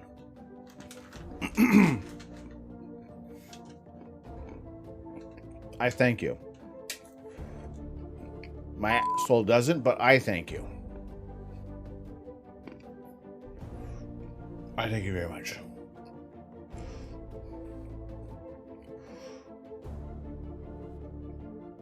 One day, if you're gonna hit my hand on that spike, I mean, I've scratched my thumb before, but I mean, who knows? So far, so good. I imagine you never have sinus problems, all the spicy stuff. I guess not, but that's not the orifice I'm concerned about. Water. Water. This. The water. Wayne God, thank you.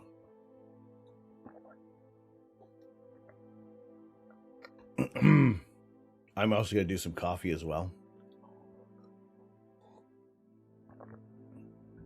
Previous gave himself stigmata and Constantine with one of those spikes.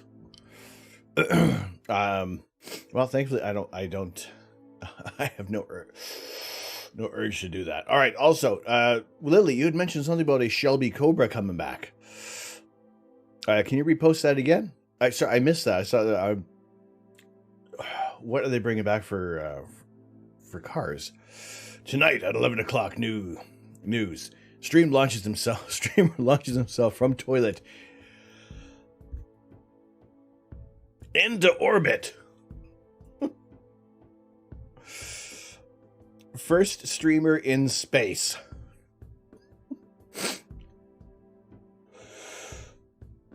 Oh my goodness. All right.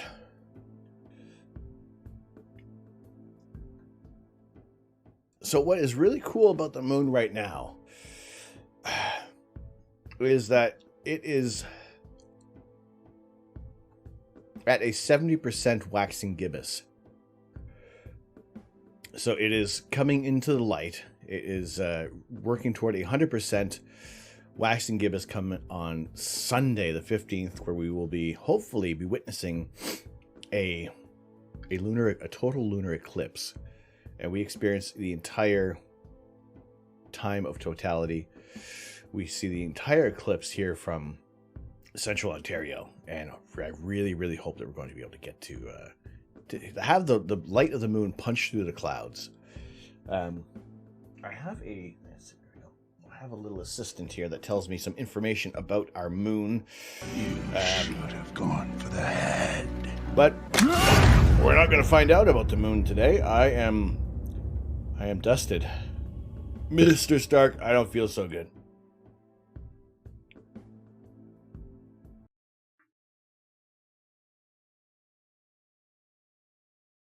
Hello, Snowlena.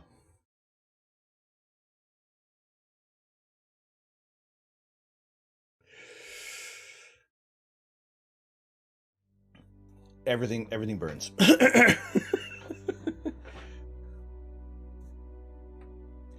Everything is very, very hot in here. The Hertz Shelby GT 500H is back. 900 horsepower Shelby Mustang. You can rent from Hertz. All of them have black and gold paint job. I'm a rent-a-car. 40 feet down, 2.5. Picking up some dust. That sounds awesome. Right, The heck is the rental on that one? Houston, Tranquility Base here. The Eagle I fell into a burning ring of fire. Went down, down, down. The flames went higher. It burns, burns, burns. The ring of fire. Oh, ring of fire.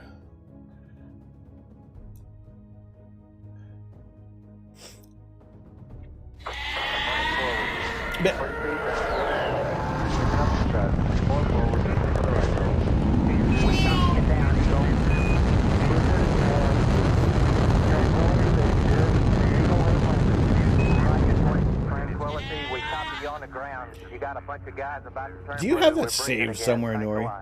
Alright, you're gonna go sleepy. Don't forget to page. No, 222. We will be reading 222. You missed it. When is the lunar eclipse? Lunar eclipse, 15th of May, this coming Sunday, leading into the 16th. So late in the evening on the 15th of May, if you're in Central Ontario, here is the map of where you can expect to see. Jeez.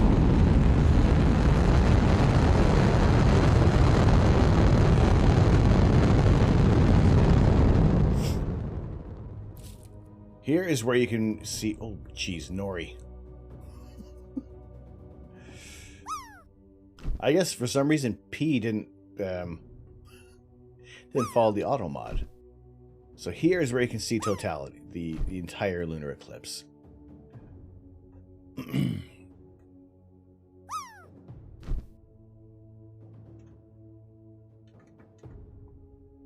Oh well, I may as well get in on it as well. So, this is our location. Excuse me. This is our location here. May as well say, yeah, Toronto-ish. We're a little higher in Central Ontario. But yes, starting at about 9:30 p.m. Eastern Time is when the penumbral portion of the eclipse begins.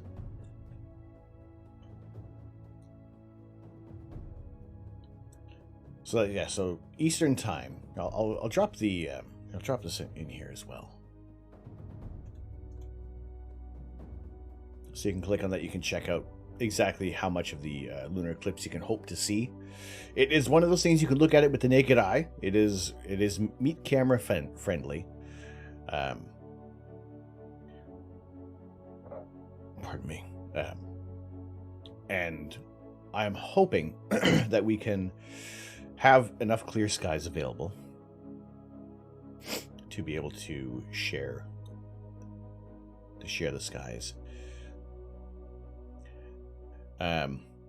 Last time you saw a shooting star, I thought we weren't allowed to talk about Alec Baldwin.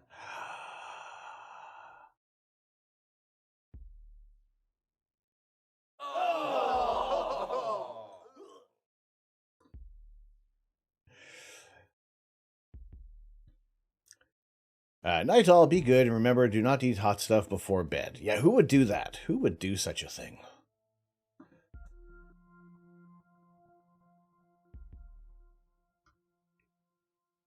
No eclipse in the southern hemisphere. No. No, it won't be. Unfortunately, it won't be visible. You're watching a rabbit on your security cam, not on the scope mount, just a cottontail rabbit. Imagine it was hanging out on your telescope.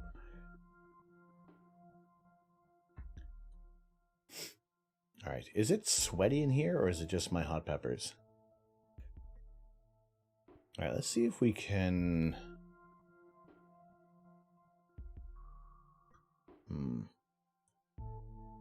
Both. Let's see if we do this. Because last time I was trying to help colors pop through on here, but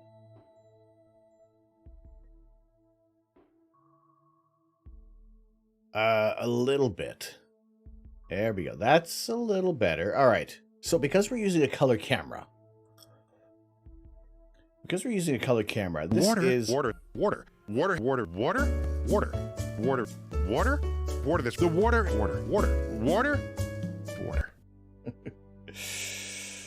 Because we're using a color camera, we can tweak this enough that we can start to get some of the mineral moon images. So we can see that this area, now it's not quite perfectly white balanced, but this area here of the Sea of Tranquility, this area of the Mare,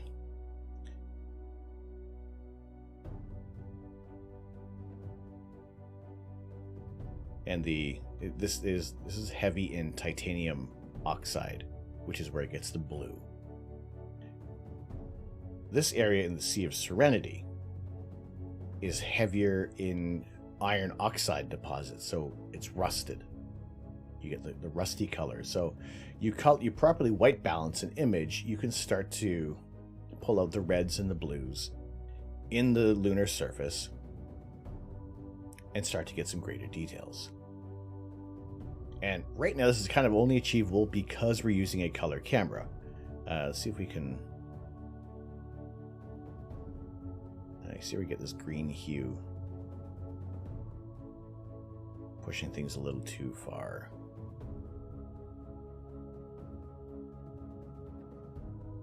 Yes, if we were to color calibrate on the moon, picking a nice gray area, then we would get the red starting to show through and more of the blue. But you can see there is a tonal difference between these two areas. There's a bad joke in there. Last time you saw a shooting star. Too early or just in bad taste, methinks number 2.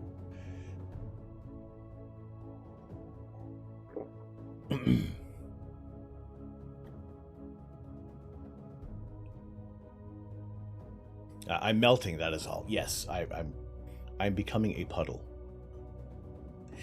You have very large gaps in memory, so you may have been around for more eclipses, but repressed memories and all that. Like I was 5 when Halley's Comet came around. To my mind, not old enough to remember that, but many times going out to the field behind our house before there was a lot more construction and urban sprawl, watching meteor showers, and being able to check out other astronomical events such as eclipses and Comet Hale-Bopp and Hyakutake, which I was fortunate enough just to walk out in my backyard and be able to see those 2 great comets. So hopefully, I'm really hoping we can have some okay enough skies on Friday. Sorry, not Friday, sorry. On Sunday, so that I can show you a lunar eclipse in its entirety. KVRV, how you doing? How did the collimation go? So far, so good. Actually, so far, not so bad. Actually, I think what we can do is let me turn this over to a star. What do we have available in the sky at the moment? We have some surprise clear skies, so I've mildly abandoned some plans.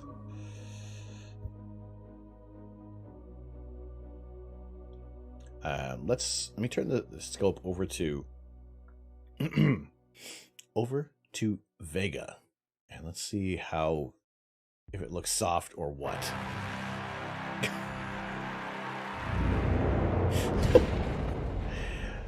What's going on, Ben?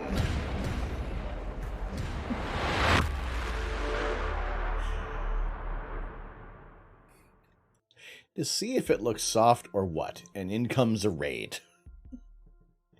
Ben Science and Games, what's going on? How are you doing? Welcome, welcome, welcome, welcome, Raiders. Glad to have you in here tonight. What were you up to? Looks like a little bit of Roblox. How is that going for you tonight? Let's move the. Here's one thing. I don't have the outdoor camera trained on the telescope. So, actually, it's kind of a bad thing.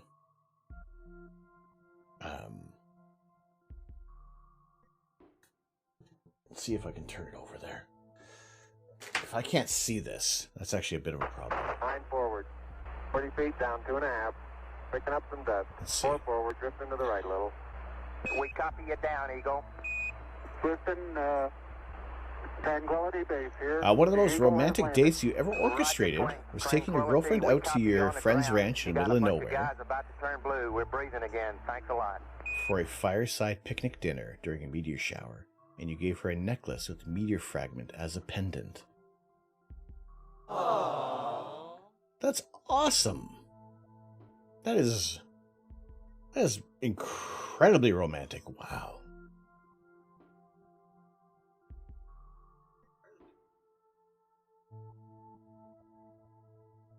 Oh, you hear me? 9 forward. 40 feet down, 2.5. Picking up some dust. 4 forward, drifting to the right a little. We copy you down, Eagle. Oh, she ended up being a horrible. Tranquility Oh, Base here. The Eagle has landed. Roger, Tranquility. We copy you on the ground. You got a bunch of guys about to turn blue. We're breathing again. Thanks a lot. oh dear. Sorry to hear that. That's an amazing gesture to do. That's fantastic. But yes, if you guys are going to follow, want to go drop a follow over to Ben Sci and Games.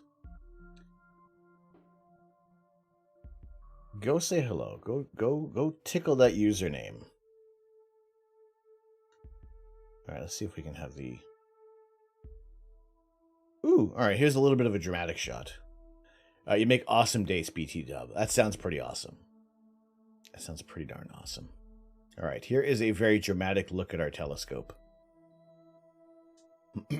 With the moon behind it and everything. All right, so here's also a bit of a problem with the moon. It is going to be hiding behind the 2 towers. So it's a little more fortunate that we do take a look at some other targets right now.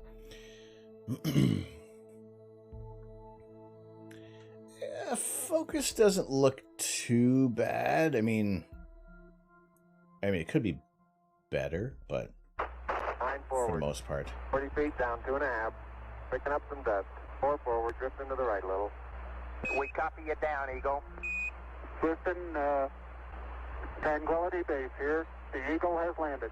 Roger, You got your rental camera today. It's the We Nikon copy you on the ground. P1000 You got a bunch of for the guys total about to lunar turn eclipse. blue. We're breathing again. Thanks a lot. Excellent. Yes. I'm hoping to be imaging that. Winged Goth, thank you so much. Thank you so much for joining us, and I appreciate the bits as well. Greatly appreciated. Wonderfully generous of you. But yes, take good care. So we're gonna aim to do the image the eclipse on Sunday. And for those who are coming in from Ben Sci and Game, I thank you for joining us. We are doing some live astrophotography impromptu as well. My name is Tom. I am the Astro Canuck. It is my pleasure to share the universe with you in any way we can. And tonight we have switched over from our regular Astro Canucks potpourri, where we did finish our Perler set, which just needs to be ironed out and fused. But the skies were clear enough that we figured let's take the cover off the telescope and start looking at some stars, shall we? If you get to stream the eclipse, it'd be cool to see it through your telescope. But I'm really hoping that we can that we can do that. Because, oh my god, I'm sweating like anything. I mean, it would be the first time to share the lunar eclipse on stream.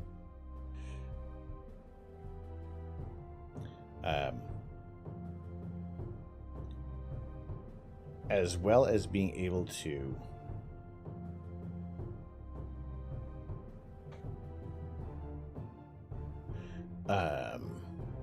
what's up with my guide scope?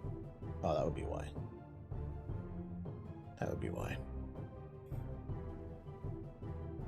Ugh. Ugh. My guide scope is ridiculously. It's, that is horribly out of focus. Oh my goodness. That is not going to be good for guiding.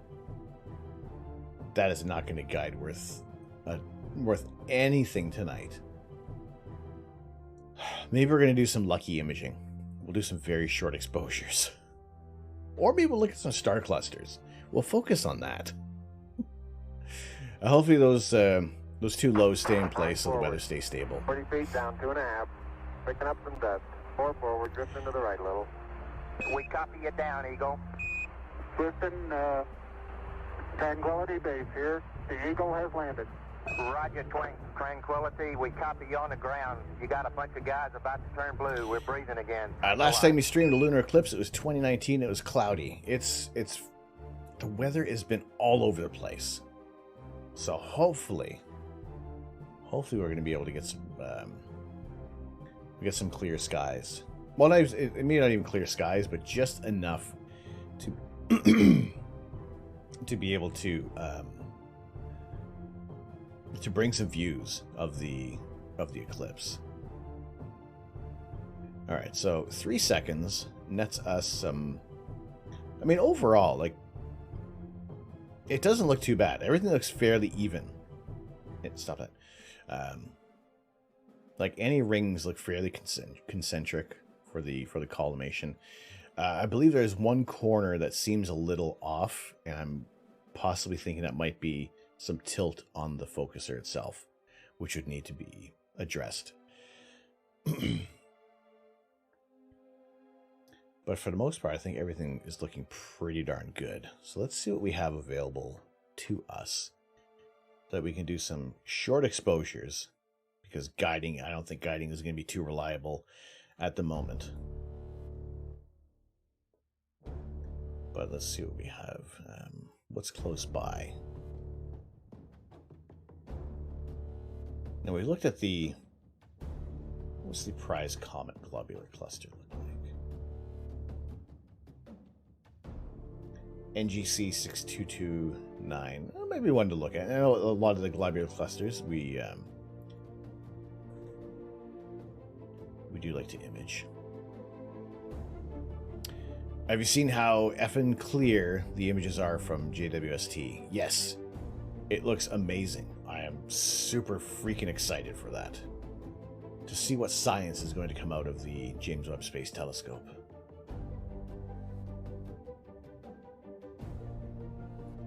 Let's see what we have. So if we aim away from the moon, that is a good sign.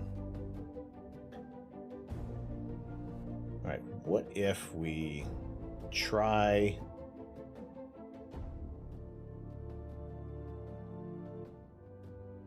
What if somebody comes home?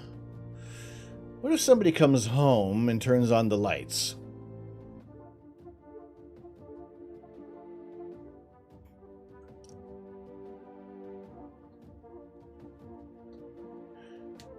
It'd be cool to do stargazing collab sometime if you. Oh, they heard me. Well, that's what, Ben. That's what I'm thinking of. It's the tonight wasn't even supposed to be clear. Actually, you can kind of see a little bit of haze around the moon, so I'm expecting that we're probably gonna have to abandon the imaging shortly. However, it's trying to get like weather coordinated, but it's not out of the realm of possibility. What I would like to do to. What time zone are you in, Ben? I think JWST will tell us what dark matter is. It'd be interesting if we could better understand it, if we actually have some better measurements, but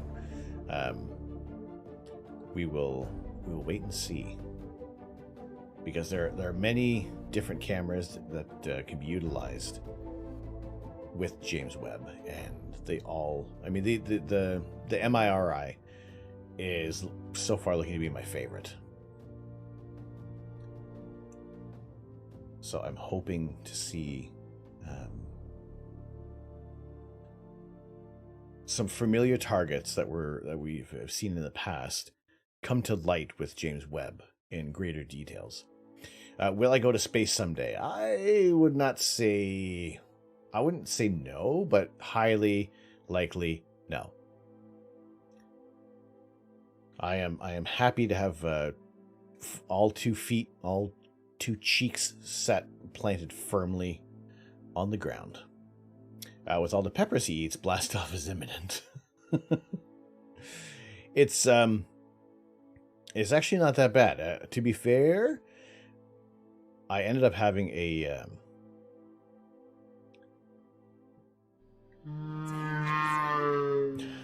fair amount for dinner.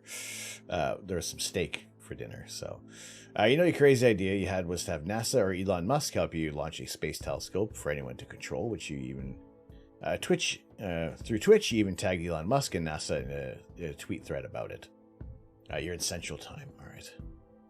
That's not too far off. It's still, I think, what we would aim for to do this would be in the winter.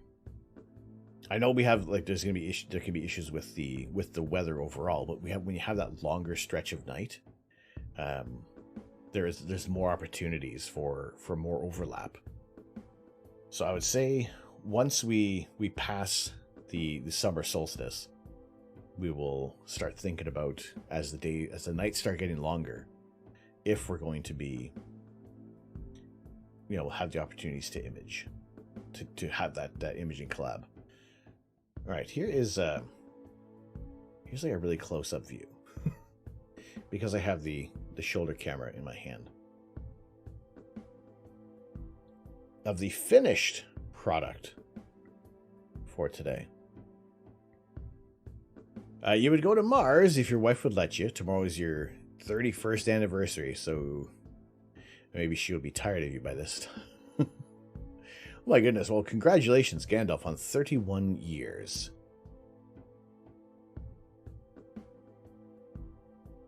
Congratulations to you.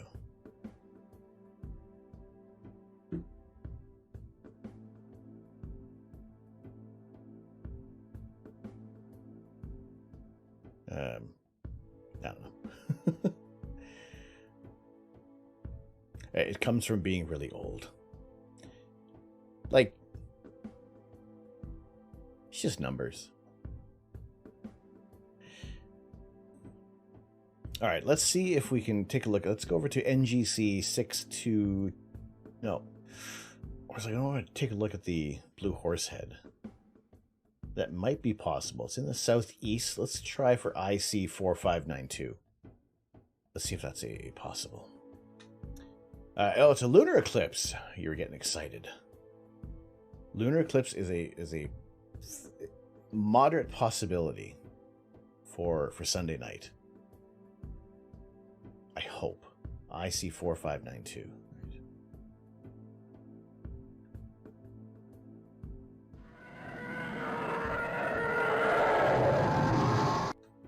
Let's see if this is within our view. Have a look. Ooh, no, I haven't. Although a blood moon eclipse is useful for witchcraft.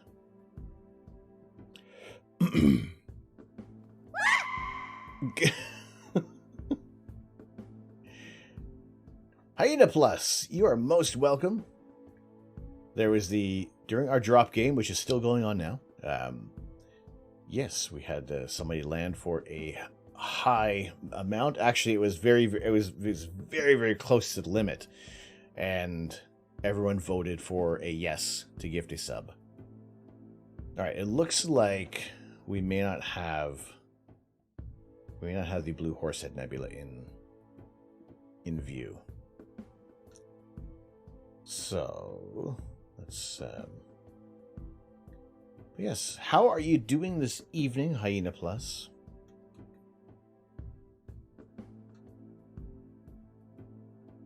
If you'd also like to go drop a follow over to Hyena Plus, a fantastic streamer on Twitch. And wonderful to have you in here. Doing fairly well. Nice chilled evening. Wonderful. Wonderful. All right, let's go over to NGC 4647.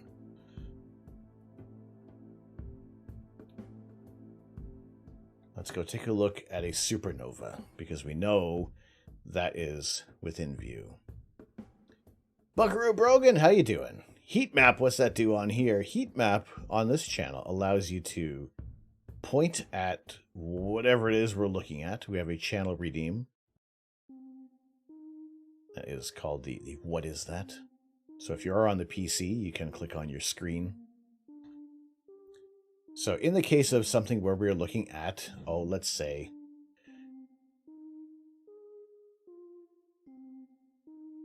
we're looking at a supernova momentarily.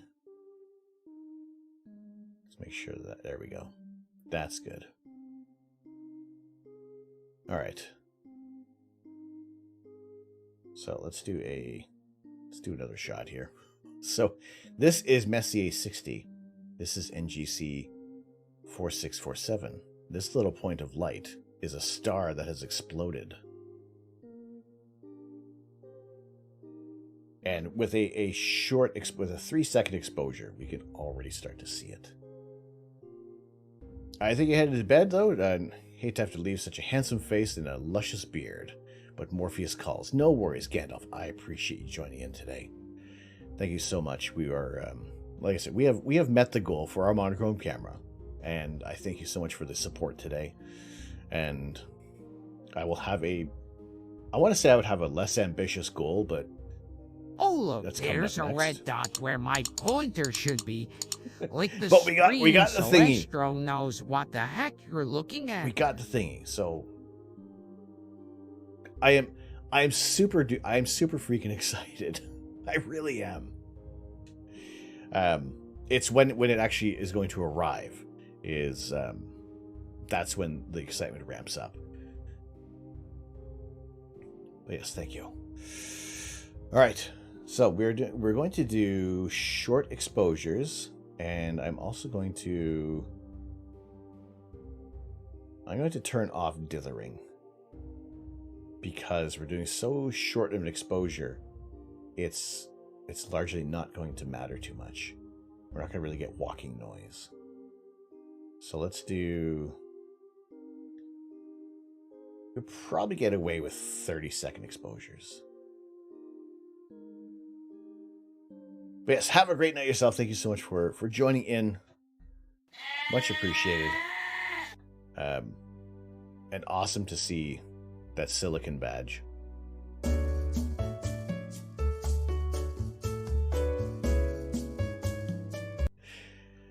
All right, let's start stacking these images. Our camera is cooled down to only 0 degrees Celsius tonight because it was pretty damn warm when we started off. Something or other. Oh my goodness! All right, let's let that expose. Give me 2 seconds. I heard something. Let me check what that was. There was a bang, and as far as I know, it's still just me and Grandpa here. So give me 1 sec. I'm gonna leave it exposing on here.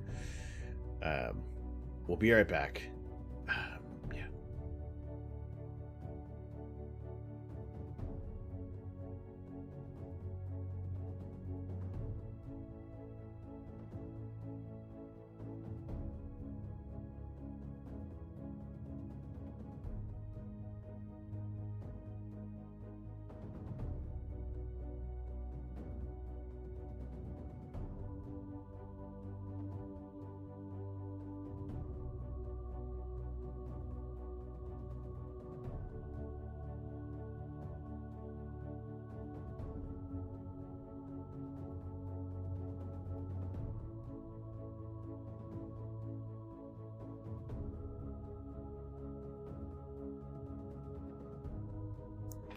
Okay. All right.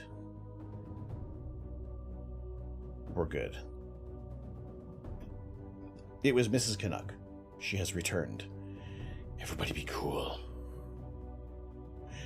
All right, so we're doing 30-second exposures. And what this does, what does this mean? What are we doing? We're doing short exposures, and every time an image finishes, it will stack and start to resolve some more details. Now, because we're doing these short exposures, guiding isn't as important. It's still necessary. I'd still like to have it necessary. But we're going to have doing something like this. This pixel is going to largely stay in that spot. But with each passing exposure, things are going to become a little more brighter. And even like how bright this galaxy is. Like, let me get some information on this galaxy that is near M60.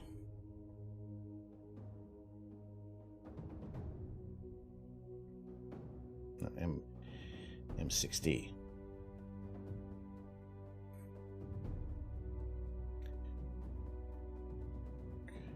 All right, we have a few galaxies in this image right now. Jolt Dude. Well, what's going on, Jolt Dude? How you doing today? Welcome. Welcome. Thank you very much for the follow. This is NGC 4638. This galaxy is about 56 billion light years from us, which is, judging by these ones, they are probably a few million light years apart. It's very similar to how us and Andromeda are distant neighbors. But we are getting some images coming through, and this is a supernova in the galaxy NGC 4647. So this bright light is the death of a star, and it is visible in the night sky right now.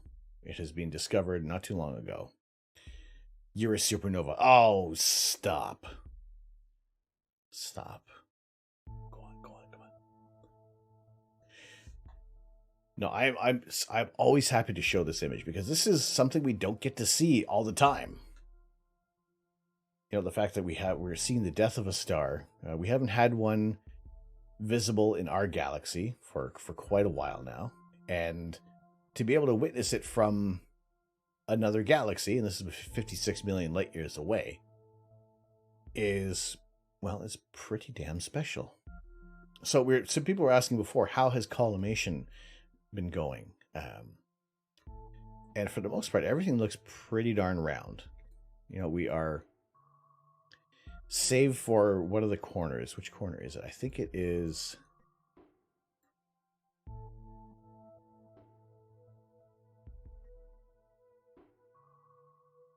it seems to switch, so I don't know.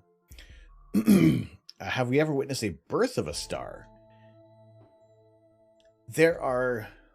Witnessing the birth of a star is almost a little more difficult because you can see there's some Hubble images of the Orion Nebula where you can see the bow shock from stars that are moving through that interstellar medium. Stars where we have the Bok globules, the little tiny cooling knots of gas and dust. Those are areas to look out for protostars being formed. Protostars have been witnessed by larger telescopes and other wavelength surveys to be able to discern what's been going on. As far as those doing backyard astronomy, to my mind, you can look at the area, but again, it's going to be very difficult to resolve something like that. That is not going to be as bright. I'll just go pretty far back in time to see that. It just depends on the area. Like the Orion Nebula, that's a star-forming region. It's noticing what's a star-forming region, what is a supernova remnant. Star-forming regions tend to look more elegant. soft and pillowy almost. So if we look at something like, we have the North American Nebula, the Pelican Nebula, this area. Portions where we are seeing bright areas of star formation, the hydrogen gas that's being excited by the stellar radiation. Around here, I have to find out where is Cygnus X1, but there's a companion star where it has been witnessed of the effects of a black hole. But let's rewind this to, where is Orion? All right. Something like the Orion Nebula. You can see how it's soft, it's billowing. It's a bowl, essentially, that we're looking at in space. And, it just seems, it doesn't look as aggressive. Whereas something like M1, the Crab Nebula, you look at this and that's the death of a star, where it is, you can see that this outward jagged sinuous look of the whole structure, that's the end of a star. Hello, Tofu Foo Foo Tofu Foo Foo Tofu Tofu Tofu. What's up, Tofu? How you doing? Space is wonderful. Space is fantastic. Space is showing us the death of a star. The universe should continue making stars for about 10 to the 14th power years, and then that is when you are approaching the ultimate heat death of the universe, or if you're subscribing to the Big Rip theory or the big bounce. Doing well. I am doing fantastic right now. Why am I doing fan-freaking-tastic? Because, well, we ended up getting some clear skies tonight. And that wasn't even on the menu. So right now, we've gone back over to NGC 4647, which holds the supernova that is currently visible in this galaxy, and it is still, I would say, it's still holding its brightness. So it is looking pretty awesome right now.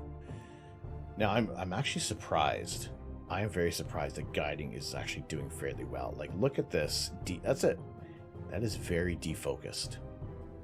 My guide scope is in need of refocusing. I would probably say that the telescope could be refocused as well. But for the sake of what has been happening tonight, how we moved from our crafting, where we finally finished this Perler set, to switching over to some live imaging, impromptu, mind you, because the forecast wasn't looking that great. I know, right? Look at that. Look at this.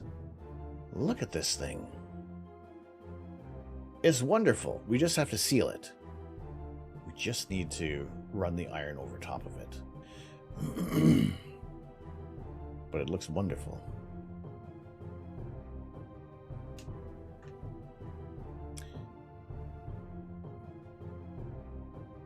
It's glorious! All glory to the Perler set.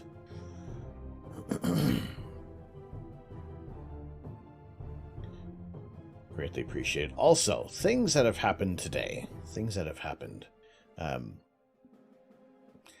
arbitrarily picked this sub goal because we were very close to 420. And we hit it. Thank you. We have a new bit goal. This is working toward the upcoming Optimus Prime Lego set releasing in June. Because well, I'm a huge nerd for Star Wars, for Transformers and Star Wars as well, but more Transformers. And we have hit our monochrome camera push goal, and that is going to be ordered ASAP. Always afraid of over ironing perler beads and ironing it falls apart. Jolt Dude, the first one that I ironed, I think I warped the board a bit, and some spots got ironed really well and some spots didn't. This is like my first official perler set I did, which also it looks so much nicer from like this far away. It blends together much nicely, much nicer. So I will wait. I know exactly what happened. The iron wasn't hot enough, so it took forever. Whereas this one, I'll wait till the iron is hot, and then.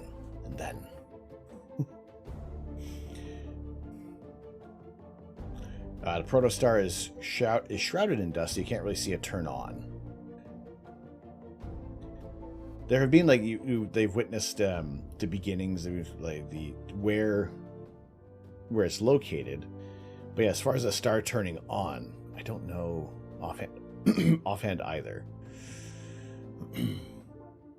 It looks fantastic far away. This one will look good too. I'm not going to move it because the perlers are going to fall all over the place, so we don't want to do that.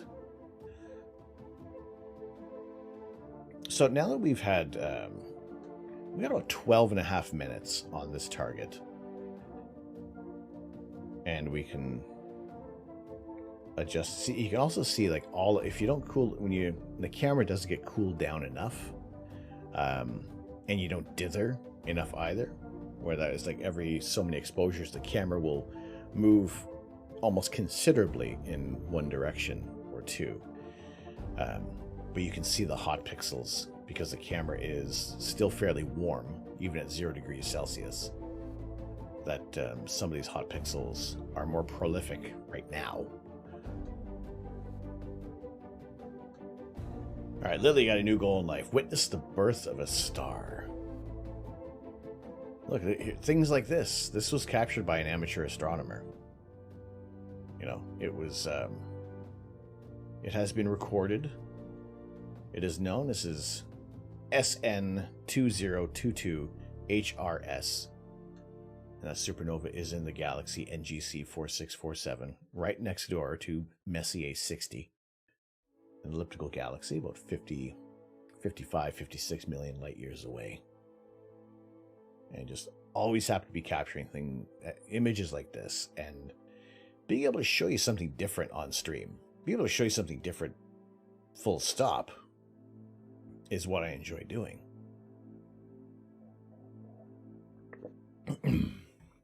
And I enjoy sharing the night sky. I enjoy sharing this time with everyone. Now it's looking a little hazy, and right now this target is going to be passing the meridian. So let's see what we have, maybe briefly out toward the east. If there's something I can show you before we wrap things up. And we will be back tomorrow night, a little earlier than this. Actually, probably about this time. So adorable! Hello. Hello, my love. Good to see you. Good to see you, my dear. Have I mentioned you're working on getting back into school? No. Excellent. Congratulations, Lily. Excellent step forward. Very good to hear. It is... I applaud you for that. It can be daunting. Going back to school at at any age. I did it. I went back to school in my late 30s. It was almost refreshing. I enjoyed it. I was kind of happy to get back to basics, as it were, and just being able to be around more like-minded artists and those who are just starting off in graphic design and kind of being able to be a mentor as well. I appreciated the opportunity to do that. And Arduino, you went back to school at 27 to get your PhD in astronomy. At any age. It is never too late to get back into school, to be a lifelong learner. And it's like me right now, like what I'm doing, I am independently studying astronomy. There isn't any, like, I could give myself a certificate, but that's kind of about it. You tapping out? You really enjoyed the moon tonight. Thanks for sharing. Well, wearing my helmet. Thank you so much for joining us. Like I said, it is always my pleasure to share the night sky with everybody.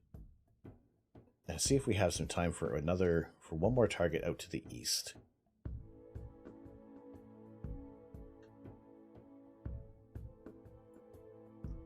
What do we have that's kind of bright? I did spend some time over with the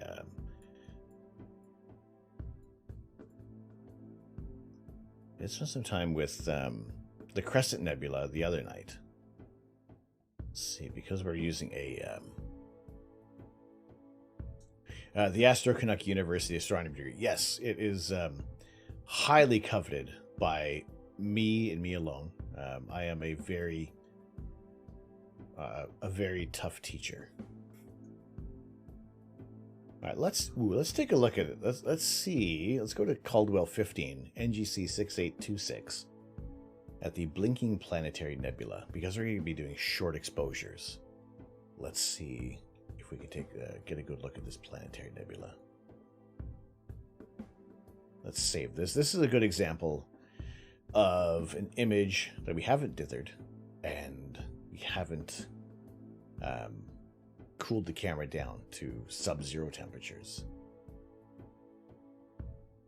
So let's go to our preview, Caldwell 15, for the Blinking Planetary Nebula. Probably better suited for a much longer focal length, but let's go for it anyway. Let's have a quick look. You can see the haze around the moon right now. Yeah. You really like to use an A+ certification to start a custom gaming PC business and have that knowledge base to back everything up, right? I dig it. I also think you found a program sponsored by Verizon that would be free, basically. Oh, that's good too. That's good as well.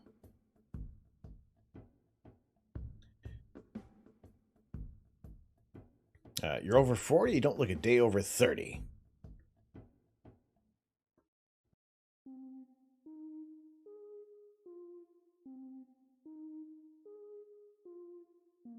What would you like?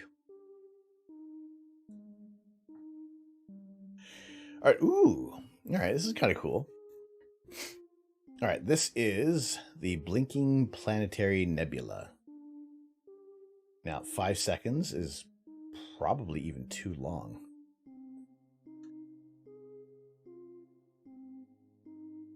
Actually, that's what we'll do. We'll do like very, very short exposures on this target. Because I've noticed with planetary nebulae, it is like brevity is our friend. So let's go over to our live. I never imaged this one before either. So 30 seconds? Nah, that's too long. Let's just do, we're just going to do 5-second exposures. Just see what we can see. I'd say you're around my age, you're 35. No, I've long celebrated my 40th orbit, like a year and a half ago now. It's the kid in me that still buys Lego and Transformers and Captain Crunch cereal.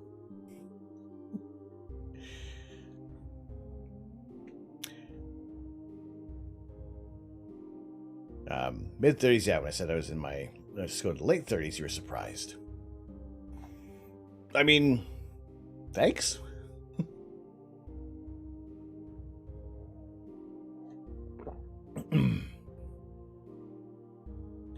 You can see as one of the drinking buddies at your local watering hole. I mean, if the whiskey is good, I'm there.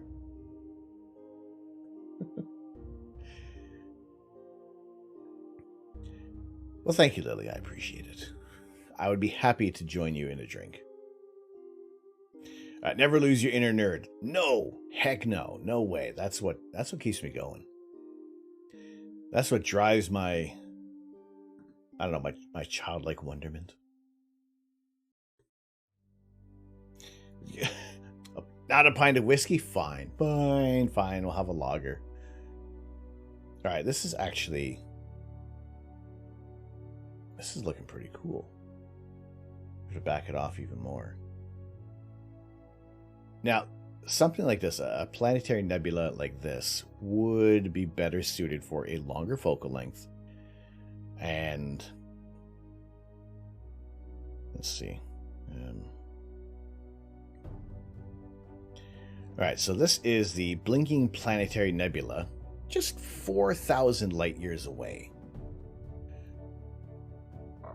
Pardon me. Let's come a little bit closer.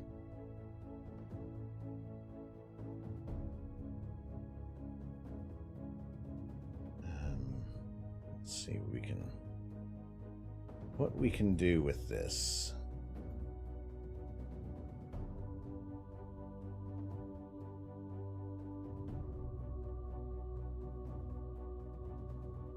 Like I said before, planetary nebulae are a little strange with this for the processing. We can see some structure. Again, it's going to take some time to build up this image. We are doing 5-second exposures, like we are doing supremely lucky imaging right now. So this is NGC 6826, a planetary nebula located in the constellation Cygnus. It is commonly referred to as the blinking planetary, although many other nebulae can exhibit such blinking. This bright nebula lies southwest of an 8.5 magnitude star. Stare at the planetary's magnitude 10.6 central star through a medium or high-powered eyepiece until its brightness overwhelms the eye and causes the nebula to fade. When you then glance away and look at the nebula, and look at the nearby magnitude 8.5 star, the planetary disk will appear. NGC 6826 has an apparent diameter.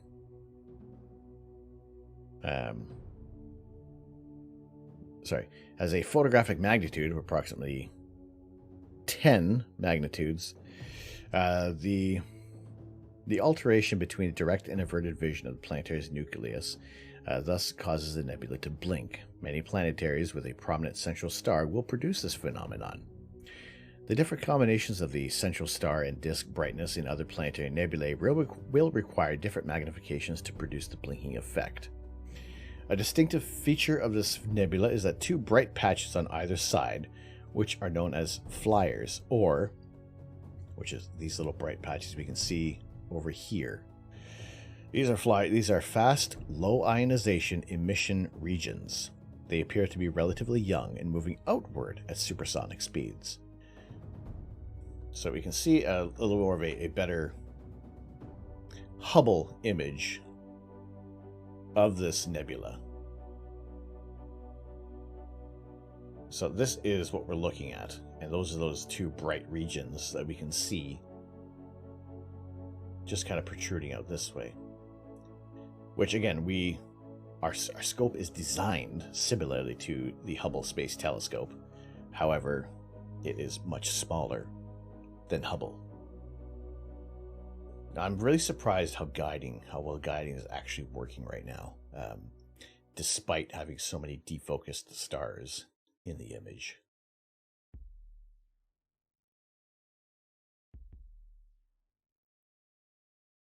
Let's see how much more we can brighten this up before it starts getting too bright. That's getting too bright. We can see the nucleus. We can see the central star of this planetary nebula. But again, it's trying to resolve that structure, and it is tiny in this field of view. But for the most part, there aren't a great deal of planetary nebulae that we can see with a great amount of detail. So yes, sometimes wonderful space objects will be fuzzy. This one also might be a fairly decent candidate for a small monochrome camera and taking a high frame rate video and then processing it.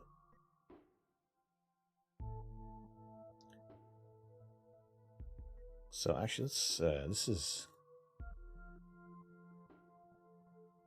not a bad opportunity to take a look at some of the stars in the corners of the telescope, to the point that I would say it's actually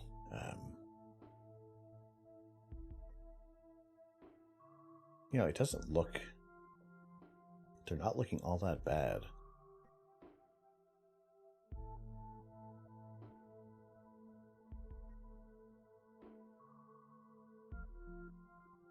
So I don't, there's this telescope. I think I may have found an issue. I think I know what I have done and how I can correct this. Like, these are nice round stars. This is looking good with even with the collimation we did earlier. So I would hazard to say that if any issue, I may have actually been turning the dew heaters up too high and actually causing heat to be seen in the mirror. Celtic Raven, how you doing?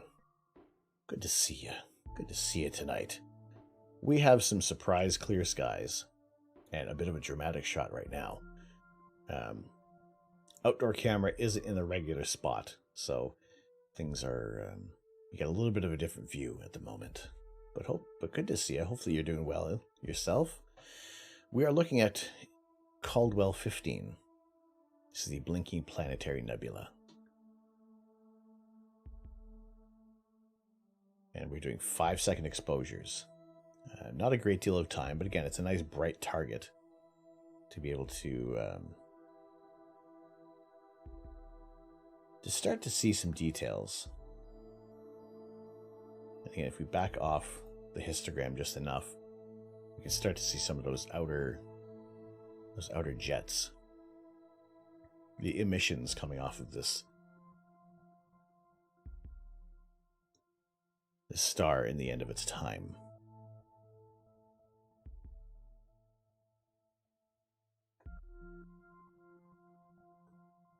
Doing good sitting here taking notes of the last star viewing you did and how the 45-minute window actually went. Well, that's good. Excellent.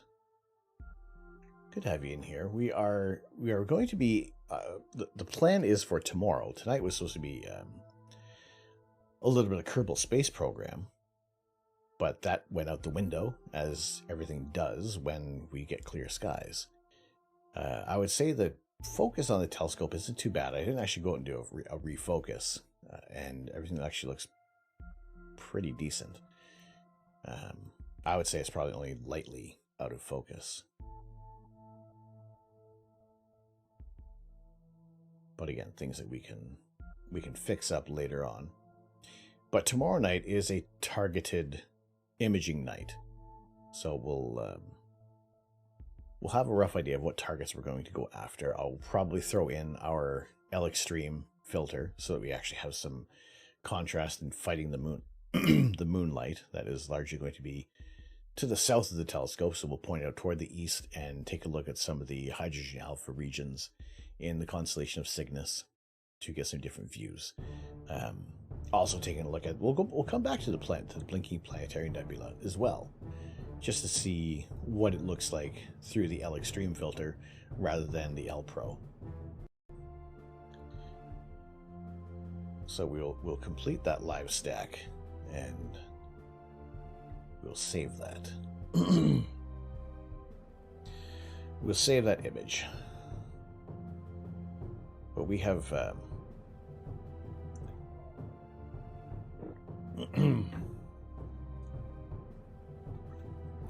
we have definitely surpassed the time that I had figured we would be streaming for this evening. And it is very warm in here. As the temperatures go up outside, so stay the warm temperatures in here. So we will be, well, we'll be taking things outside where it's a little cooler. It's currently 17 degrees Celsius here in central Ontario, and it is probably like a good 25 degrees or more in this office. So we will be heading out where it's a little cooler. We'll keep an eye on the sky, on how long we're going to have some clear skies this evening. What time is it now? 11:30. Chances are everything is going to turn on us in the next half hour or so. So we'll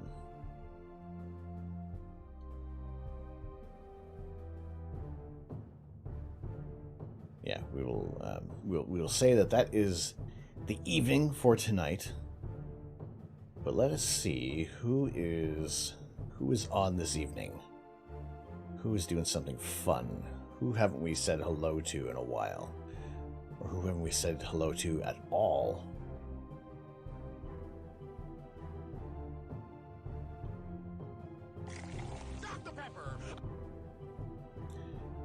Alright, let's see. I think we may have an idea. I may have an idea who we're going to say hello to. Now, earlier on, we did see Maker Deck hanging out in here today. So I will give a shout once more over to Maker Deck. A 24/7 Makers stream. And who knows, maybe one day I'll have some time on there doing a little more of another Perler set. So like that'll be fun to check out. But we're going to go say hello to Sith Lord Brit. She is a professional nerd. She enjoys Star Wars, Old Republic, cosplay, crafting, Minecraft, Pokemon Go, and chatting with you all. And she's fantastic to hang out with. I had done myself a disservice and hadn't actually followed her for quite a while. I've seen her in plenty of other streams, and finally checking her out in stream, she's fantastic. She loves talking about food, almost as much as I do, if not actually probably maybe a little more. Foch, hello, how are you doing? But yes, 24/7 for Maker Deck, but we're going to go say hello to Sith Lord Brit. It has been a wonderful evening tonight. We have hit like almost every goal that we've ever had. And we'll be aiming to get the monochrome camera. That order is going to be placed as soon as I finish the stream. And that's it. We're getting the 533mm, the monochrome camera, the brother to our color camera that we're using right now. And we're going to be seeing some awesome new wavelengths of the night sky.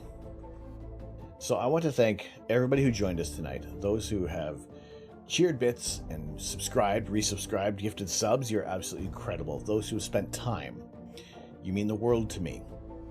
You can never get that time back. Hopefully you felt you spent it well here tonight. I always enjoy sharing the night sky. A big thanks to Nori Kitty, as well as Zima, for the raids, for bringing in their communities, as well as Ben Science and Games.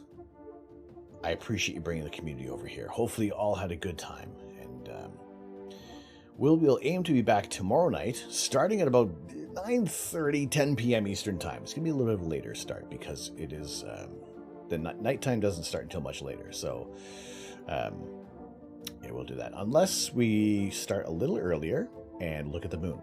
That's a possibility as well. And then we'll do some focusing afterward. I put North Haverbrook, Ogdenville. Put them on the map. Exactly. We love the monorail. Monorail. Monorail.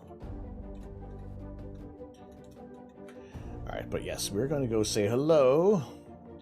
Monochrome. Monochrome. Monochrome. If you're not on the Discord, that's alright. I don't hold it against you.